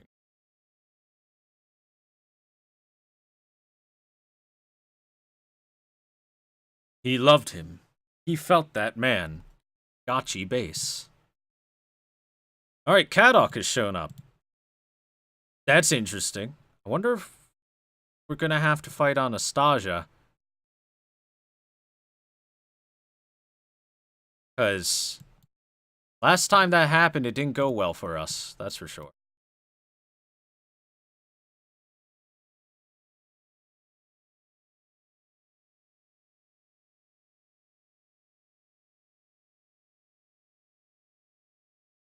Oh, whoops, I launched the wrong Fate Go. Well, I'll see if NA works at all in the first place. If it wasn't working either, I might as well double check it while I'm here. Everyone watching on the VOD, get wrecked. All two of you.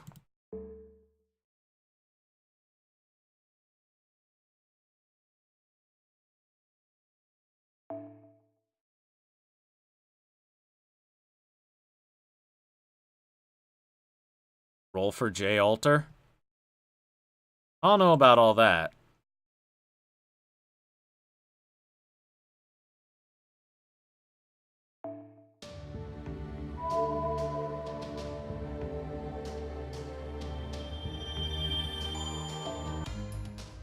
Oh, there we go. Yeah, it does work. Look at that. Free Saint Quartz. Commemorative pumpkin carving. Evil bone. Friend points. Chat's butt. I got a lot of important and valuable things. See, chat, I already have a J Alter. I don't have much of a reason to roll for her because I'm not going to get another one. Also, if you look at my Saint Quartz, I only have 112. I need to save those, chat. Alright, let me go ahead and fix this and we'll pull up JP. Accidentally hit the wrong one there.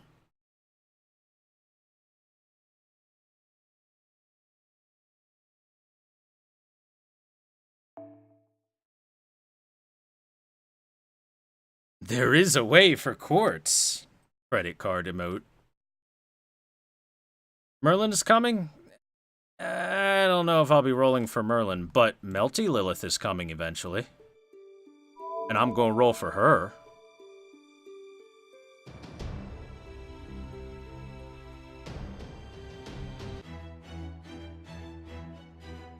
I want some melt in my mouth Lilith.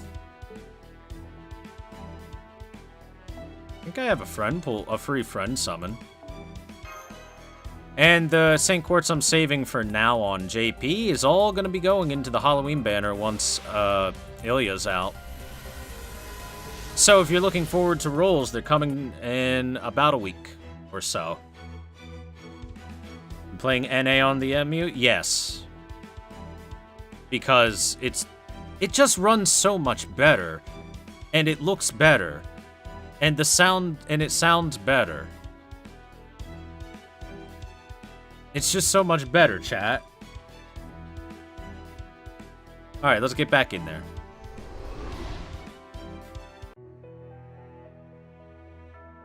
$100 quartz in a dream? Damn, Crimson Rabbit. Good luck to you. 100 quartz isn't a lot.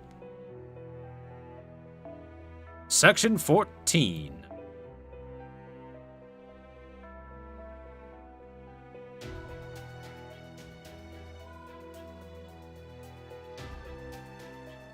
Yeah. Nothing but assassins? No Anastasia, then. It's like we're just gonna be facing some nerds.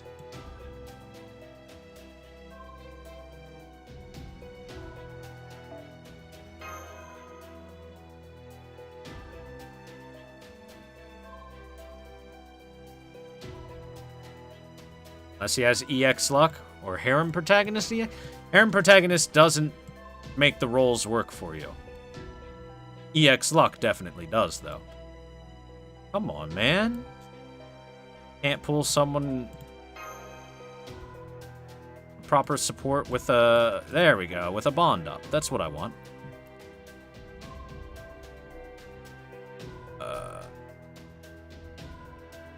Set this one up for... you know what? I can just do that. Bam. Problem solved.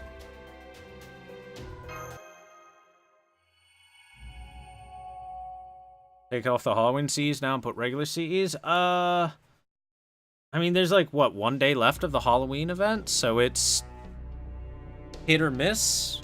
Probably. Probably is fine to switch to regular CEs on JP. Kadok. And that means... Yes. The member of the A-team who was selected for having the highest ray shift ability. And I fear... Kadok cuts her off, saying there's no need to explain. He says there's no problem with us not knowing. Besides, Voldim has already introduced the 7 cryptors who are responsible for the plan to destroy the world. Kadok is one of them, and he tells you that that's all we'll need to know. Please wait. So that was really... Kirstaria-san and the others are really... You've become quite chatty. You used to be a kid who would only speak when spoken to. Well, that doesn't matter anymore. Don't interrupt this conversation, Kyrie-Light. We only used you as a piece of equipment. You were a supporting character without any lines. A mere tool for summoning servants in advance of the ray shift. There's no need for you to mind our personalities or our human rights. We never cared for yours. That's just... No. You're called Yazanami, aren't you? Kadok-san. That's right. You're still quick to understand matters. That's helpful. We've already made our declaration of war. We're cryptors. And we will nourish this belt of strange tales. This lost belt. To put an end to pan-human history. But, well, you could say it's as good as already having ended. Mash asks if the lost belt refers to the name of the singularity. Kadok explains that it's not a singularity's point, but a belt. The point of transitioning is long in the past, and the world is spinning its own history now. It's too bad that I can't listen to any rock music here, but the distant cries of the magical beasts are similar enough. Why would you do something like this? I have no obligation to answer you. Still, before I kill you, let's talk a little, Gouda. Let's talk a little, Thor W. Why didn't you die in our place? Eh?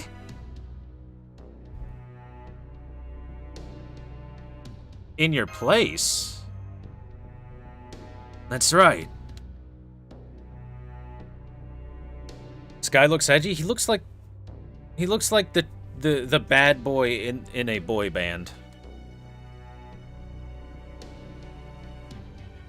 That's why he's got that weird ring on his index finger. And the makeup around his eyes. That's right. If that had happened, the casualties would have been much lesser. All of us knows of the deeds you've accomplished. We were told about them when we woke up, even if we didn't want to hear it. From that I can say confidently, comparing to me and the others of the A-Team, comparing anyone else at all to Wodim, probably, the casualties would have been drastically reduced. It wouldn't have even taken a year.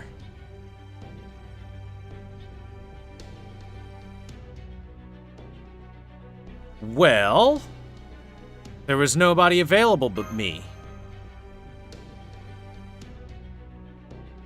That's right. You were just there by chance and chosen by a chance. The death toll from the incineration of the human order is certainly no small amount. Congratulations, you've accomplished the greatest number of victims. Kadok-san, I am Thor W's servant. No matter where you stand at the moment, I definitely will not forgive or tolerate any insults towards my master. What bluster?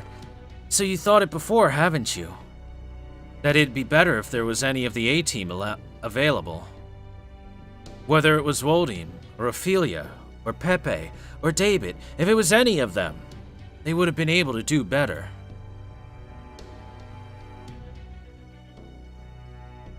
That may be true, but it's meaningless to think about. That wasn't how things happened in reality. To that end, we already did the best that we could. We were too busy in that span of a year when the human order was being restored. There was no time to think of what could have been. But after what Kadok-san pointed out just now, there's one thing that I can be certain of. And what could that be? Let's hear it. Even if everyone on the A-Team were there, that ending would not have been attainable.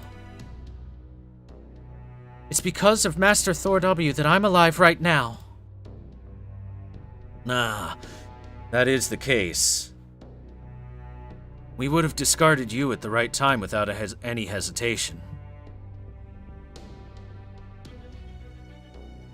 Since Kadok-san is in charge of Russia, Mash thinks that the other cryptors are handling the other Lost Belts. Kadok confirms that, says that knowing that is meaningless. Then why do you want to destroy the world? Kadok replies it's not exactly the world that they want to destroy. It's pan-human history. The Cryptors plan to battle each other's Lost Belts at the end, so everything besides the winning Lost Belt will disappear. He asked me who the servant by my side is. I'm not obliged to speak to the enemy.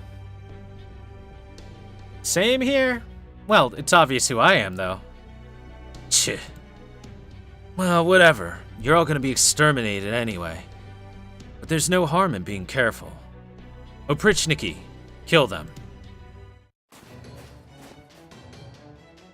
Master, the Oprichniki are advancing. Prepare yourself for battle. Understood.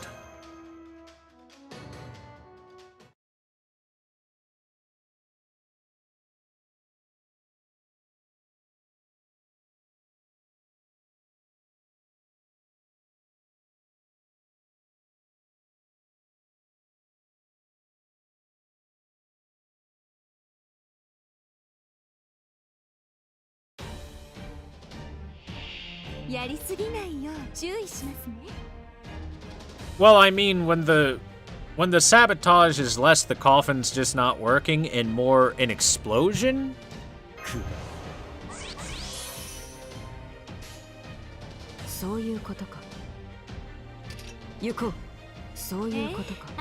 Megumin happy.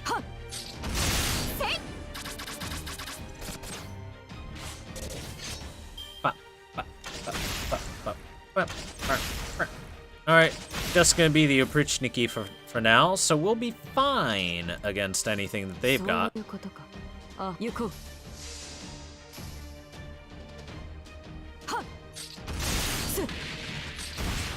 逃さん。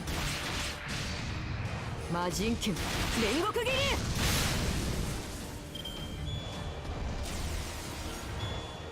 Roll Anastasia and NTR Kadok. I like the way you think, chat. Merciless. あら承知いたしまそういした。うことか。痛いですか？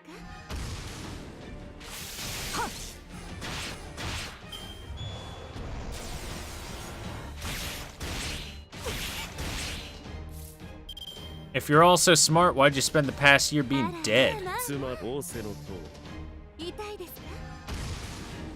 罠だ計略だ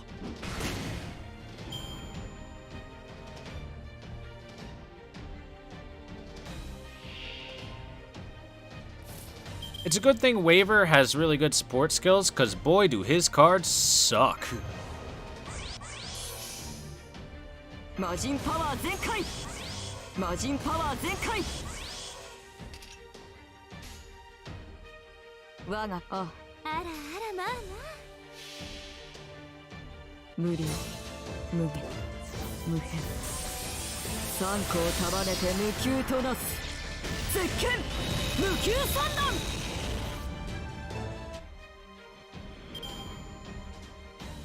I wouldn't say most servants suck. I'd say most servants are pretty good. I'd say there aren't a lot of servants that I would say suck. 思い上がりましたね。 Not every servant can be Osakabe, Hime. ご命令承知いたしました。来たれ我が中心我が手足我が不足四天王などこれこの通り五王将来天網開会。痛いですか？ Most old servants? いいぜごめん。 I mean, 最上に近い I wouldn't even say that. 戦う前に勝つ Now, くらい some of them definitely needed strengthenings to get up to speed, like Gilgamesh, for example, but let's take Okita Soji, who I believe she hasn't ever gotten a strengthening. She is still pretty good. Or Jack the Ripper. I guess that depends on your definition of old, but those are both pretty early on into the game's life cycle.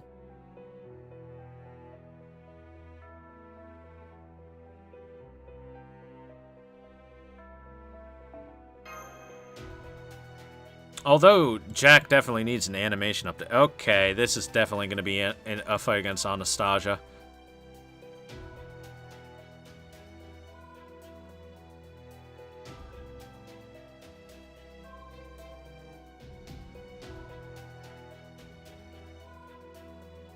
Let's think. Do I want to take a rider for support? Or do I want to take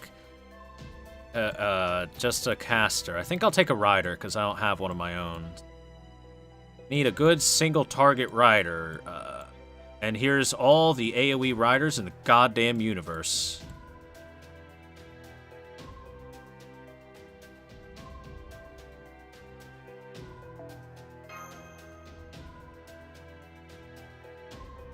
Alright, I guess we're gonna take Maid Alter with us.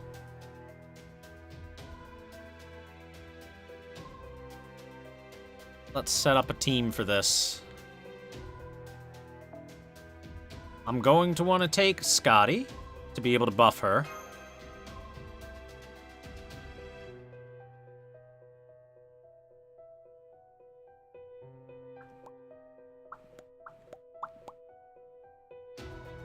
You know what? This team seems fine, actually. Seems incredibly, perfectly good.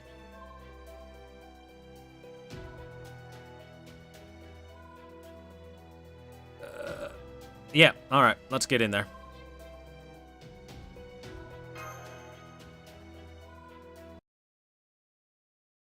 Take Melt? Yeah, I could take a Melty Lilith. We'll see. Otto. Then let's remake it. Kadok identifies the Kabbalism that Avikebron is using, and through that figures out his identity. Avikebron shrugs it off, saying that despite wearing a mask, his use of golems would certainly give it away eventually. And as for the other one, well, it's not much difference whether it's Billy the Kid or Buffalo Bill. There is! I'm Billy, don't let me in together with those cowboys. Well, it's fine. Your servants and mine. Let's find out who's stronger. Castor!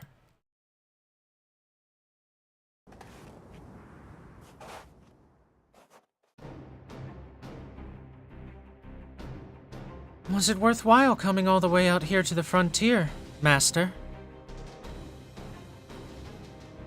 Kadok says having uncertain elements lying around makes him uneasy, but with this he's feeling more relieved.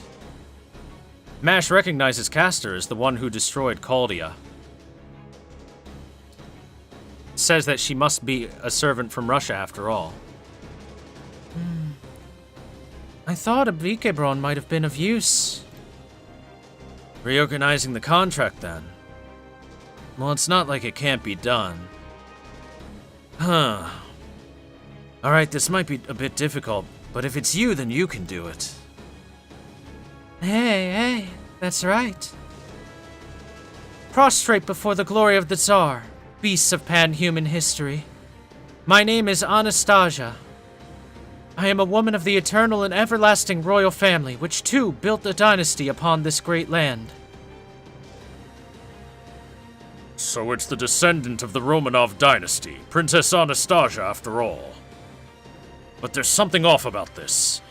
Even though she's a tragic princess, Anastasia had no valiant deeds to speak of. I can't imagine that she would be elevated to become a heroic spirit. Yes, that's right. I have no barbaric epics of heroism. Nor do I have any stories of maddened kings. But I have V. I'll get rid of you as a servant of this lost belt. Now, let us kill them together, V. Well then, here is my command to all of you. In this world of eternal permafrost, become statues that will be frozen in agony for all time.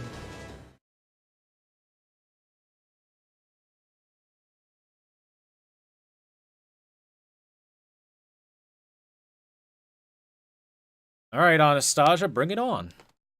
We've got this, totally. Maybe. Possibly. Totally.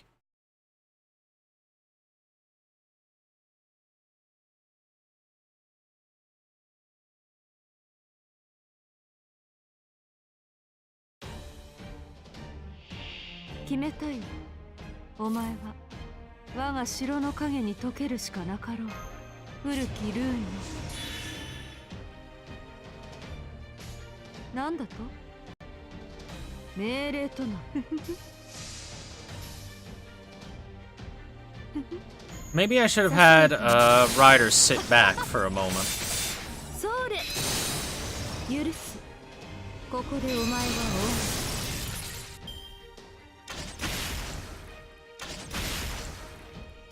Holy fuck, the damage they're outputting. Ow.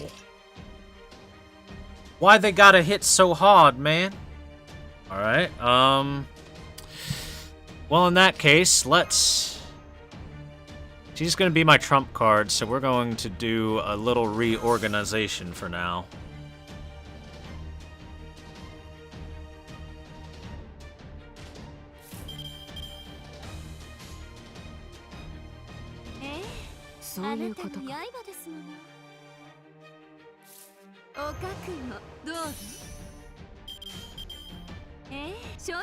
Not much of a master versus master battle at the moment, considering there's 3 very strong Oprichniki in front of me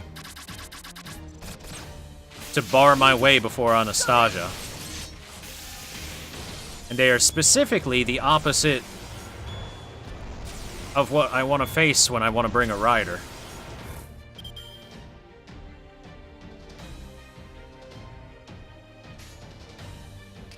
Yuko. あらあらまあまあ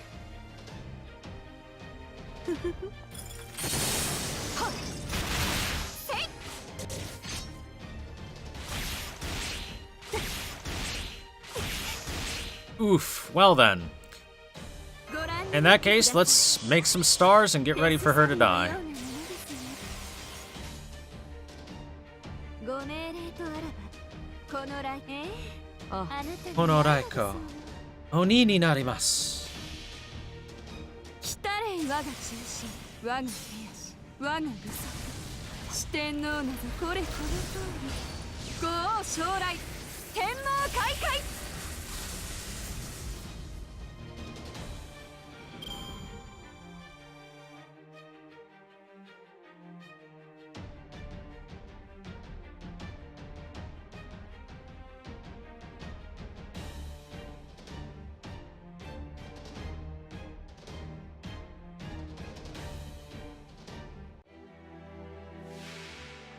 Alright, 肝 Anastasia. 心の石ごときが私に勝てるとでも Okay. 加速しろ Oh? Oh, he has command seals as well, huh? Interesting. What is that? 2 charge every turn. Alright. 本気で行くぞ本気出してしまうか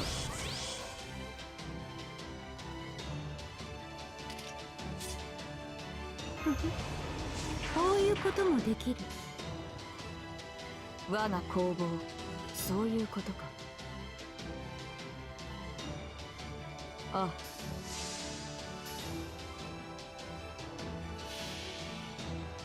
無料無限無変三個を束ねて無給となす絶剣無給三段はっす終わりだ猿王煉獄弾 Don't cry. It was a love tap. What? 停止 A charisma. That also lowers our attack. Interesting.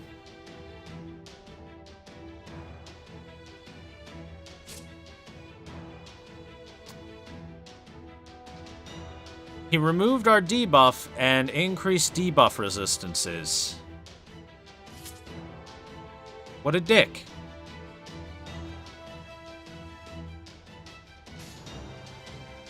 命令とな本気出してしまうかなんだとあそういうことかささやかにはっす B お願い停止 She apparently really doesn't want to hit Raiko. Since she has a massive debuff resistance, Okitan's あ行こう Noble Phantasm probably won't proc the Buster resist down. す魔人剣煉獄斬り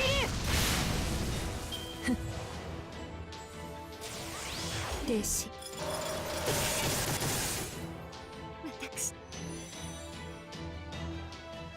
What was that buff she gave herself? She had Ignore Invincible for a turn.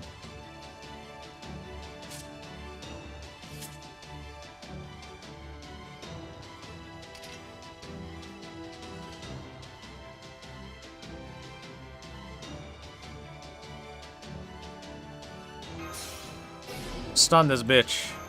どれにしようかなクールダウンちょっとねこういうこともできるそういうことかあご注文でしたらそのようにはっす Well, yeah, I saw Pearson vulnerable and arts buff on her. 狙わせてもらう Defense up. Okay.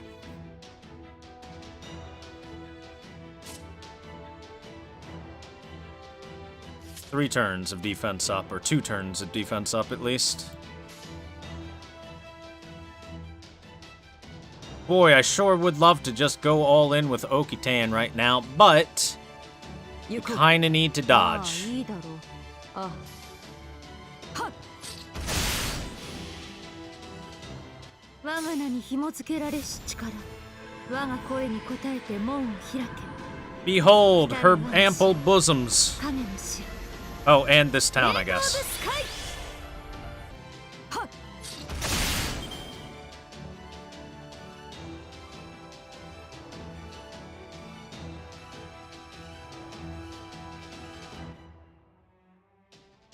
Loading.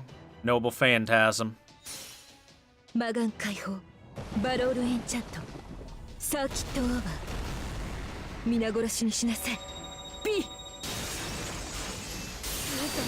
あれば停止。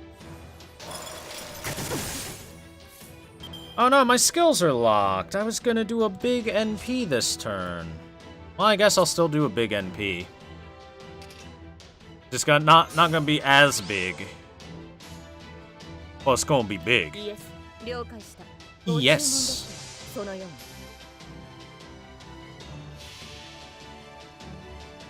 公爵な。メイド的完璧に一点のミスもない。 Maids are perfect. モルダーン Maids are perfect, chat. 一掃する。撃ち抜く。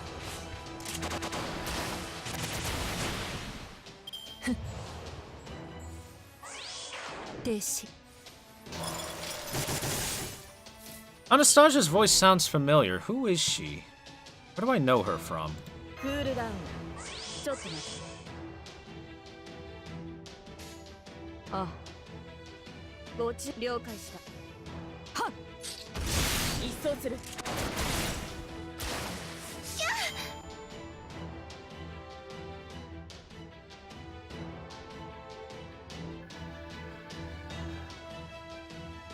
Oh, it's Hara Yumi. Okay.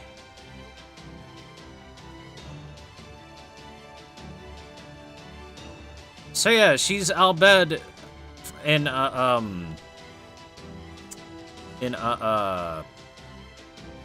Overlord, and she also does vocals for Idolmaster. That's where I know her from. Is Idolmaster.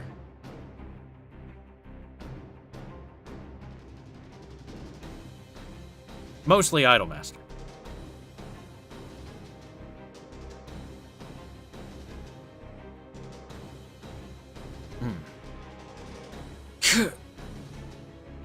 V. Come gaze more. With your evil eye, expose all things.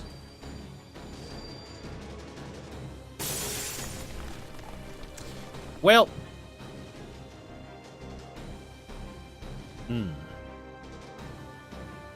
So it was that magical beast which turned my golem into dust in an instant just now.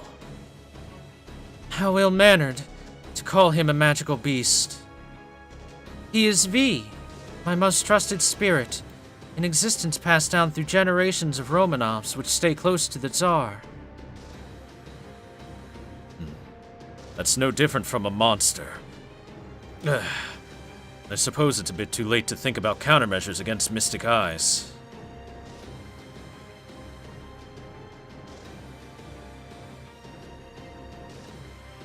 Be careful, Anastasia. Salieri is awakened. You dogs of the Tsar! V!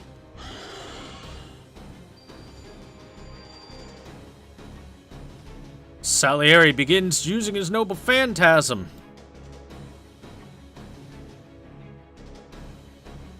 Which Anastasia does as well.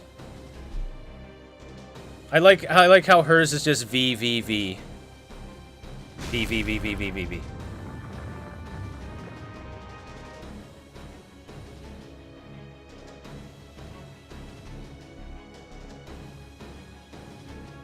This is...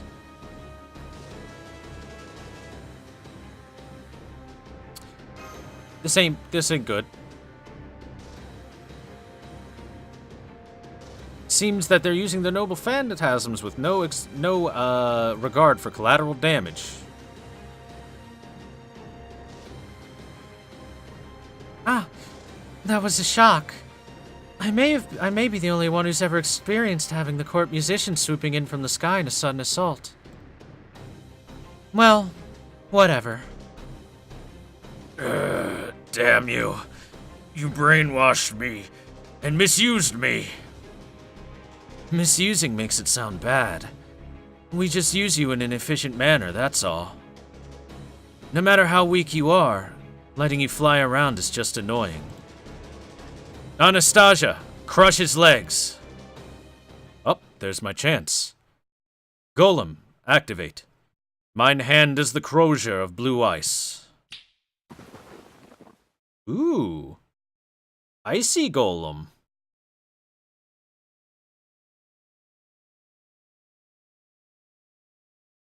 He made a golem made of snow. Anastasia! Oh.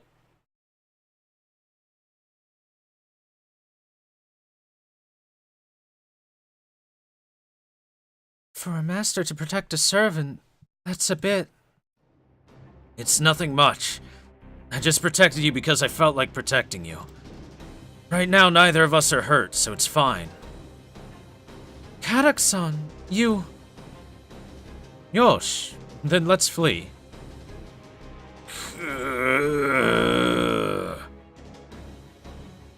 Also, we should grab Salieri to go first. Of course, let's go. I see. So you've been infected. So I have been infected by you, Master. Let me use this for future reference. Later, fuckers.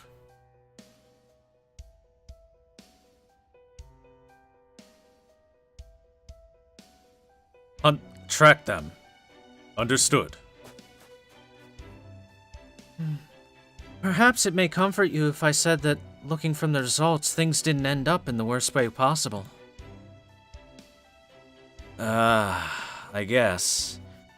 Although it may have been for the best if we could have crushed them here, the priest or the Oprichniki are both insufficient.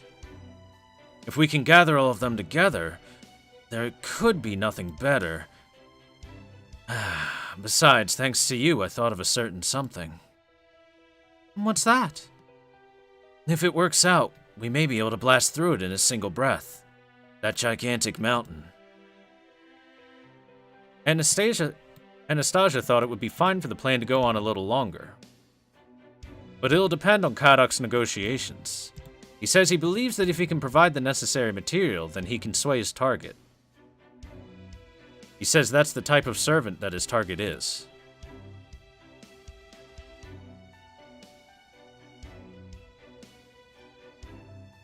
Well then, it's time to let this frontier know of the Tsar's glory.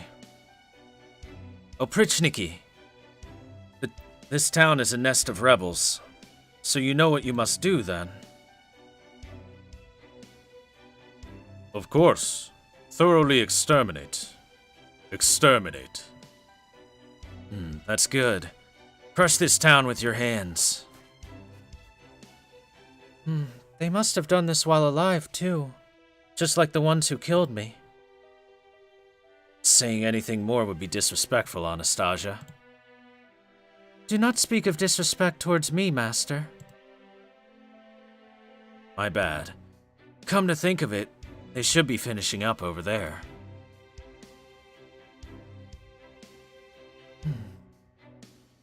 That's true. Then we should hurry back.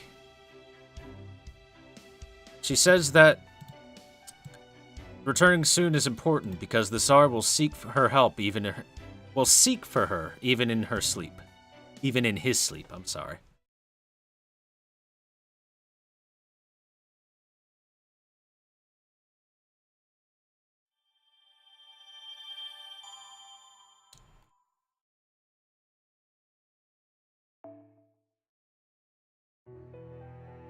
More angry people on the team. Section 15.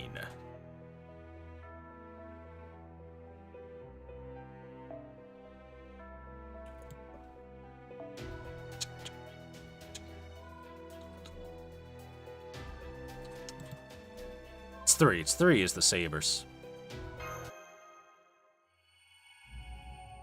Since I highly doubt we're going to be facing Anastasia anytime again, soon at least. No reason to be set up for. Ooh. Why, that's very different from what we've been looking at. I remember a calm daily life. Beautiful. The beautiful, graceful, yet powerful blooming flowers. Please look. What a strong flower. Then you are a flower too. A flower blooming strongly at this court. I wanted to say it. I may have said it. Perhaps I didn't say it because I didn't have enough courage. Even so, you were blessed with flowers. Ah, but I cannot recall the form of flowers. What happened for you to make such a face? I feel like I'm having a bad dream. In sight of such beauty. Why do I feel such a thing? You must be tired. I'll lend you a knee. Please enjoy your sleep and relax. My dearest Tsar. My beloved. Ah, okay.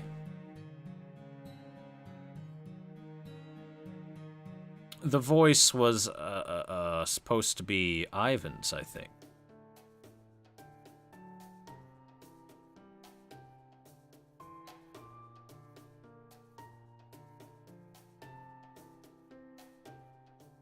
Oh, it's Patsy. Oh, it's a flashback. Hey, Dad. Why do Yaga have to be strong?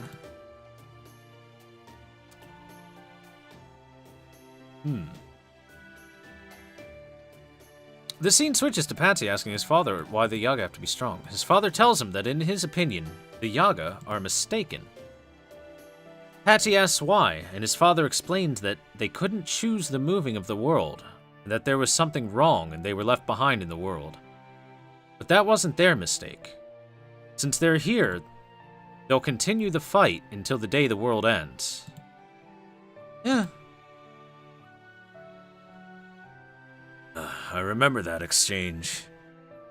In this world, there's always a blizzard. There's always no sunlight to illuminate it. It's definitely not my imagination that it's hard to live on a daily basis. Now I understand. Somehow I understand what my father told me. And yet, we Yaga continue to live on. Till the day the world ends.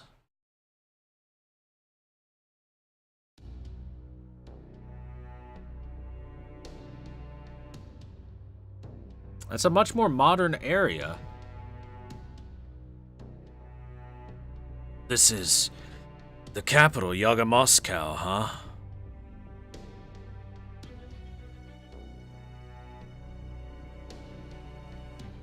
Patsy does not get any much sympathy from the passing Yaga that are around. They think it's his fault since he went against the Tsar. They call him stupid for ignoring the benefit the Yaga had received. They tell the child that's present to not become like Patsy. There's no use in the weaker people going against those that are stronger than them. I want to cry out at those words. Let's live together, huh? What a lie. Cut the weak, continue to cut the weak. In the end, it's we Yaga which continue to shrink after all. We continue to die, continue to be killed. They continue to turn backwards. I'm waiting for destruction without even a footprint.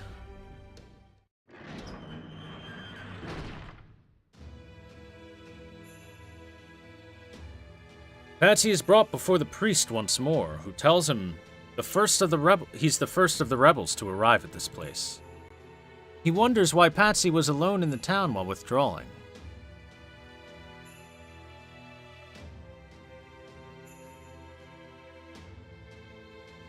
Patsy tells him to shut up. The priest changes the topic and asks Patsy to tell him where the rebel hideout is. He says in truth it's a problem which deprived him of sleep in the night. Much like Kadok, so if Patsy could ease his sleeping problems, that he'd promise his freedom in return. Again, Patsy tells him he won't speak. The priest laughs. Patsy tells him that laugh gives off a bad feeling. The priest assures him he doesn't need to be so wary, since he knows that Patsy isn't a strong Yaga. He says, like before, even if a Yaga isn't strong, he's sturdy. On the other hand, the mental strength can be brittle and easily broken. He tells Patsy that that is the nature of a beast. Patsy asks what he wants to say with that and calls the priest a treacherous bastard. The priest tells him he'll understand in a moment, and that it's also a test for himself. Uh-oh. Uh-oh. Kirei's gonna Kirei him.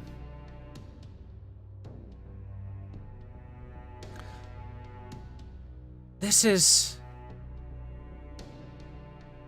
The group arrives at a village with no survivors, which was attacked and destroyed by the Oprichniki. Avikabron asks the group to make this village their camp so that they can use what's useful. Gordolf chimes in and tells them it was a horrible defeat, even though they had 2 servants present. Billy apologizes, but Billy and Avikabron apologize, but we say that we can still fight. Gordolf says you'll lose next time too if you're in such a hurry. Gordolf says that he only told the truth, and in his heart Billy surely knows that is so. Holmes tries to calm down the situation, telling them that the servant that attacked was surely very powerful, and that Gordolf wanted to say that with his words. He asks Salieri if he wouldn't join us. Sally asks us who we are. Mash explains that we had come from outside of Russia, from Caldia. She says we already lost our headquarters and that we are Caldia's only master.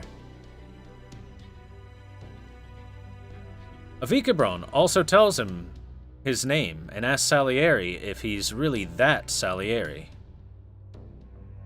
Salieri doesn't like the nuance of his words, but says that he is indeed that Salieri. Mash wonders what that's about. Avikabron explains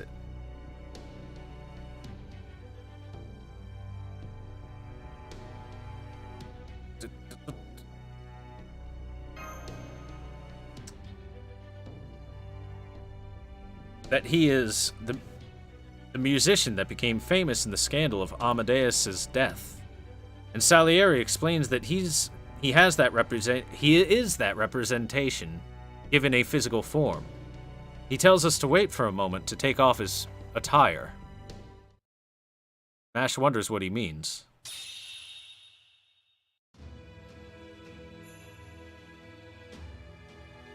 Whew.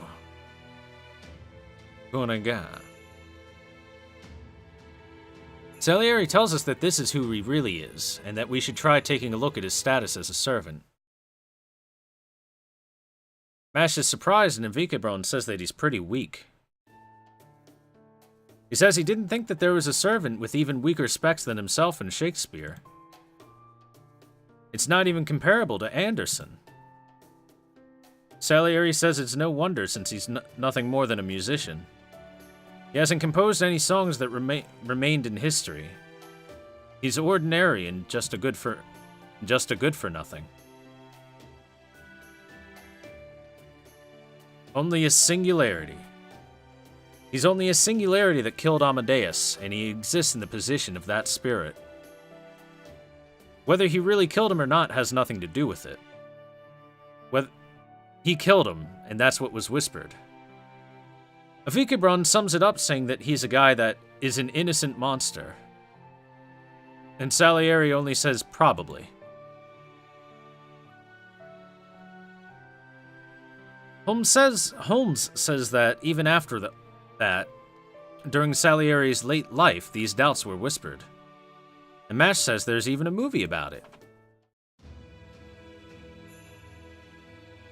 But why were you serving Ivan's side? Vikabron says he'd also like to ask that. Is Salieri a servant on Russia's side?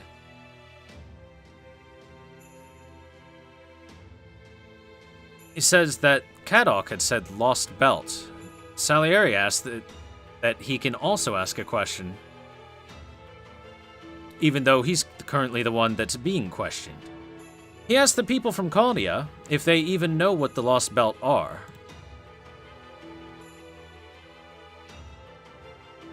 Mash says that it's a bit like a singularity, an abnormal zone, but hesitates. I will answer that question. Nice to meet you, Mr. Salieri. I'm a management advisor of Caldia, Sherlock Holmes. Much like you, I'm someone who became a servant from complex circumstances. Holmes goes on to explain that so far, we've investigated this Russia different from our history, and says that we've come up with a few hypotheses, but there's no element that became a decisive factor. The solution to that became the word that Salieri just said. Lost Belt is the chronology of mankind, which walked a different path. It was not a single point in time, but a thing that continued to the present like a band. So of course, it's different from a singularity. Because a singularity is the correct history gone wrong. But this Russia is different. It's a world where nothing is wrong. A domain that, while different from the history of pan-human history, is not a mad world like a singularity. The branch is offered from the Great Cold Wave 450 years ago. The Earth where through some mistake, an ice age happened. This Russia territory has been stacking up history endlessly on this Earth.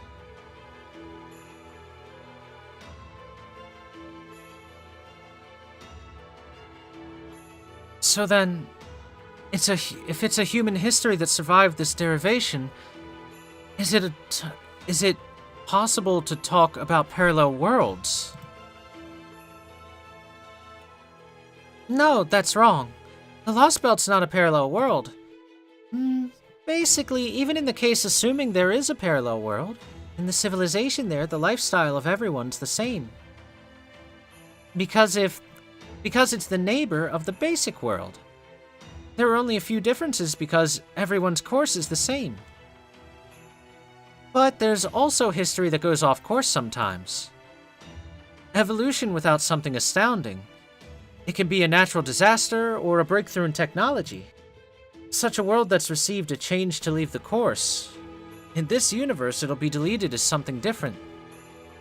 Now, no matter what we do, extinction has already been decided. No matter how much it develops, evolution is stopped. The continued progress of a world where its outlook can already be seen, that's something that this universe will not tolerate.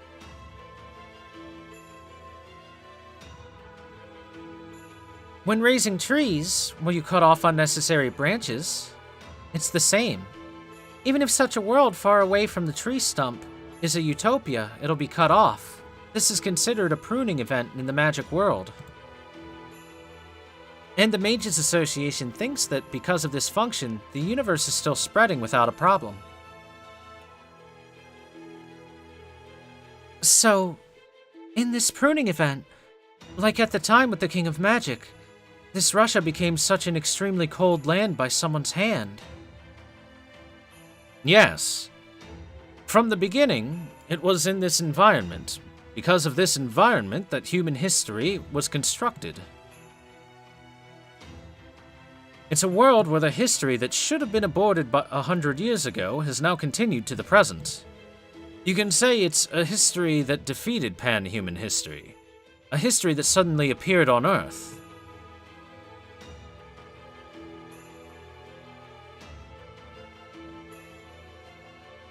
Yes, From the countless unknown lost belts, the stronger ones, the ones which contain the possibility to crush pan-human history, it seems that these were the ones used as invasive weapons. The incineration of humanity was an attack on human history by the life will of the individual Goeta. But this time it's different. It's an attack on Earth itself by the human history called the Lost Belt. A lost history filter phenomenon. If I dare to give it a name, it would probably be something like that. The Lost Belt. I don't know what the second one is. So I'm gonna say Lost Belt. Gacha. Muniera wonders if they're serious and if this Russia will become common sense on Earth from now on. Holmes answers that it'll only be that way if we leave it alone, so of course we won't. Holmes says that it's become that this talk has gone on long enough, but this is the conclusion that we've reached. He goes on asking Salieri if they've met his expectations. Salieri says that he's impressed that we've been able to investigate so much, even though we're not residents of this Lost Belt. He says he has nothing more that he could teach us, and continues by saying the question was whether he's a spirit of the Lost Belt, a subordinate of the Cryptors, or if he...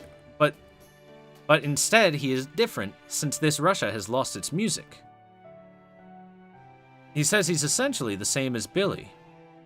He was summoned as a servant by the land, overwritten by the Lost Belt. He doesn't know whether his master is the priest or not, but anyway, he feels like his head was meddled with. He says he's not sure whether he stands on the right side or not.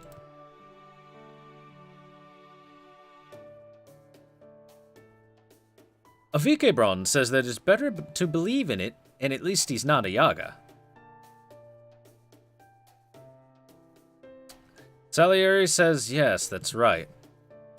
There's no other thing but to be on your side in this Lost Belt that's lost its sound.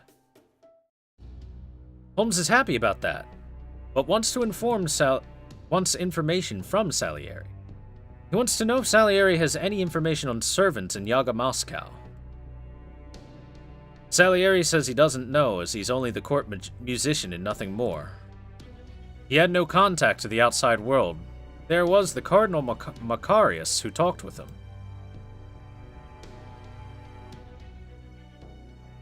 Holmes asks if perhaps Cardinal Macarius is a Yaga, since only Ivan the Terrible is worshipped as a master. No, he's a servant. He continues that Macarius is in the form of a human, but he's different. Says he's probably Japanese, a pseudo-servant, he guesses.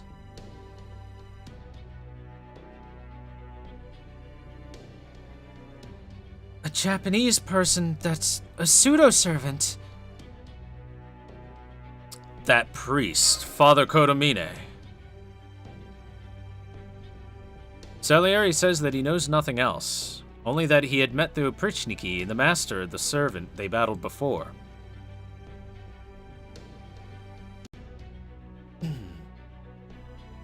Holmes is disappointed, but asks further about what Salieri knows about the walls of this world in the fantasy tree. Salieri says he also knows nothing about that, but remembers Macarius saying, the tree is the essence of the Lost Belt. There's no possibility of invading reality without the tree.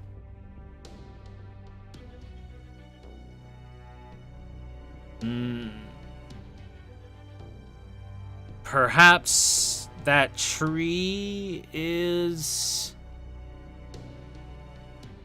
something.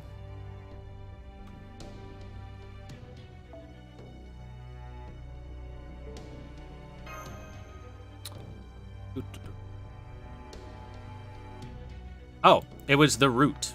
Perhaps that tree is the root. Da Vinci confirms that it's likely that the tree is the root, since it's at the center of the Lost Belt. Also, it appears in the compass of the paper moon since it's a foreign object. It's excluded from the paper moon's observations.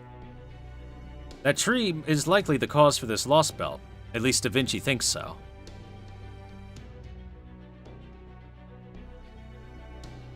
Gordolf suggests doing something about the tree so Russia can return to its original state, but Salieri wonders if that's even possible. He says the tree is behind the Emperor, the Tsar. Meaning the tree means that we would have to fight with the Tsar.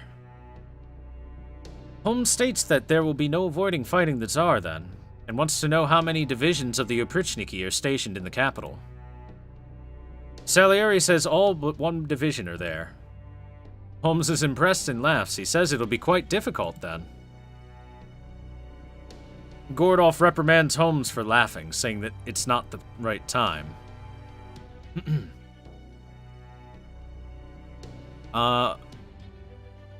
So that Mystic Code before is also a part of Innocent Monster? Salieri confirms this. It's the person who brought death to Amadeus, the Gray Man. For convenience, the reason he's called Salieri is because the Mystic Code is wearing the vessel known as Salieri. Avikebron has one more question for him. How does Salieri think about this lost belt? Salieri says that it's a place that has to be corrected. He asks if there's any hope in the actions of that. Mash confirms it. Salieri is quiet for a moment.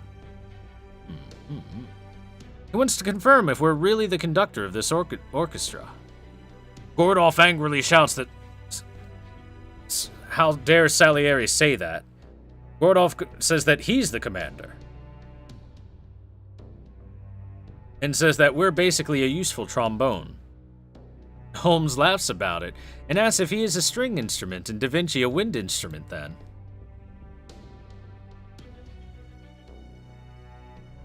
Salieri muses that Caldi is a bunch of people who go off track all the time and can't help but be cheerful and boisterous, just like Amadeus.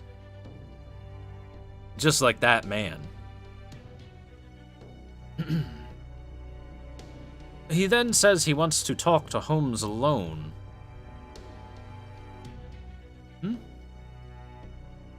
Want to talk with Holmes?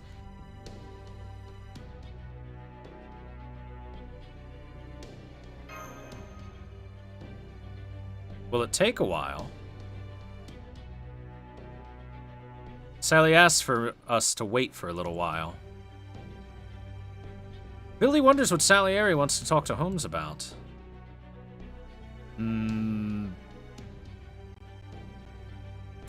Perhaps it's about music. They actually translated this one. Perhaps it's about the Lost Belt. Avikebron confirms it. Salieri is already longer than them in the... Salieri has already been in this Lost Belt longer than us, so Avikebron wonders what Salieri thinks about it. There we go. I'll fix that grammar nightmare of a sentence they had there. Salieri returns and thanks us for waiting. He says that he'll cooperate with us under a certain condition. Thanks! What's the condition?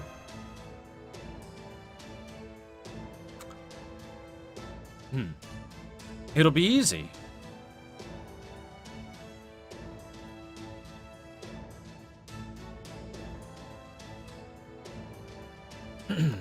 When I find Amadeus, I'm going to prioritize him. Mash is shocked and wants to know whether Salieri wants to kill Amadeus-san or not. Salieri confirms it. He says, after all, he's the Gray Man. He's an innocent monster bearing Salieri's name, so if they meet each other, he has to kill him. That's unacceptable. If Amadeus-san is summoned, it should be as a servant of pan-human history. Salieri says he's been summoned as an anti-hero, and there's a rage within him, and if it burns, then he would have gone berserk and been irrevocably hostile towards us. He would have been basically like a berserker.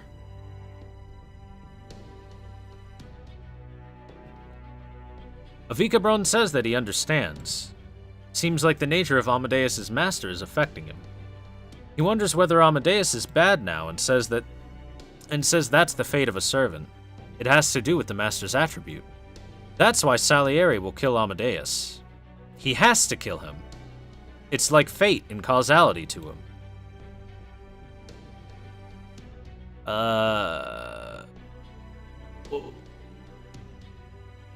What if he's not a bad guy? And the second one is, what if he's an ally?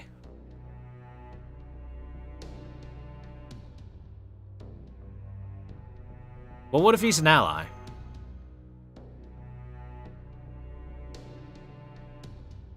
That happens. At that time, I will become your enemy. He says his meaning of existence will never change. He'll kill Amadeus. And he says with that, we'll end this conversation. He wonders whether we'll head for the rebel fort tomorrow, and says we should rest well, and excuses himself.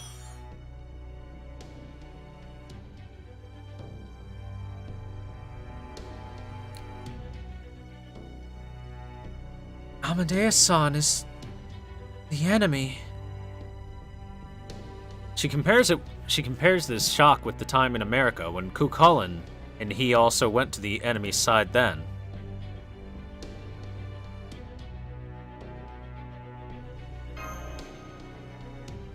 Avikabron says that's because he has no consciousness of betrayal, first of all, so we shouldn't mind him.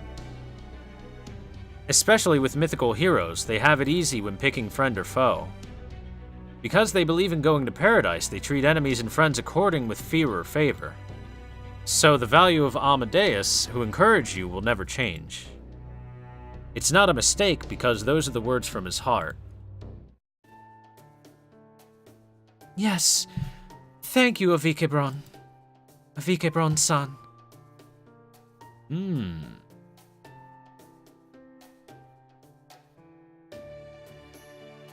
What? He's like... This guy seems like he's a teacher. Can I call you teacher? Seem like you're a professor. A professor? Professor, huh? No, I'm not qualified as a professor.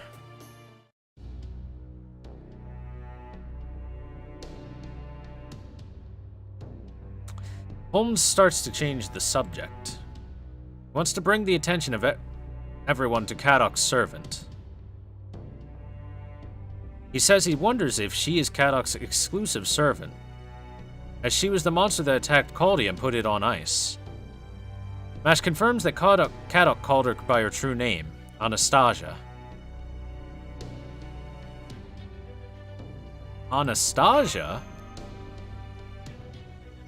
If it's like I've estimated so far, then she's a descendant of the House of Romanov, the Imperial Princess of Tragedy. And then there's one more person. The name of the princess that Ivan the Terrible loved from the bottom of his heart was also Anastasia. If there are two Anastasia when it comes to either... Well, she's without a mistake a descendant of the House of Romanov. Well, because Ivan the Terrible is there, it's like that, right? But as far as I've investigated into her personal history, she doesn't seem to be the type to take stage. She became an empress at the age of 17, but passed away 13 years later. Other than that, it's being told that Ivan the Terrible called some people princess, but didn't open his heart to any other than Anastasia. Thinking about it overall, she should exist by Ivan the Terrible's side, but she wasn't not summoned as a servant. Of course, if there is a princess of this world, the same as Ivan the Terrible's, there's the possibility she was summoned as a servant. Since her appearance is the old species, it's difficult to think. Well, is she from the House of Romanov?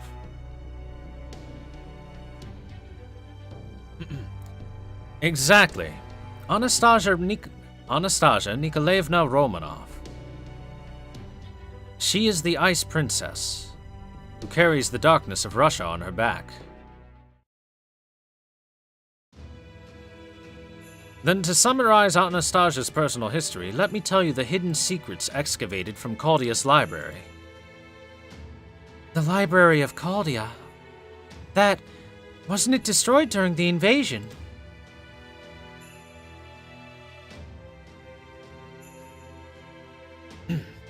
Considering the abnormal situation, I've gathered useful data.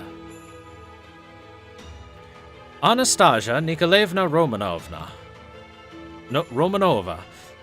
She was the fourth daughter of the last emperor of the House of Romanov, Nikolai II and Empress Alexandra. At that time, due to World War I wartime, life continued and hunger spread throughout Russia. In 1917, the dissatisfaction finally exploded. At the demonstration against suppression, deaths happened by gunshots.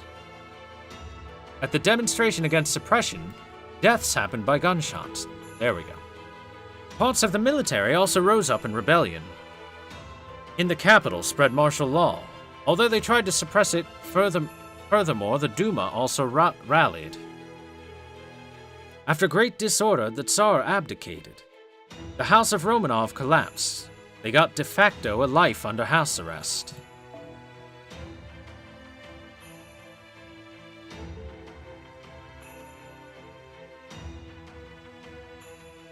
Tsar Nikolai, as far as I can tell, seems to have been a good family member. There's no choice but to say that it's appropriate to think that he didn't have the skills to respond to the crisis situation at the time. Even if he had the skill, it's not certain whether that age would have forgiven him.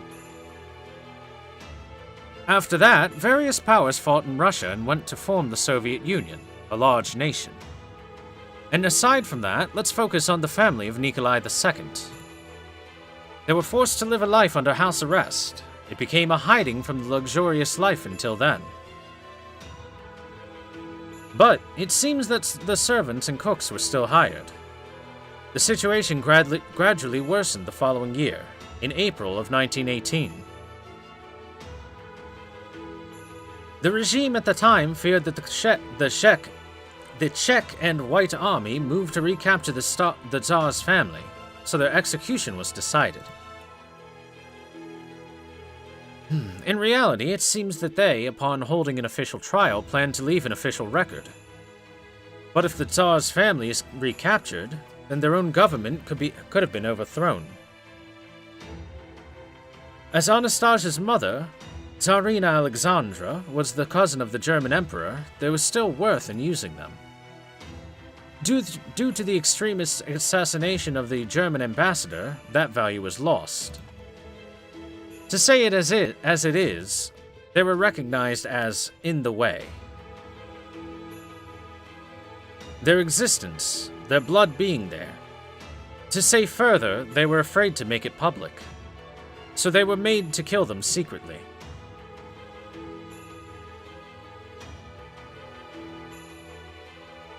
Execution was enforced. No, according to a testimony, it was an unarguable slaughter. The part of the survival theory was also famous. Decades later, with DNA testing being done, that rumor had also disappeared. Even in consideration of the circumstances, she was born as a daughter of the Tsar.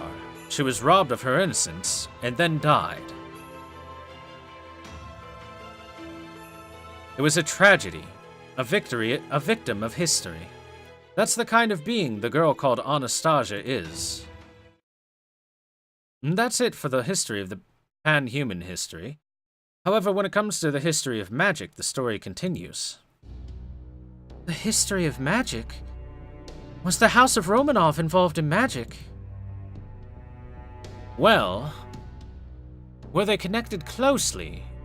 To which degree it was simply reorganizing the existence is unknown. For sure, of the lost Fabergé eggs, some spilled into the magical world. During this process, it turned out the Tsar had, from generation to generation, tied a certain agreement with a certain fantasy species. However, it was recognized as a hoax because it did not save the last Tsar, Nikolai. Observing the Battle of Anastasia, I found a possibility here. That is, she is a spirit user, written as shaman. Neither Nikolai II nor his first son Alexei, but she is the House of Romanov's legitimate Orthodox magical successor. On this extreme cold Earth, the heir to the Tsar who occupied this Earth 300 years before. It's not as bad as Ivan the Terrible, but she's quite a difficult enemy. It seems that the Ivan the Terrible of this Lost Belt has, for 450 years, continued being the Tsar. The history of the Yaga and the old species is so strange. From the viewpoint of the Yaga, the fragile flesh gained wisdom to drive the difficult enemies away by continuing the inheritance. It was quite awesome to have kept standing on the stage for that 300 years.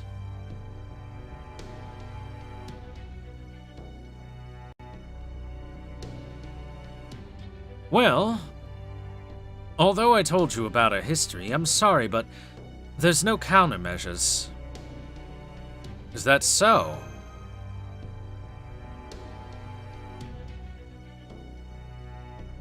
Billy says at times like this, it's good to just be simple. He says he'll hit as strong and fast as he can, so no matter the opponent, if you hit it till it dies, then he dies. If it bleeds, then it can be killed. Holmes muses that it might be possible for Billy, but first they have to find Anastasia.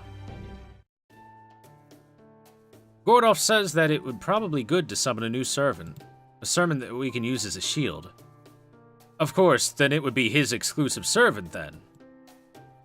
Holmes says, so that's it.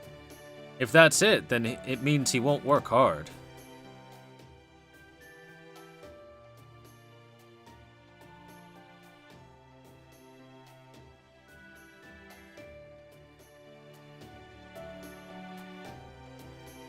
Good morning, Master. Good morning. Yosha! It's time to go.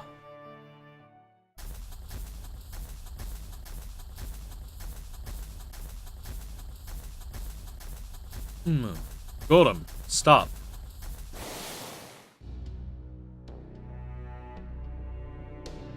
What is it, Avikabron-san?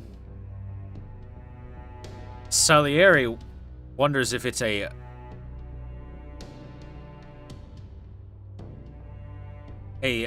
devil troll. A devil troll. Ash notices that there are many smaller monsters in the area.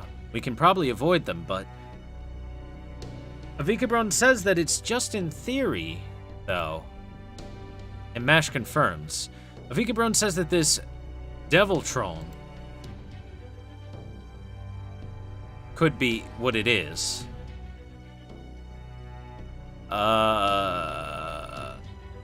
Could it become golem material?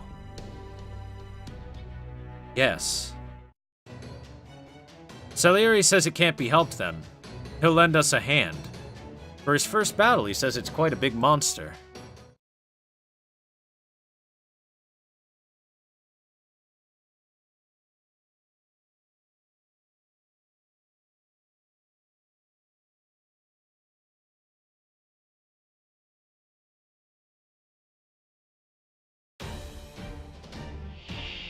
Sentouか。なるべくは避けたい行動。ではどうしよう。3 battles, huh? Okay. はい、お任せよ。あらあらまあまあ。やっせい。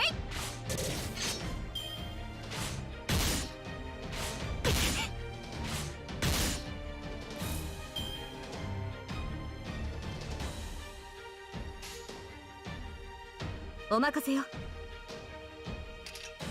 ええ、いい、お任せよ。あなたの刃ですの。せい。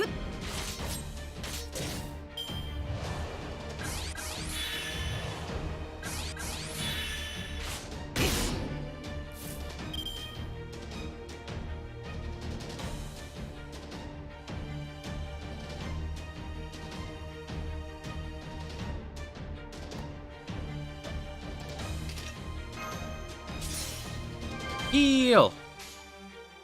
あらあらまいいですね。あなたの刃ですもの。痛いですか？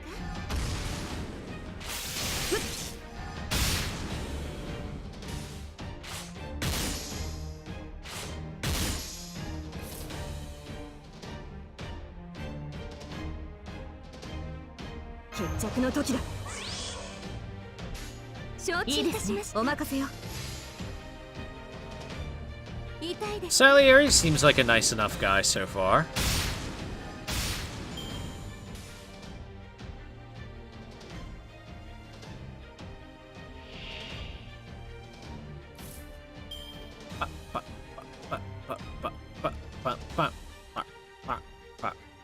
Ba.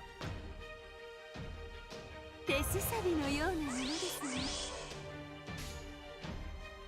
ご命令承知いたしました。来たれ我が中心、我が手足、我が具足。四天王などこれこの通り。豪王将来、天網開会。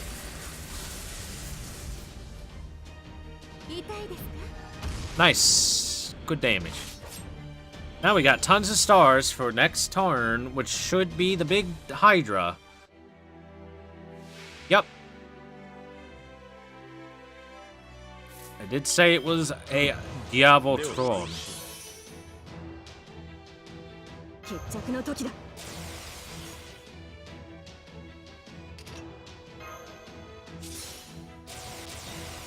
ご覧になってください。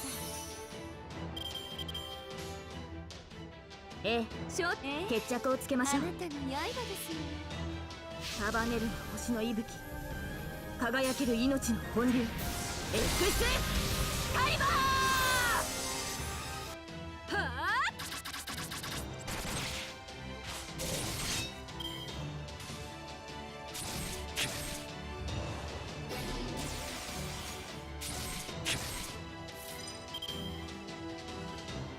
I did not think it was going to be an assassin. My bad. 罠だ。なんだ。 Excalibur!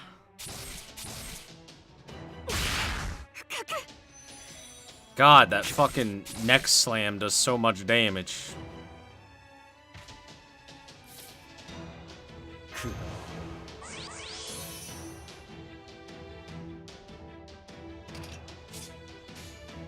オーセロット。罠だ。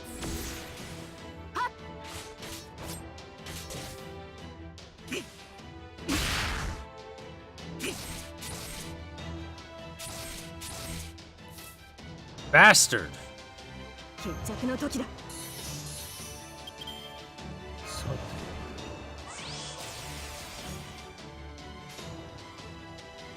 ええ、お任せよ。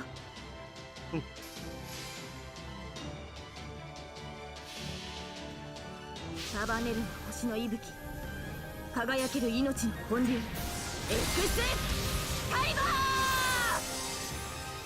ー。やっ。 なんだ。 Got him! 最上に近い勝利。戦う前に勝つくらいでなければ。 My King of England can't possibly be this cute.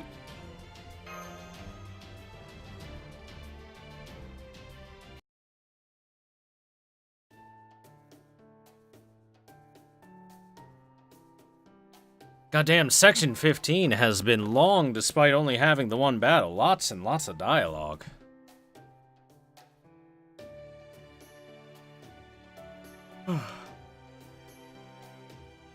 After the battle, Salieri asks us how useful he was. You were super cool!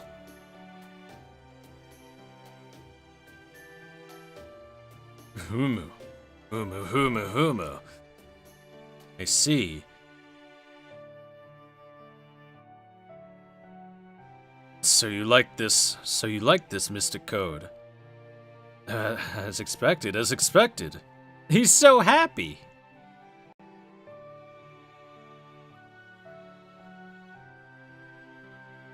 Mash says that the Rebel Fort is just a bit further ahead. We'll have to introduce Salieri, but he asks us to wait. He says that if we're on pan-human history's side, would we perhaps have a piano? Mash is sorry, but there's no piano, and Salieri says it can't be helped them. We'll have to make time to build instruments.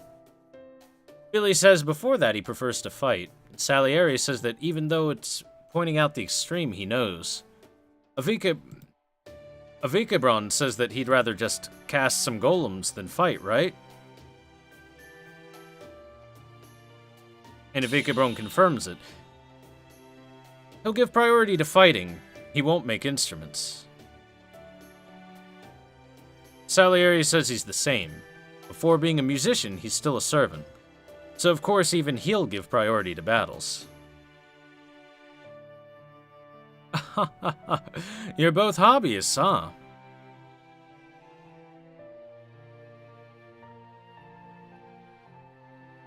Salieri says he doesn't want someone like Holmes to tell him something like that. Holmes says it's funny he should be working together with his master to restore humanity, but Gordolf says he has the attitude of a hobbyist himself. So it's like that. So that's what it seems like.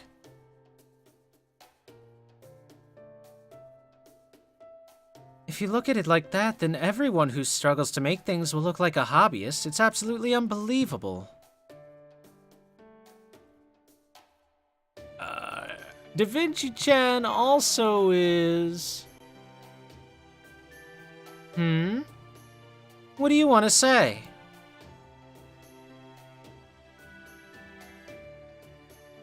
She then says if we roll 2 dice and don't get any higher than 11, then she won't forgive us. Oh, damn.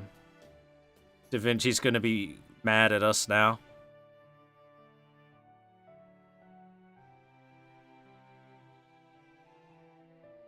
It me.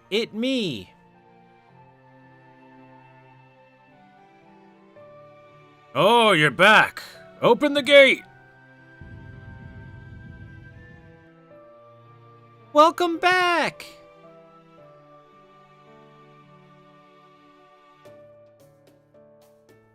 Golem Oji-san. Uncle Golem, basically. I also made a golem. Avikabron says that here he should say that the young man would learn from hardship, but not in these circumstances.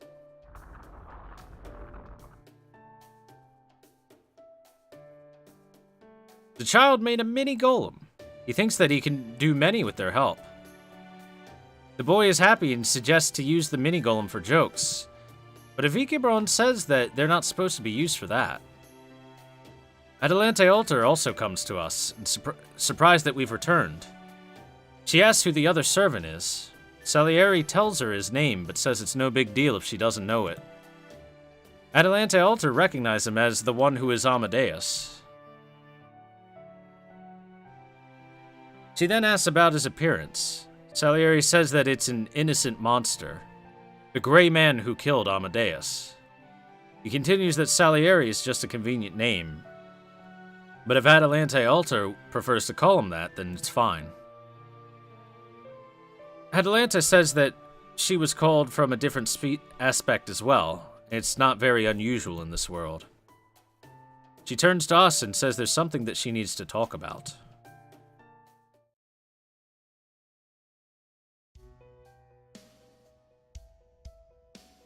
She says that there's a mineral that can be used to carve a magecraft ritual that was sought by them before. And also a gem for golem operation. And that she was somehow able to get her hands on it. Oh ho! Where was it? Or where is it, even? Adelante Alter wants to have something for it.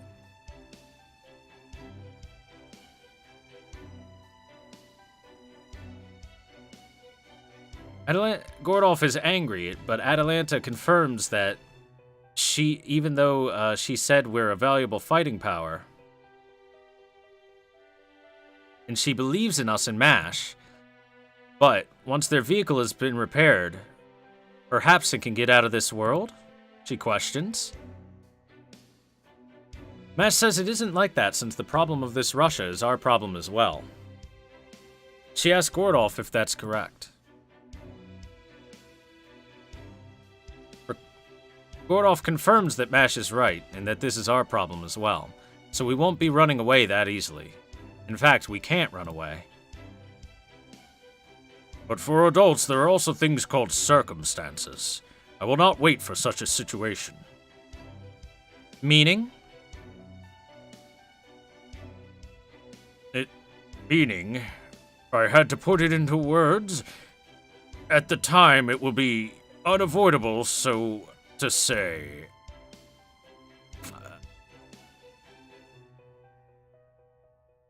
Then what reason are we here for, idiot? Do you want to say that I'm bad at expressing myself with words or gestures? Yes, that's right. Unlike Holmes-kun, I was raised not to spout one-sided lies to coax others. If I have to escape, then I will escape.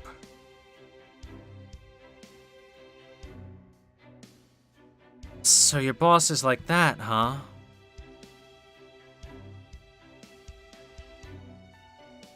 Atalanta Alter asks for our cooperation in exchange. Mash is okay with it and asks to do so. As for the cooperation, Atalanta Alter wants to build a new fort. Da Vinci says that then, in that case, it's a Vikabron's exclusive area of expertise. But Atalanta says no, it's too dangerous to rely on him. Too dangerous? She says because his powers are limited and temporary. So even after they disappear, the Yaga will have to be able to fight properly. Holmes asks if this isn't another risk. And of course saying that the possibility always exists in learning. Atalanta says that she gets what he means to say. There's surely a possibility the Yaga will abuse the knowledge and power, but it's not a bad thing to learn the technique of living. I don't mind. Whether they become bandits or work seriously, that's their choice. We don't have to look after the Yaga forever. Besides, if one gets wiser, there will be another human that will try to catch up. He thinks that giving technology to them will lead to this future outlook. Yeah. That is some good logic there, Gordolf, is what we say. Ma, that's what I think as well. Will they be eaten as weak or strong? Or will they perhaps find another way? That's going to be the choice of the Yaga. Holmes asks if she already knows where she wants to build the fort. Atalanta confirms it. She says halfway between where they are and the capital there's a valley. Where the capital's Oprichniki face, there's a vast forest where fierce monsters live, so it will be difficult. From our side to the other, there's no mountain. Holmes says it's suitable for defense, but we can't attack the capital from there. Atalanta also thought that, but a scout found a safe way. A tunnel. It's not open yet, but once the tunnel has been completed, they'll reach Yaga Moscow within a day. They can do a shocking surprise attack, and in the tunnel we can also get the minerals that we need.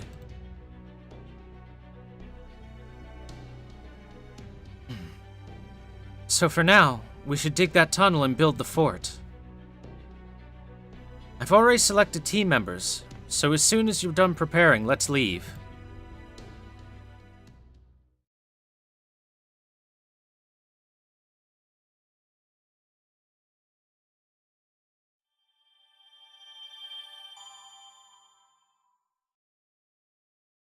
Chat, I'm gonna slay you.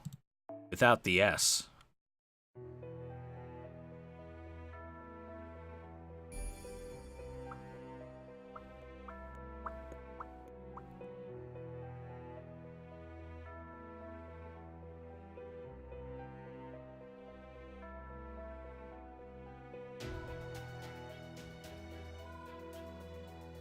Alrighty then, let's see. Section 16. We're getting pretty close towards the end, chat.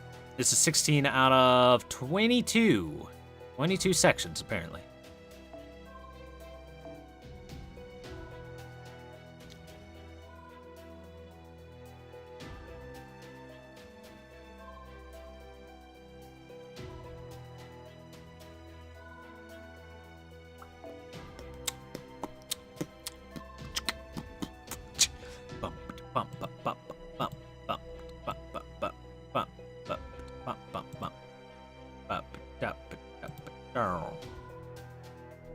Let's just take the team with Oki-Tan, because she's very good at slaying berserkers. Lost Belt, Section 16. Chop, Mine, and Build.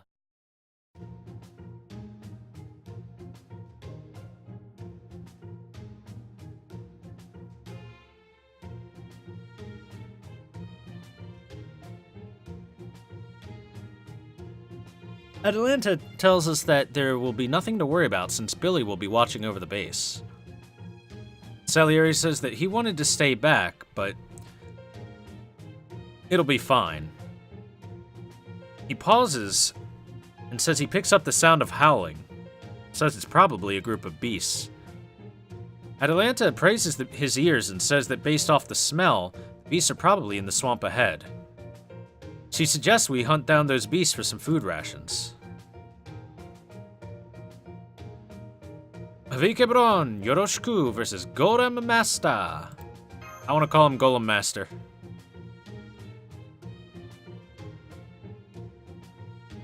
Yes, I understand.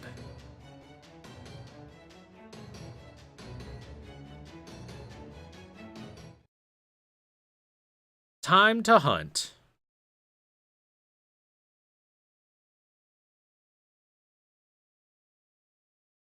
That was really fast to get into a battle. That was insanely fast to get into the first of two battles. 一気火星に滅ぼしてくれよ。やるぞ。ではどうし。Only two, okay. つまらん。あらまあまあ。あ、罠だ。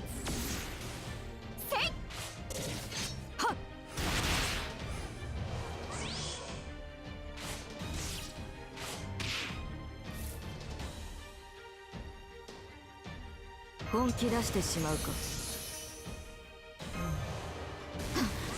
寝てない。本気出してしまうか。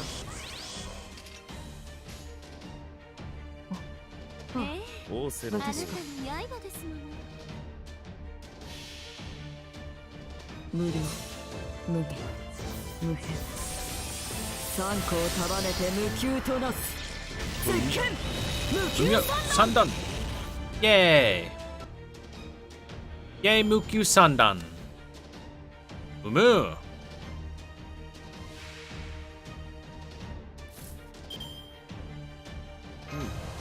ではどうし。思い上がりましたね。手すさびのようなものですね。 How many more sections? 手すさ This びのような many. ものですね。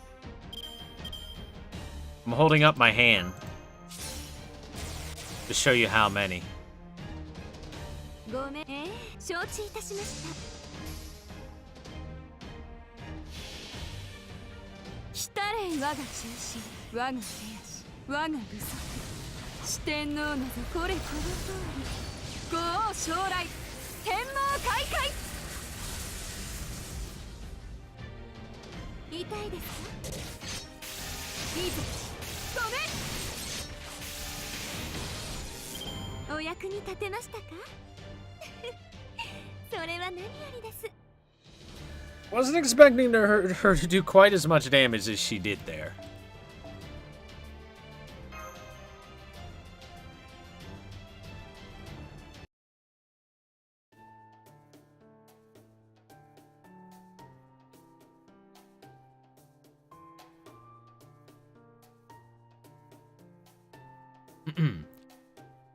After the battle, Atalanta says that she wants to make it fast so that we can head to the fort.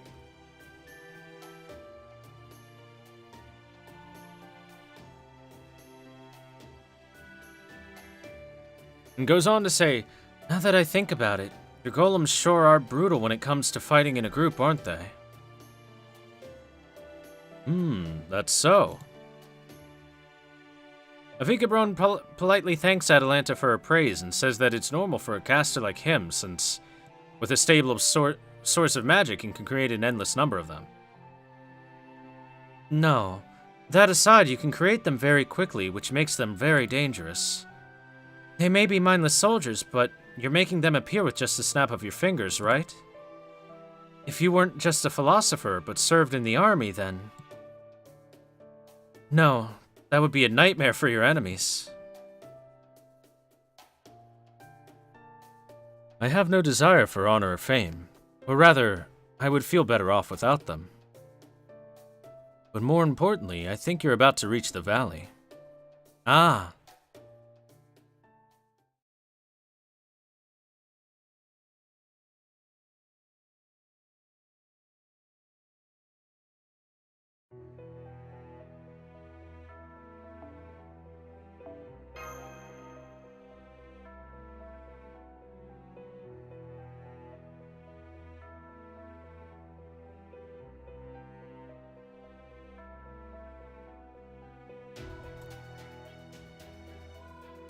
Interesting.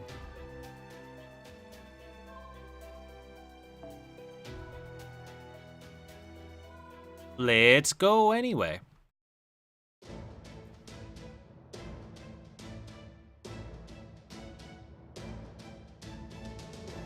Big dick mama, I'll give your mama a big dick. Wait.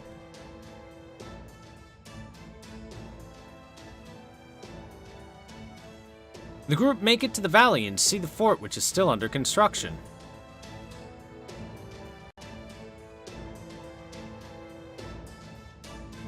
Atalanta suggests splitting the group up into two to assist the Yaga with the construction.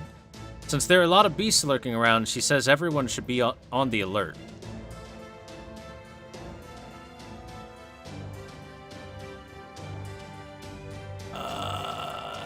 Alright, chat.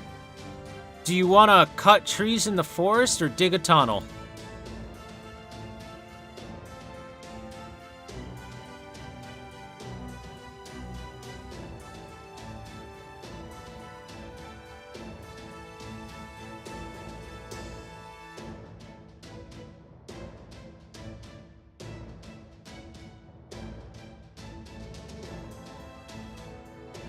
At the bit mines, mine Bitcoin. Cutting trees, I'm digging it. Alright, I guess we're gonna go mine for some Bitcoin. By the way, our choice here actually matters, and it changes what kind of fight we're going to get. So, well, here we go.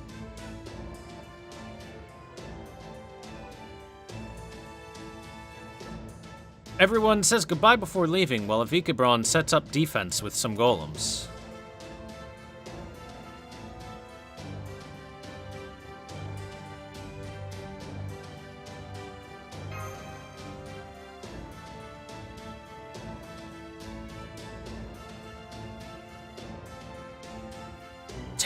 The tension is...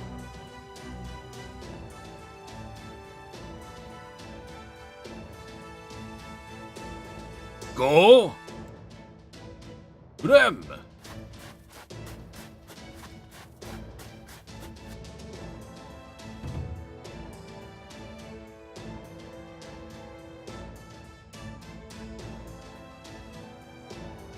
Oh, that's what happened.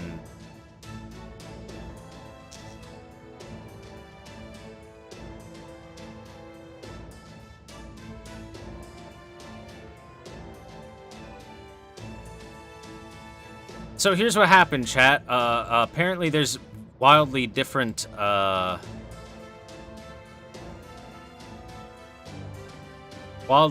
dialogue based on what you choose as well. And since we chose the route that the translator didn't translate because he didn't want to translate it, I guess. Do we want to go back and have the translation for the other route?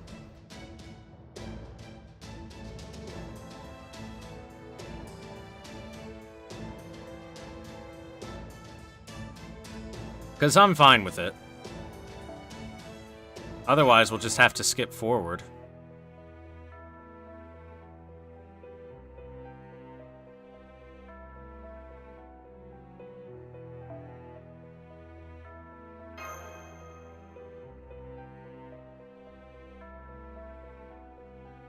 So chat, what's your answer? Just skip forward and pretty much skip the whole section, or go back and listen to and read the dialogue for the other one? It's unfortunate that the other route wasn't translated. It's also my bad for not double checking if there was. やりすぎないよう注意しますね。 That's some big boar. Oh my god, they're cutting each other off. That looks terrible. Alright, anyway. Let's abandon and go get the translation for the cutting trees. For funsies.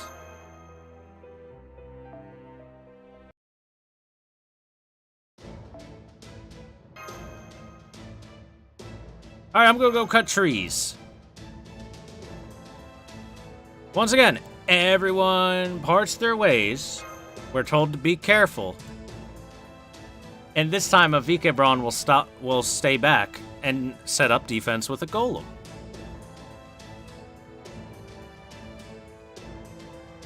Pleased to meet you, human. Just Thor W's fine, dude. Alright, then Thor W. So we listen to the Yaga about the plan, and then we head towards the forest after he's done explaining it.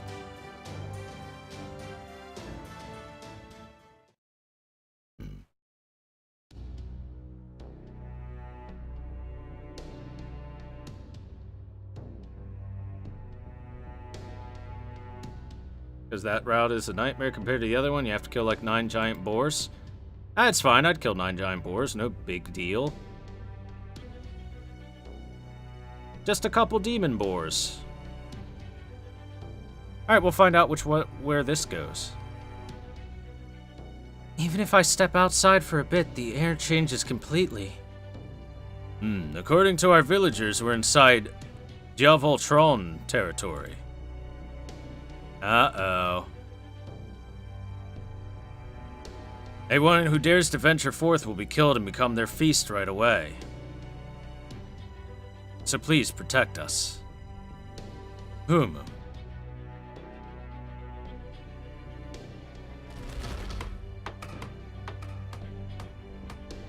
What was that, Salieri-san?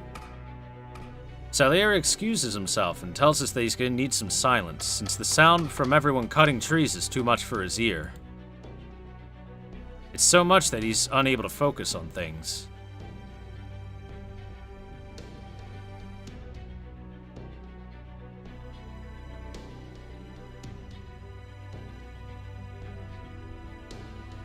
Mash is observing us and the Yaga working.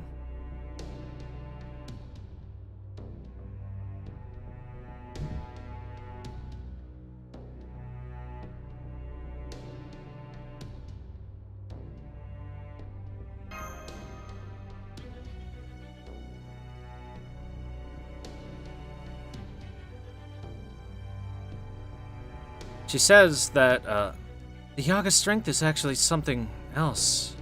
But on the other hand, a thing such as that can only happen in this world.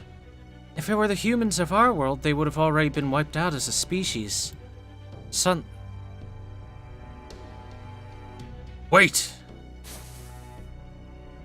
Wait, he says. The ground is trembling. It's a big one.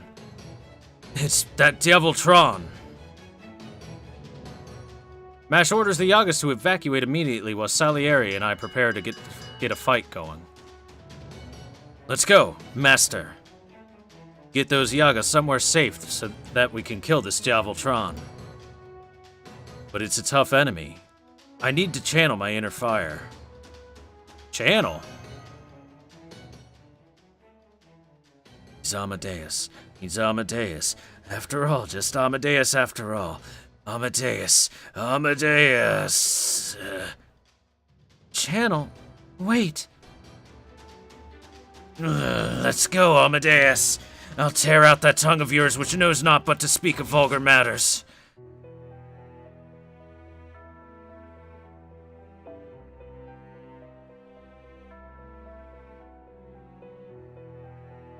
Technically, I will be bringing Salieri with me. 殺す殺す He's so happy. He's so happy when he's killing stuff.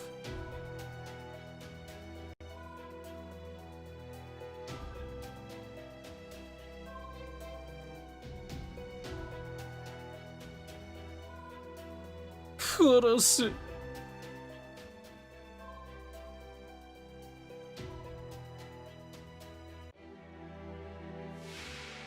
All right, big snake. 中罰執行 Once more, we are fighting the big snake.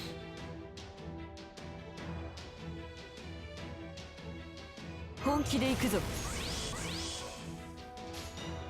行こうあ承知いたしましたはっすせい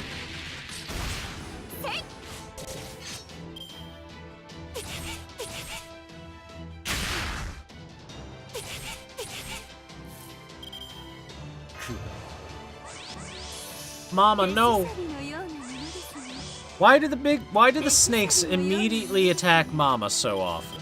ご覧になってください Why is everyone trying to put their big snake inside of Mama? ご命令とあらあら承知いたしまし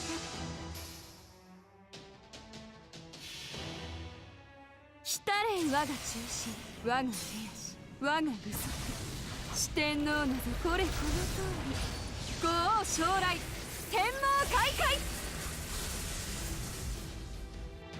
せいいいぜごめん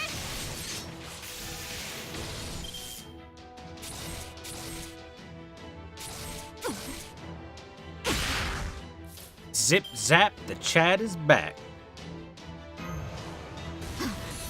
寝てない寝てないぞ魔人パワー全開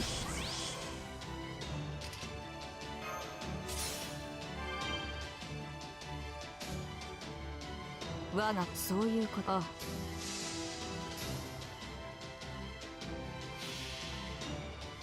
人説をうがつ無辺の光を持って天命を断つ絶剣無給三段 Wouldn't you, Chat? This is your mother you're talking.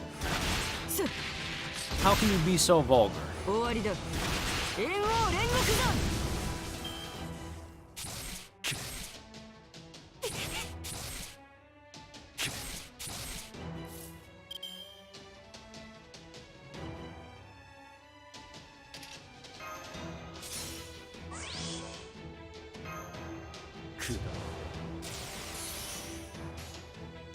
あらあら承知いたしました無駄だせい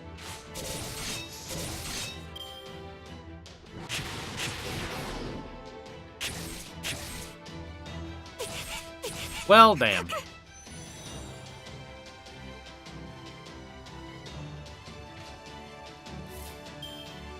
腹たま清めたま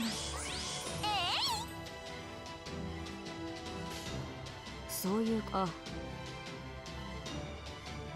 仰せのとおり無駄だ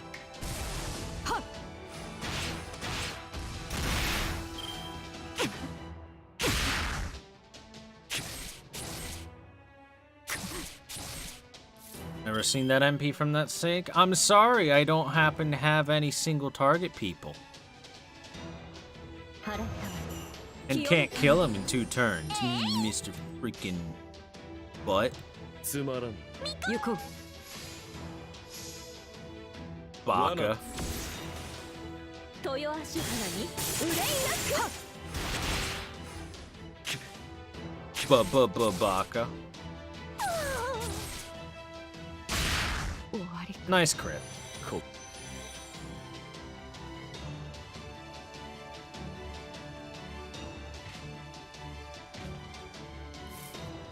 This thing crits almost like it's a freaking chimera. 殺す。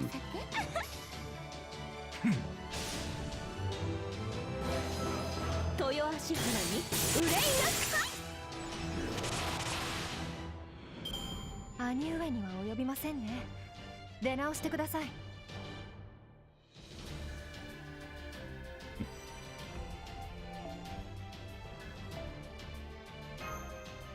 Korosu.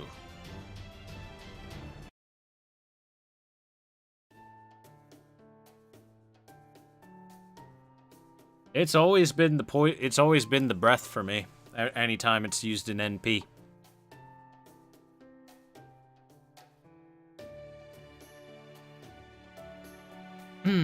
We beat it, we beat it! Thank goodness. After the team defeats the Deviltron, everyone begins to return to the fort with the materials in their backpacks. Natalanta greets us upon our return.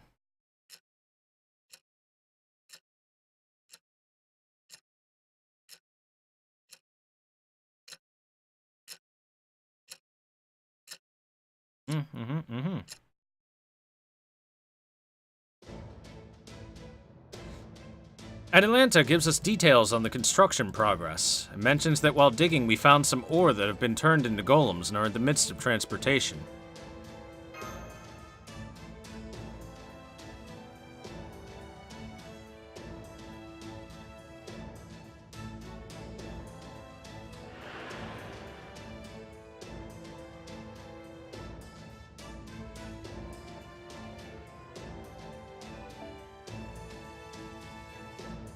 Okay, Atalanta said earlier that there were some materials left behind, but this is a fort meant for temporary use anyway, so they'll throw it away later. Though one side is concealed, from here we can close in on the capital in 3 days. And Atalanta said, we'll move into Moscow, take revenge on Ivan the Thunder Lord, and liberate the Yaga from those murderers. Is that okay? Can we really do it? Honestly, I don't know. Their numbers are too overwhelming, and there has not been any glimpses of Ivan, but he must be at Moscow. And we'll lose a drawn-out war. The forces we have now are all that we can muster. I think we don't have any more time. If we want to survive, then this is when we fight. We will kill Ivan to bring peace for the children. We will fight for peace and freedom, and we will sacrifice ourselves for victory. We will break free from these past 450 years. Though I may not be Caesar, as he once said, the die is cast. After the speech, Mash and Thor W say they're going to stay back for a while to refurbish the Shadow Border's armor. Atalanta comes and talks to us for a moment.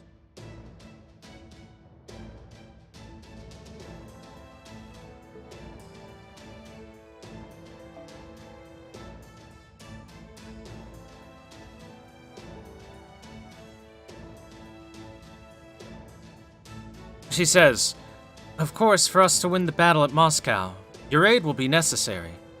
There will be no turning back, and you won't be allowed to retreat, even if there's a mistake. If you do, I'll chase you through Russia and kill you with all of my own strength. You can't win then. We have to defeat Ivan. I see. It seems that you're the type to follow your path once you've decided on the direction. I've heard that you've overcome countless battlefields and eras. I hope that you will lend some of that luck to us as well. We will meet again at this fort. Shanshan, I'll leave this to you. You'll be returning to where Salieri is. Have you memorized the smell?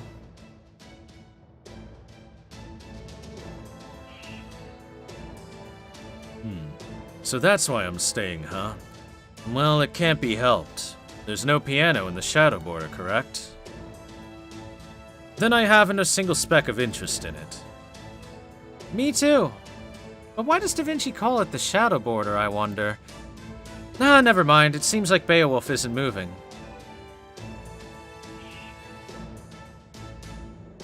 Do you think that he is... No. I trust in his powers and capabilities. He will make a move. I'm waiting for it.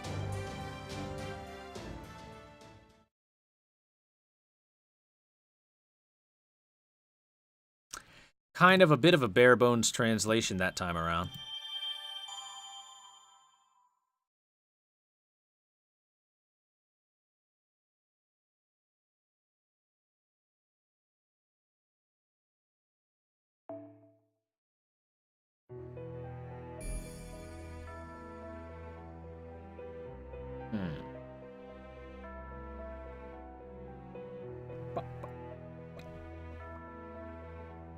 How does she keep warm with a minimal amount of clothing? Magic. She's a servant.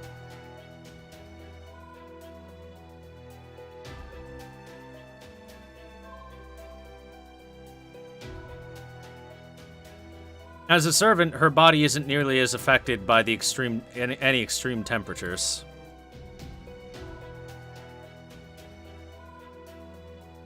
Section 17 is gonna be a bit of a long one, apparently, and then we'll be moving on towards 18, 19, 20, 21, 22.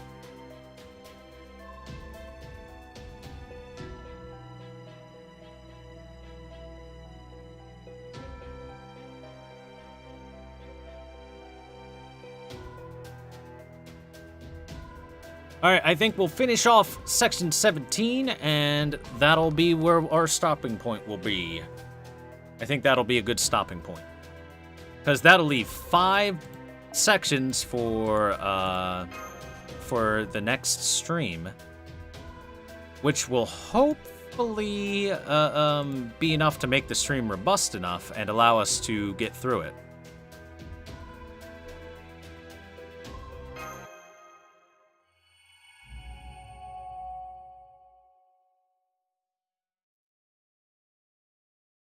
Section 17. There is no longer lightning.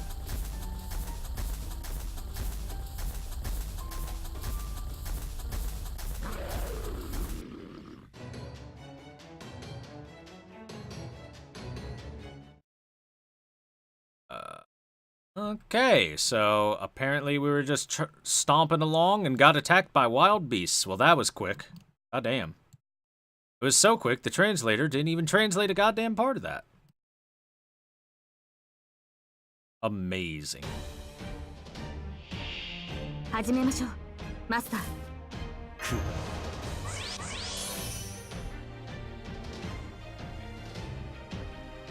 Okay, there's only 2 waves? Well, in that case, つまらん。いいですね。あらあらまあまあ the translator got attacked by a wild beast.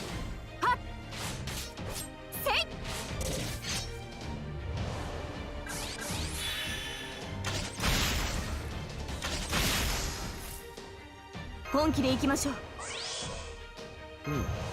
ではこうしよ決着の時だ。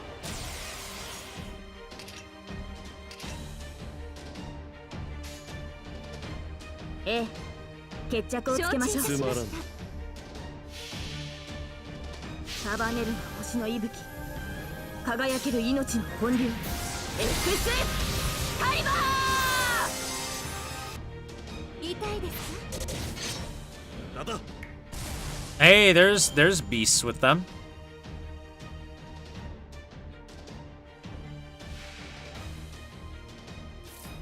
See, look at the guys in the back. Look at that.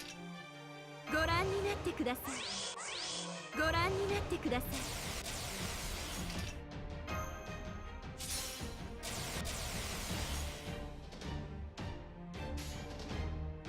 どごめん。あら、いいですね。来たれ四天王。いいえ、ゴズ天皇の紳士たち。参ります。豪王将来、天皇開会。痛いですか？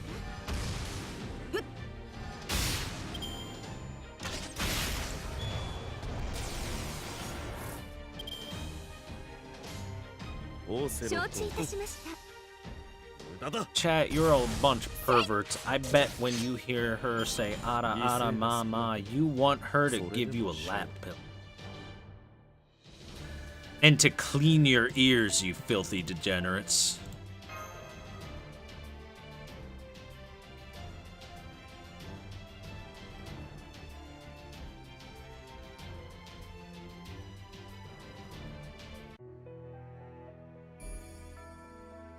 How did we get from there to there?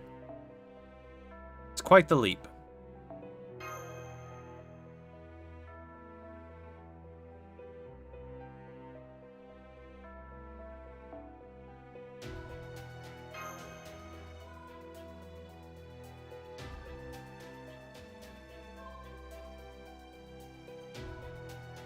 As depraved Chirno, she's not a lolly. Chirno doesn't care.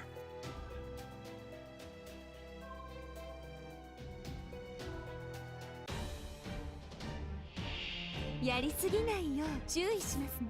Another battle. ではどうし Just instant battles. つまらん。お任せを承知いたしまし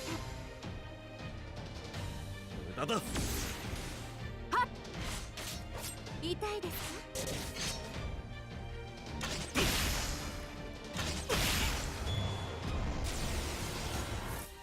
か？ Opie is best? You are wrong. Flat is 本気で行きま justice. しょう。本気で行きましょう。ええ、はい。つまらん。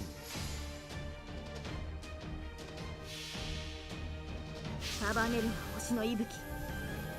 輝ける命の本流。エクスカリバー。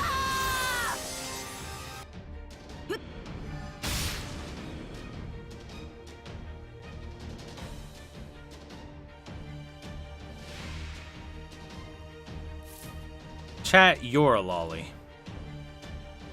ご覧になってください。ご覧になってください。 Arrest yourselves.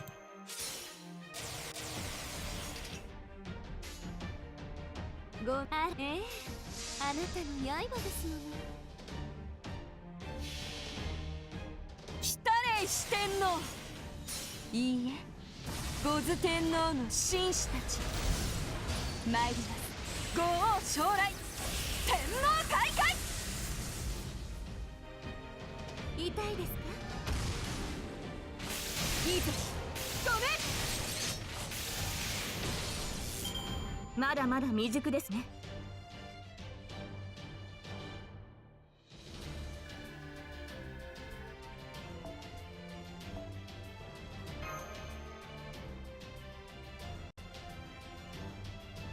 Has the stream been stuttering? It wasn't the stream stuttering, it was the game itself stuttering. Thank you very much, Ichigo818, for gifting a sub to Werestrass. Werestrass, welcome to my basement. Congratulations on the gift. Be sure to thank Ichigo818, as all kinds of horrifying things are going to be done to you now. Chat, please, drag him deep into the bowels of the basement, where he may never see the light of day again.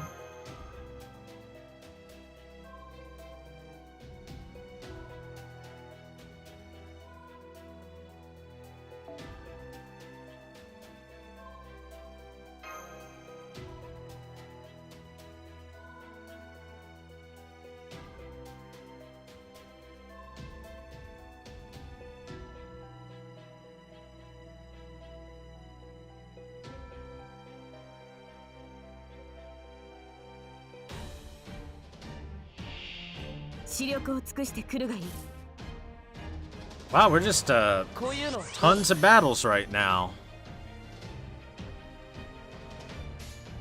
あはいいいですね Tons of battles.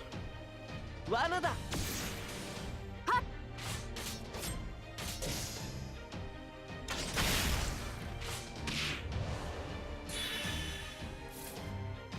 決着の時だ決着の時だじゃあこういうのどうだ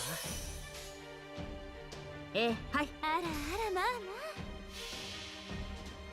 ま束ねるの星の息吹輝ける命の本流エクスカリバー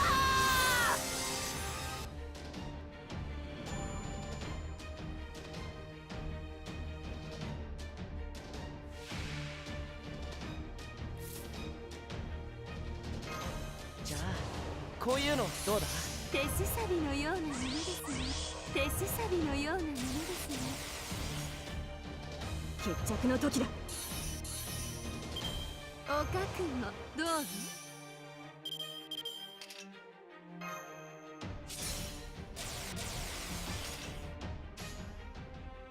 ご命令あらあらまあいいですね If anything is a filler chat, it's your butt. And it needs to be fillered. 天網開会矮小ジッパシリアクタになるがいい痛いですかお役に立てましたか、 Even with the crit for the big death. A big kill.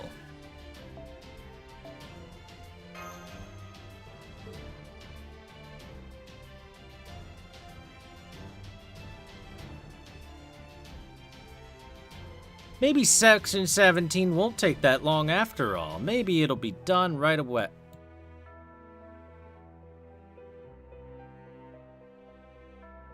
Anyway, it's probably time for strap in chat. We'll wait that minute for that one more AP, I suppose.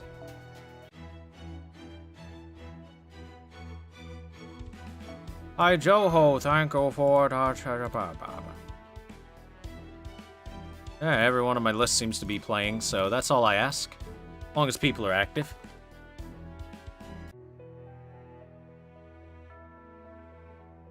So it's likely they just front-loaded a couple of battles for us, and now it's time for big talkies.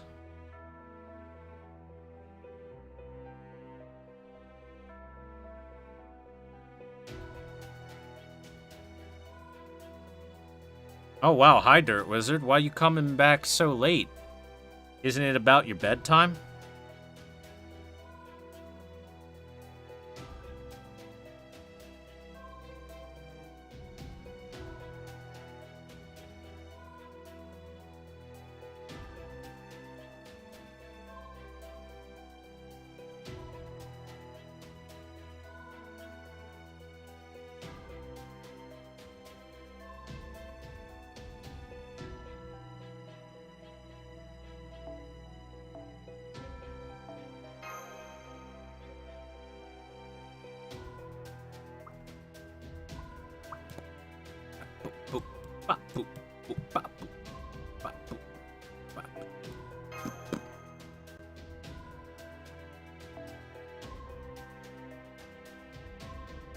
Sleep is for the weak. You say that, but you're going to sleep. You're gonna go to bed. Gonna take you to bed, boy. Assassins and berserkers.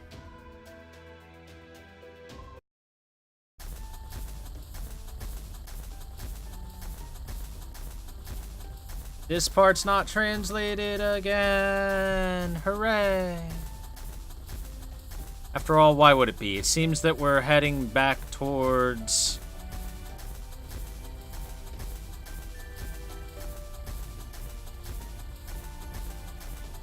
back towards the base.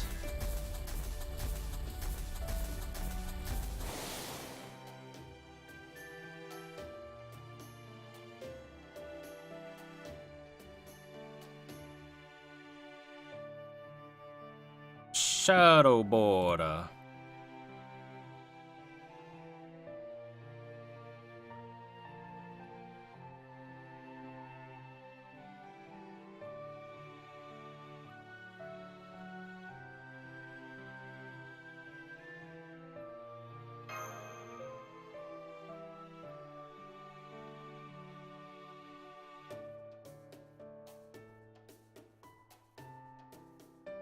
And I guess this is all just fluff stuff that's not anything important. I guess. It's cold.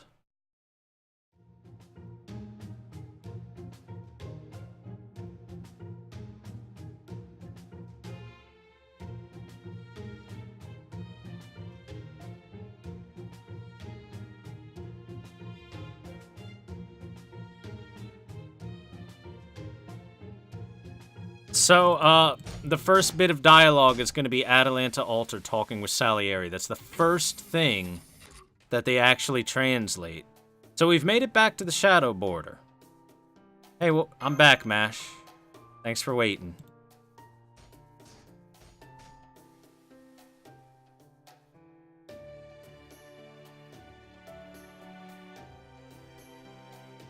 So until we get to Atalanta Alter saying something, there doesn't appear to be anything else that's translated, which is kind of rough.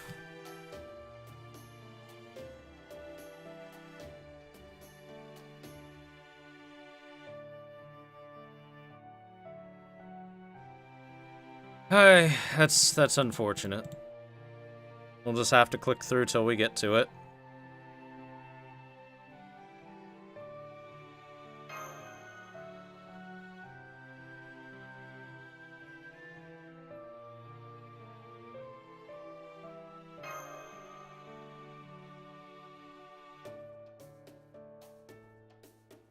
Hey chat, how you doing? You know, I'm grateful for any translations that there are, but it would be real nice if they said something like, hey, there's like this massive section that I completely skipped on the translation.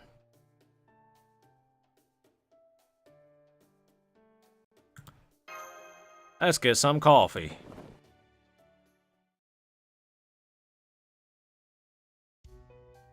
Oh, there we go. Look, this is the beginning of where the translation starts. So there were about 100 or so lines of dialogue completely skipped. Fun. I can read little bits and pieces of Japanese, but for me to actually translate that would take fucking forever.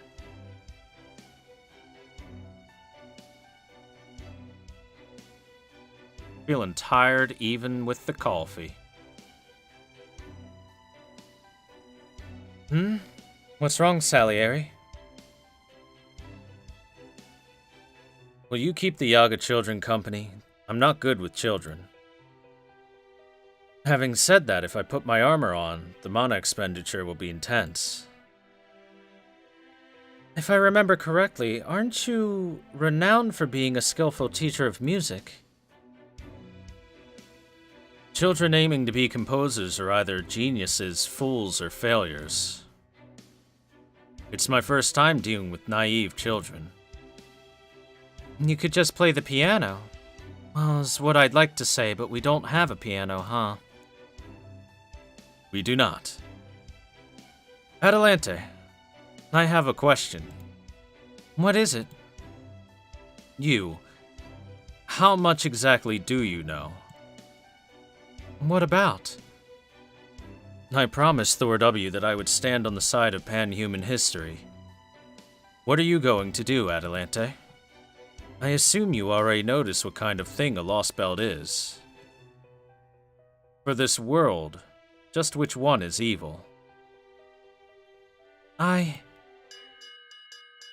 attack! Enemy attack! What?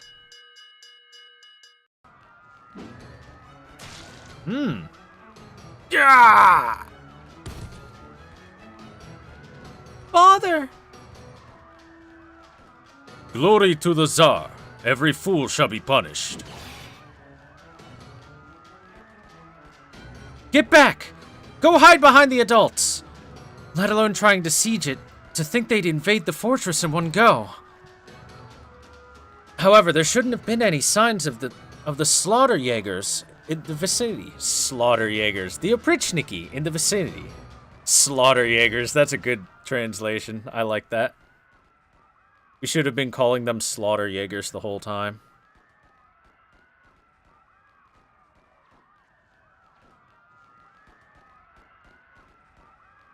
Certainly, you've erected a stronghold in a truly hard-to-find location. If it was us, we'd have to pass through a forest inhabited by magical beasts. And even if we broke through somehow, you'd just quickly barricade yourselves inside. Let's appreciate the efforts you've made up until now to change the progress of the battle to your own advantage. Although it ended up being futile like this. So you're the Cardinal Macarius. That is the name I'm referred by. However, you overlook two things. First, to pass through the forest, 90% of us would have to be sacrificed. But so what? We can just produce more. Second, this sturdy stronghold, this robust fort, is it strong enough to withstand a servant as its opponent?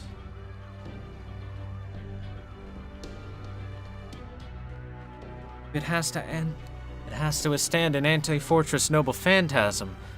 Is that what you're asking? We could defend against anti-unit or anti-army. This fortress was built using a more than 400-year-old sacred tree from the forests of the magical beasts as material. Its hardness exceeds that of metal and even possesses the will of a life form. Even if you use 400-year-old sacred trees as your shield, the noble phantasm we used to enter has even more history to it. Come, possessor of the noble phantasm. Show yourself.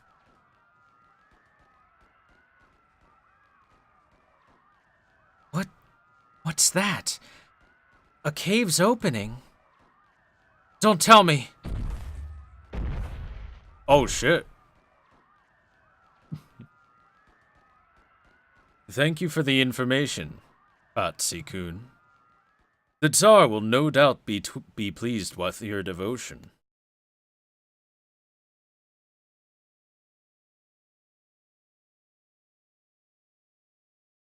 What was that? Second one is... I had a bad dream.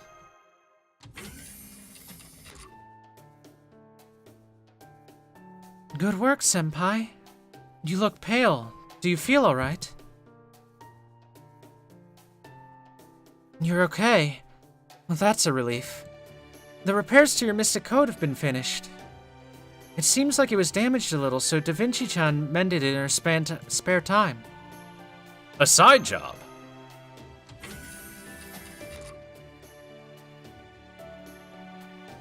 Hey, Master! Seems like the Shadow Border's repairs have been finished up, too. Yes, the mana supply from the ley line and the fuel are taken care of, too. The Shadow Border can be rebooted. Although diving into the imaginary numbers is possible, it'll be sealed for now. Even if we can escape from Russia, we must not pick that option. First of all, we will elucidate the mysteries remaining in Russia. The barrier of the storm is enclosing this world, and the fantasy tree. And then we will confront the cryptor, Kadok. As the one protecting the human order, we can't leave the cryptor holding the key to this unusual phenomenon alone. We'll apprehend and interrogate him. To do that, we have to capture the capital city of Yaga Moscow. The enemy is Kadok Zemlupus' servant, Imperial Princess Anastasia. And the one who hasn't shown up yet, the king of this lost belt, Ivan the Terrible. Now resume your journey. Enjoy your adventure in this world of extreme cold. Well, at least it seems to be like a full translation other than the first bit that it didn't do. So it's a good translation. Almost. It's a good translation except for the part it didn't translate.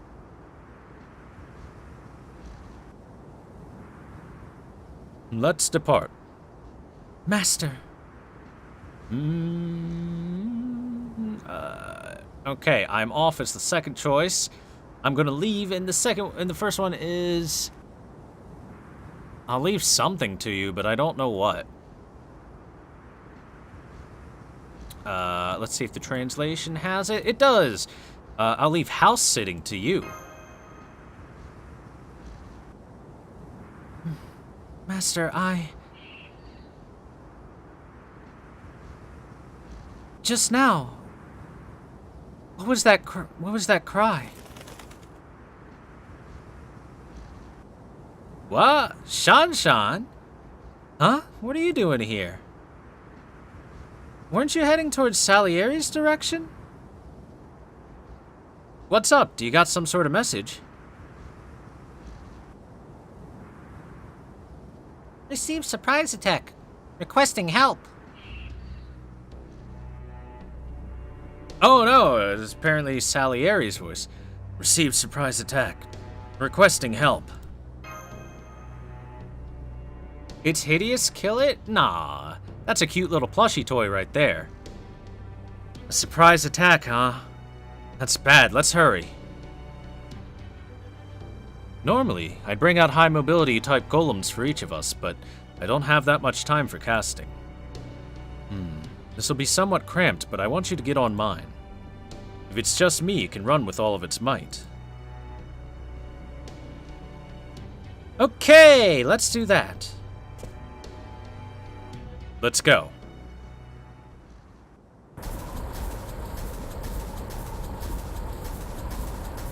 Exclamation point! Master, please don't speak even by mistake. If you're not careful, even the Mystic Code's defensive spells will be penetrated and the barrier will tear off your skin. I don't want my skin teared off. The Rebel Army's stronghold is in that direction. There's a white smoke rising. You're running at full speed, but this is... It appears that... Let's hurry.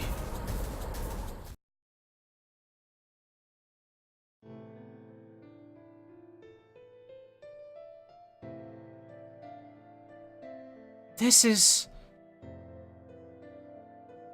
terrible.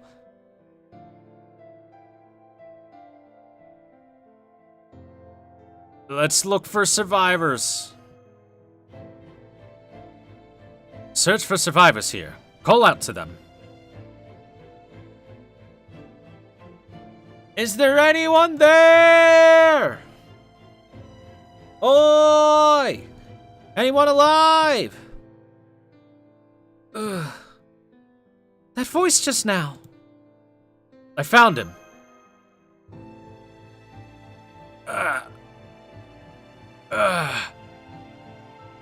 Are you okay? Now, the scroll for treatment. No, it's no use. It'll be difficult to heal him even with a recovery spell. He was broken very thoroughly. Master, do you know any magic that erases pain? I specialize in Kabbalah of golems, so I can't heal him. I'm sorry, but I can't really use magic. I'm pretty bad at magic. That must be why Kadok was able to do way better buffs for Anastasia than we can with our mystic codes.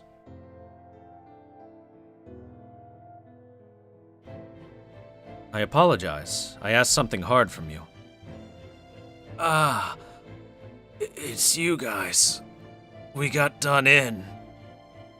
What happened to Atalanta and the others? At first, there was screaming. Before we could ring the warning bell, the Oprichniki started pouring in. After that, I got blown away, so I don't know anything. Why? I don't get it. Why do I have to die? No, I don't want to die. Bleh.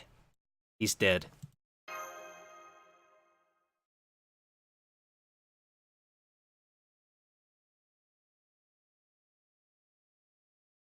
Master, can I have a bit of your time? I sent the golems to search inside the fort. The number of corpses doesn't match the number we saw before leaving. There are too few corpses. What does that mean? The majority of the rebel army is alive. Perhaps they were taken as prisoners. Everyone, I'd like you to wait for a moment. A response for the Oprichniki and a servant has appeared. Be careful, they're closer than expected.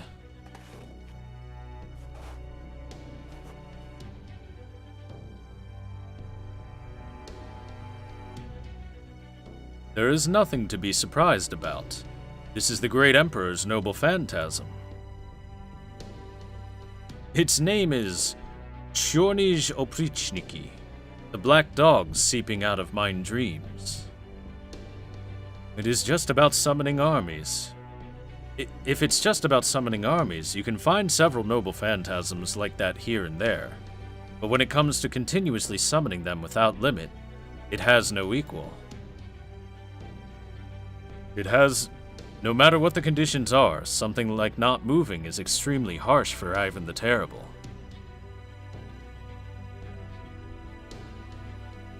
This voice is... Father Kodamine. I was already prepared for it, but... as expected, he's also a servant siding with Ivan the Terrible. Yorokobe Shonen. Phew. It's the long-awaited reunion. Allow me to introduce myself once more, ladies and gentlemen of Caldia. My true name is Macarius, the one to ascertain this Russia as a servant. Just like we thought, he's a pseudo-servant. This discussion will be quick. That's right, I am another existence of that kind.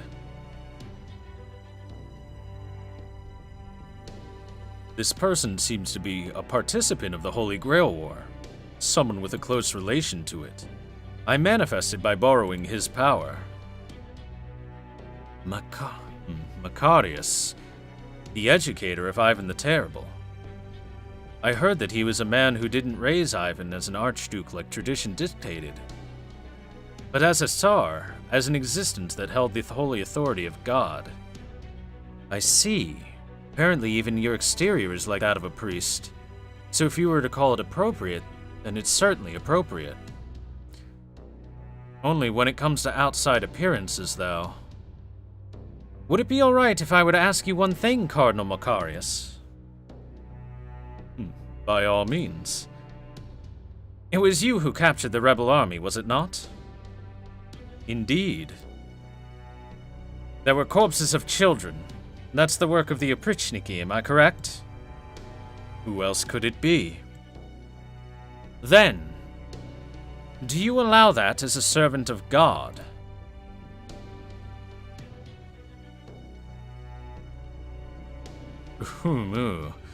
I see. If you're asking whether I allowed it or not, there was no choice to allow it, no? No matter what, they are enemies of God and the Tsar. To show them consideration is something I cannot do. I see. It seems like you're not God's servant, both outside and inside. Well, this body is dedicated to God.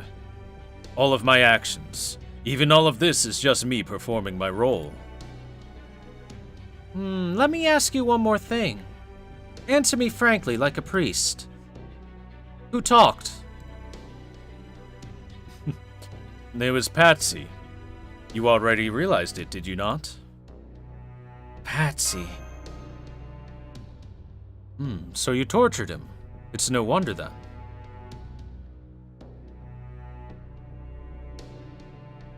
No, I did not touch him. Not with a single finger. He just gave in. To the authority of the great Tsar. Like a believer that lost his way standing before his supreme existence. If possible, I'd love to show you a part of it too. But the Tsar is worn out. He's in a state he's not in a state to welcome visitors from another land at the moment. It's a shame, but I'll have to have you disappear here. Come now, servant of the Lost Belt, for the sake of putting these people in their place.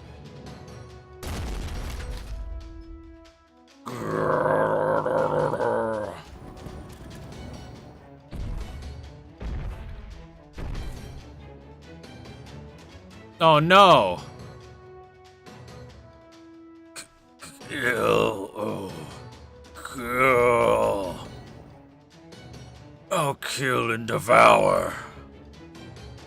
Who's this?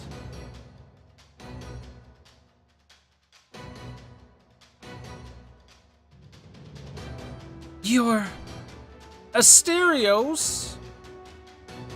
Is he an acquaintance?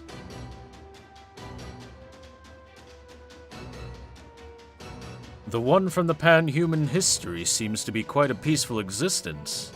But when it comes to this one here, he can be summoned with the name that was thrown away. His true name is Minotauros, a monster that eats people in the labyrinth. By the way, do you think that more than half of the rebel army survived due to the small number of corpses? The amount that was captured by us is only 20% at best. The large majority of the remaining were eaten by him. Being a glutton is convenient at such times. The rotting corpses won't be producing any flies.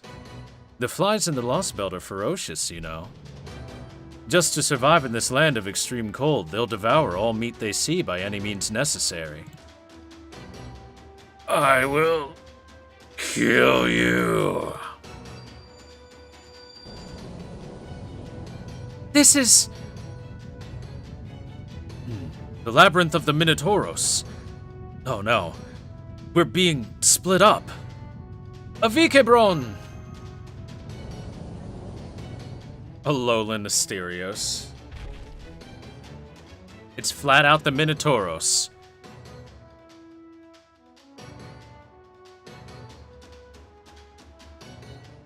Boundless death. Endless death.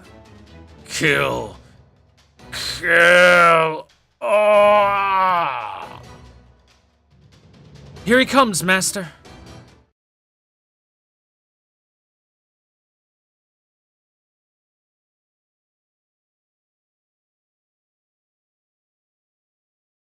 Insects still surviving in the Ice Age? Well, like you said, the insects must be quite dangerous if they can survive in this kind of climate. Must be some big insects. 仕方あるまい。くだ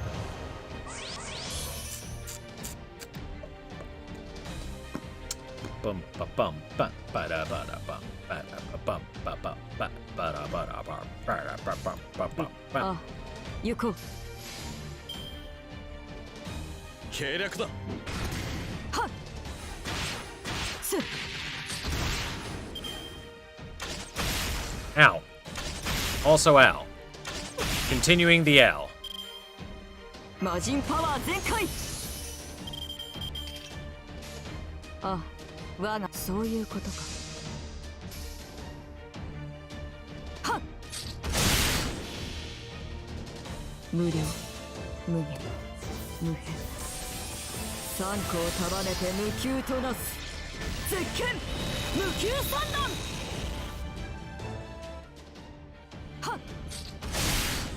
終わりだ。猿王煉獄山。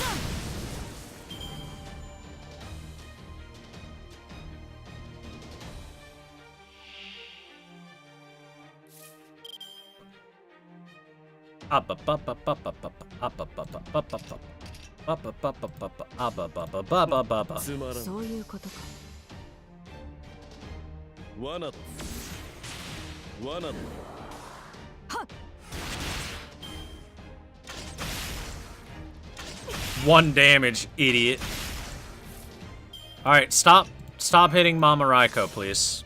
There's 2 other people that can be attacked.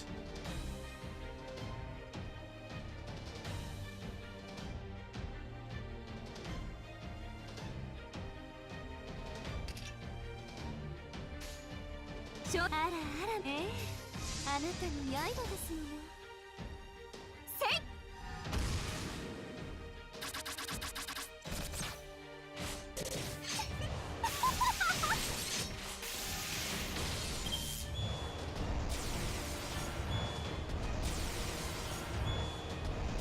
Well, they're all ready to crit like crazy next turn.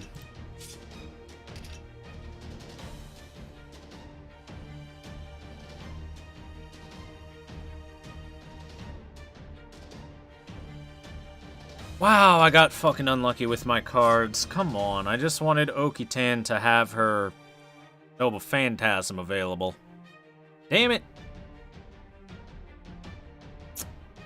Damn it all to hell. そういうこと行こうはっはっす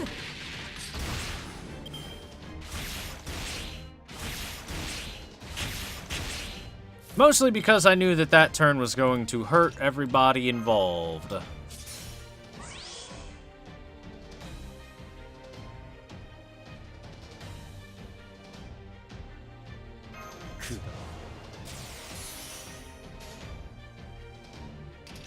Oh, 承知いたしました。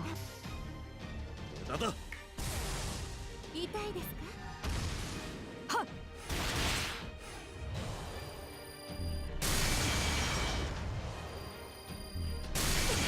Wow, really? What is that?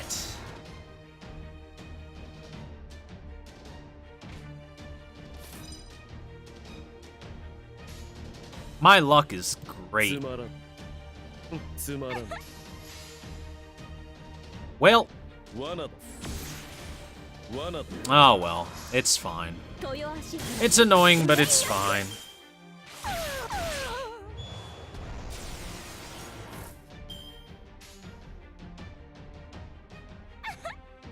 そういうことか。天罰言っときます。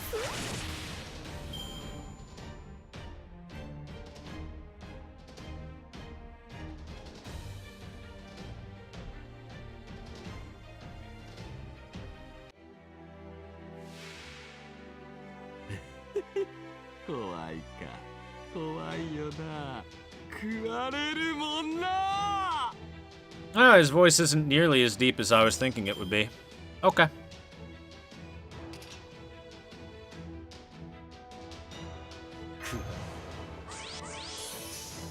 本気で行くぞ。本気出してしまうか。腹ため、清めたまえ。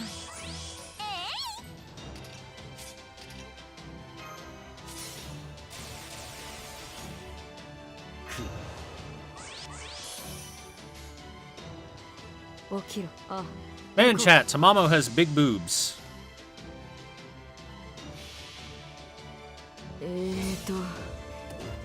なんだったかな。忘れた。食らえ。なんかすごいビーム。 Nanka sugoi beam.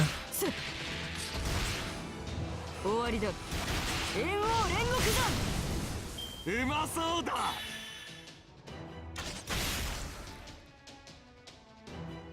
Cool. That happened. ケイオスラビリンタス。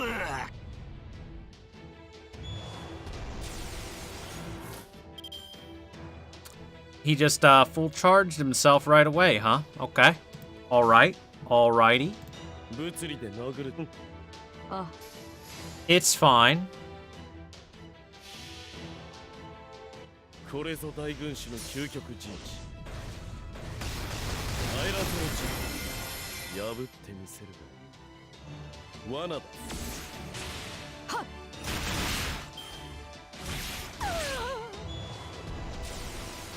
But in the sprite, his right cheek is showing. See? That's his right face. Chad, are you drunk again? I told you to lay off all the alcohol. Come on, Chad. 我が工房。あ、行こう。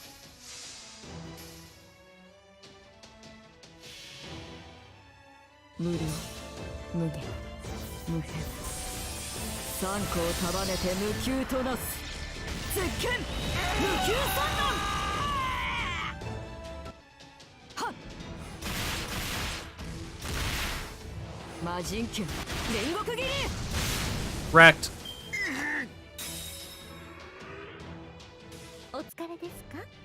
では遊戯といたしましょう。 Well, I guess we're going to lose the battle in the story then.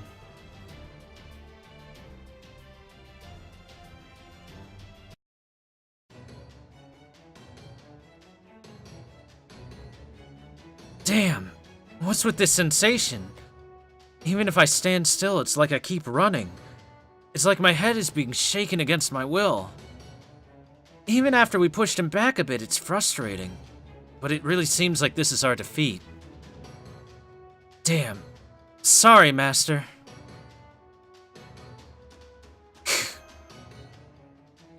Like I thought.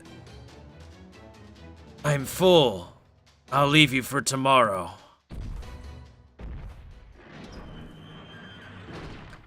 Crap! He locked us in!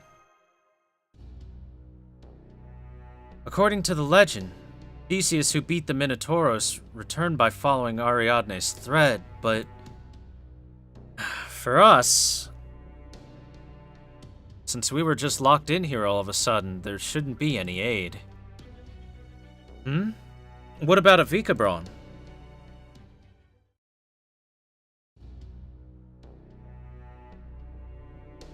What's the reason why you left only me behind? I want to negotiate. Oh? I, Kadok Zemlupus, know about your name and achievements. I respect you from the bottom of my heart. Avikebron, the great Golem Master.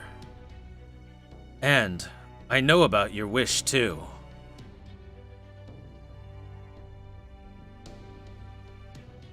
Are they safe? While you listen to this discussion, we'll guarantee their safety. At the very least, I assure you that I will withdraw that beast. Then I am all ears. What is it you desire? I will grant the desire.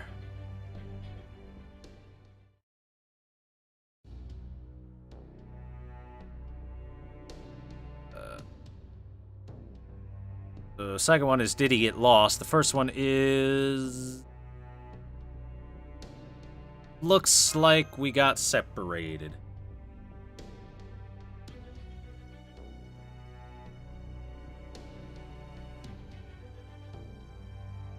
What about the Shadow Border? Master! Thank goodness. It's alright, we have a grasp on Master's presence. It's just that your location is uncertain. At most, we can only communicate with you. We can only send audio and visual from here. It's difficult to get a grasp on the topography of your surroundings. I can't track the monoline between you and Avikebron-san, who contracted with you either.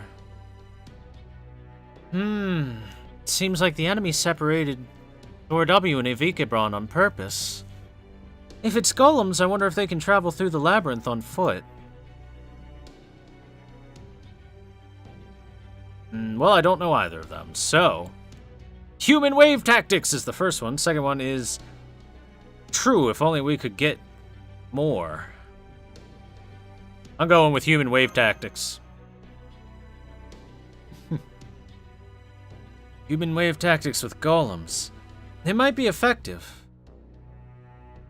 However, if it's just you and me... Asterios.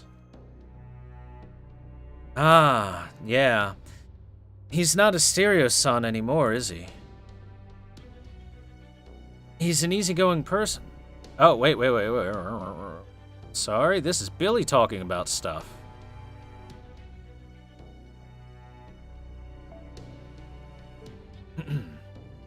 Seems like there's a lot going on. Anyway, we gotta proceed.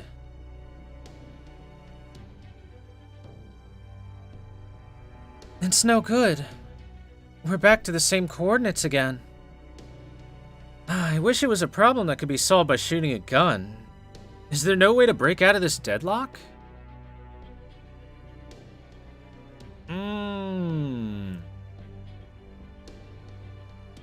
It just one step at a time, or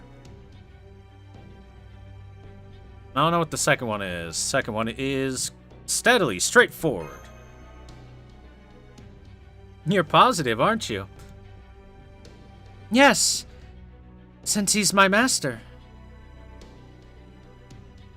Stop. Somebody's here. The Minotauros? No, it's not a servant.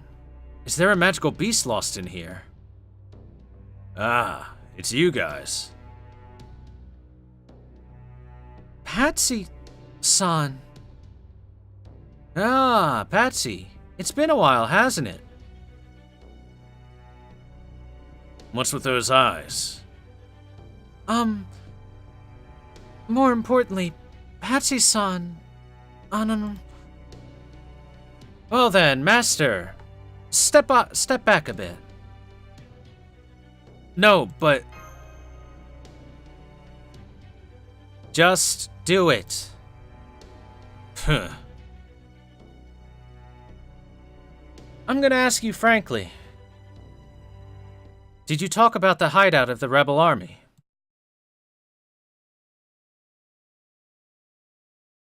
That's right. I talked about everything. I didn't know about the stronghold, but I happened to see a map. I remembered it, so it was a great help.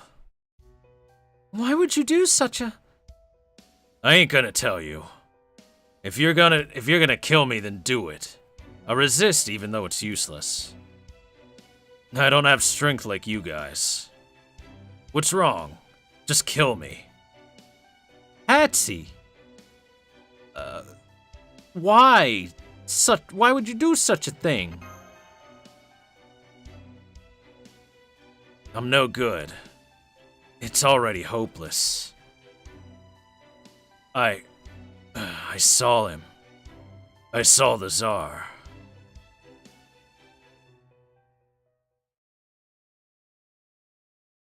Backstabbing son of a bitch!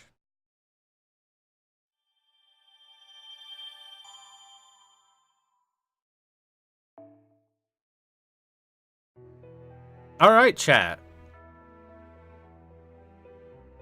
We're gonna leave off there. Section 18 will be next. Hopefully the next one will actually, like, at the very least, give us, even if it's just a summary for every part, at least give us something for the translating of all the parts. So, guys, thank you all very much for watching. I hope you enjoyed more delicious and nutritious Lost Belt. You just got here? Well, everybody just got here at some point in time. You happen to choose the end of the stream. Anyway, I'll see you guys next time. Have a great night. Thanks again for watching. Tomorrow we'll be finishing off Lost Belt 1.